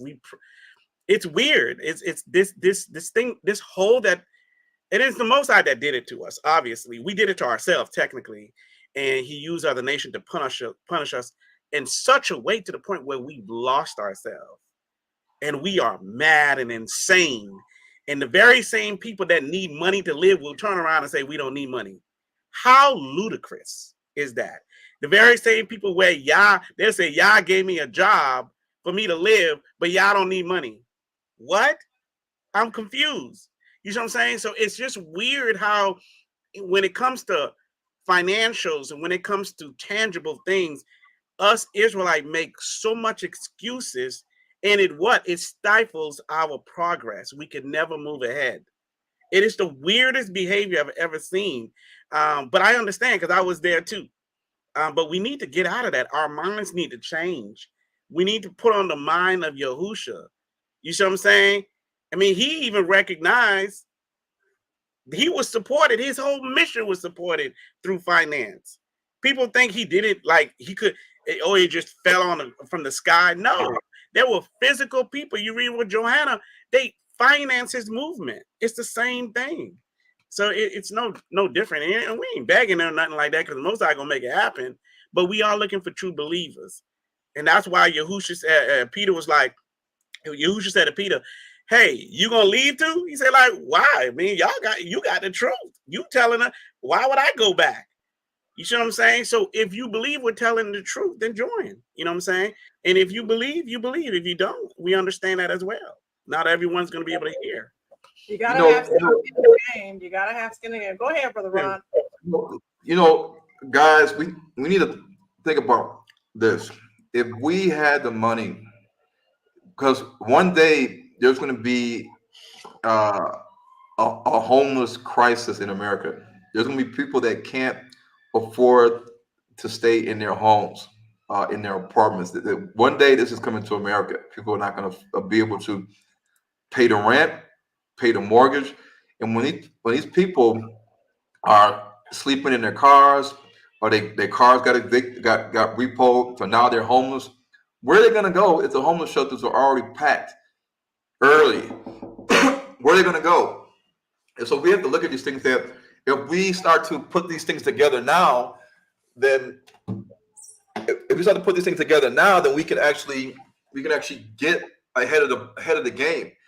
Because at some point, in order to provide shelter for our people, you're going to need to either buy a structure that can be converted to like a semi-homeless shelter where you got walls, you got a roof over your head, it got heat, it has electricity, and you can section out like a building into like a mass area that you got cots, you got curtains, you got bathroom facilities for people that need to get out of the cold. They need to get out of the sky, out of the sun, out of the elements.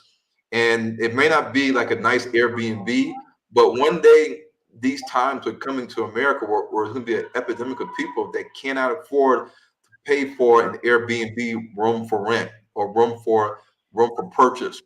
Because there are Airbnbs that even in Africa, there's Airbnbs that you can just buy a room for the night. You can just buy a room in a house, or you can just buy a bed in a house. It'll say the price, and you don't get the whole house to yourself. You get a bed, or you get a room, and this is in America too. So these days are coming where people aren't going to be able to afford even to stay in their house, a whole house or a whole apartment. They're going to have to share, because they don't have the money. And when the dollar collapses, oh man, when the dollar starts to collapse, either you're going to stay and deal with it, or you're going to get out, and you're going to see the danger coming, and you're going to say, man, I'm out of here. And either you're going to flee to South America, or like a lot of people from South America are fleeing to America, and they're getting all this aid. They get all this aid, and black people ain't getting nothing. They're getting all this aid to live in America, and we ain't getting nothing. So when times get tough for us, where do we have to run to? Are we going to run the reverse way to South America? Are we going to run to Canada? Or are we going to see the danger ahead and say, Ron and Locums, they have a ton of Israelite absorption communities or community centers in Botswana, in South Africa, in Ghana, in Nigeria, in Zambia, in DRC, RC, Angola, and we can just get a plane ticket and land there. And once you're on the continent with an American passport, you can move. You can move from country to country. You know, you're not restricted to where you can go. And there's 54 countries in Africa. And sub-Saharan Africa, you know, you can bounce around. You can cross the border by car or by plane. And all we got to do is have these areas set up to welcome and intake our people. Because at the end of the day, feeding yourself and housing yourself or providing a roof over your head and shelter, including water, is easier in Africa. Who do you know in America that has their own borehole? I don't know any. My mother has a well, but the well is not used, the way that it should be used. But even then, boreholes and things of that nature can run very well in Africa because the sunlight is constantly shining 12 hours of the day. So you can run a borehole on a solar pump. But try doing that in Michigan, where it's not sunny all the time. When it's not a lot of sunlight, it's a lot of clouds. Like your solar panel borehole pump may not be operating because you ain't getting enough sun to power that pump. And so we got to take into factor food, water, and shelter. Food, water, and shelter. Because at the end of the day, if you don't have the money to buy food in America, then you're not eating. You're not eating.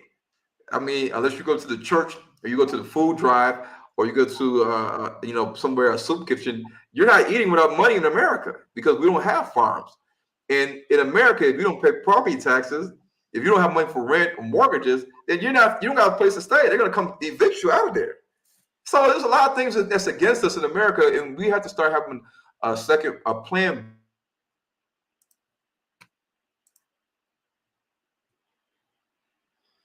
Lorvins, did Ron freeze up? Yeah, it looked like he froze up on my end. I think he's trying to come back. Okay, there he is. There you go. Okay. Yeah, but that's it. I don't want to keep going. We've been on here long enough, but that's it. Yeah, actually, we are almost at the 5-hour mark, and we're probably going to make it real quick because I just wanted to share that I've been refreshing my screen, and I just wanted to do that because I wanted to show the support of our brothers and sisters. I want to thank y'all so much.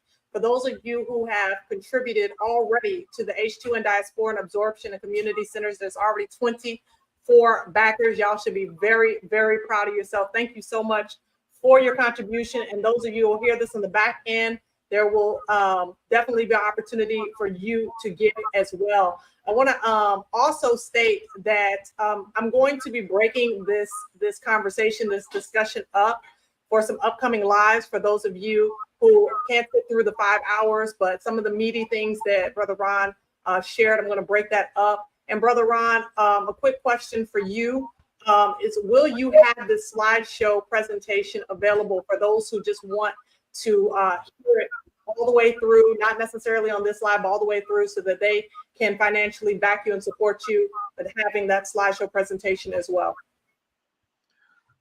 Yeah, I got the recording already because I got the whole recording of the whole interview. Well, not the interview, but the presentation I did on June the 25th. I have that on my computer.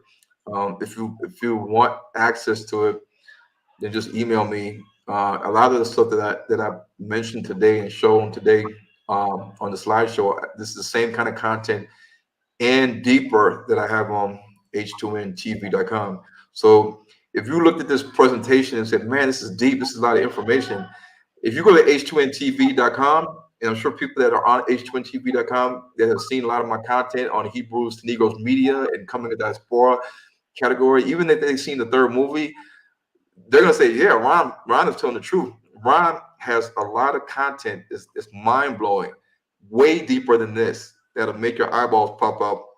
It's on h2ntv.com. It's the main reason why I think they banned me from YouTube, because at that time in 2022 on YouTube, I was mainly always talking about H2N TV, my Zoom webinar coming up, conferences, the movies. I wasn't really teaching a lot on YouTube. If you pay attention to my YouTube back in 2022, I wasn't teaching for 3 hours on YouTube.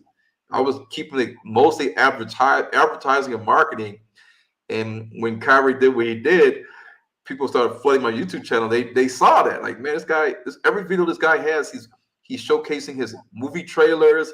He's showing his Hebrews to Negroes TV promotional videos, telling people to subscribe. They understood very well that what Ron Dalton is doing is getting them away from YouTube into his own platform, into his own movies on the negronetwork.com and Amazon. So they understood this.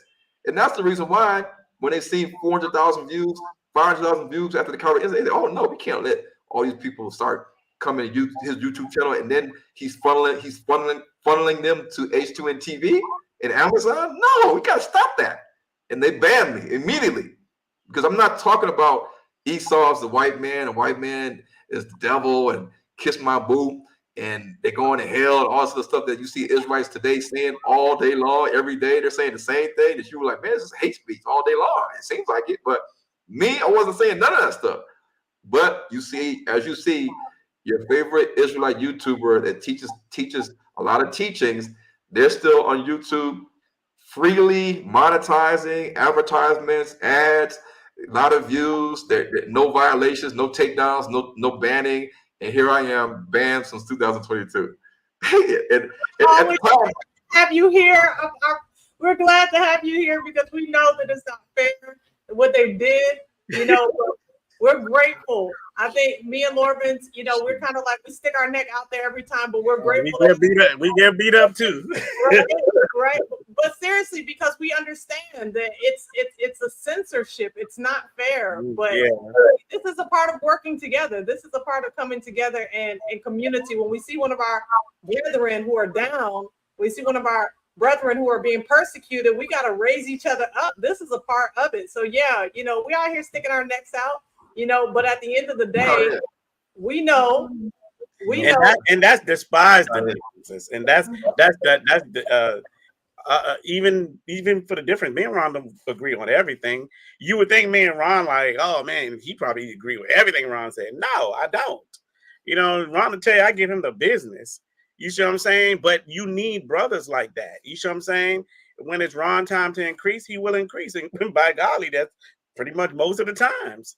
But there are times where Ron does decrease. It takes a unified front to be able to fight. You see what I'm saying?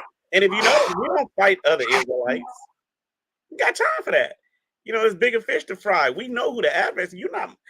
I know some of my brothers and sisters, maybe they don't like certain things about me, but that's okay. You still my brother. You still my sister. I'm not going to fight you, especially with the women. You got women coming against me now. It's weird, but I'm not going to fight the women. Like, what will I look like fighting another sister, irregardless of what her views about me is? You know what I'm saying?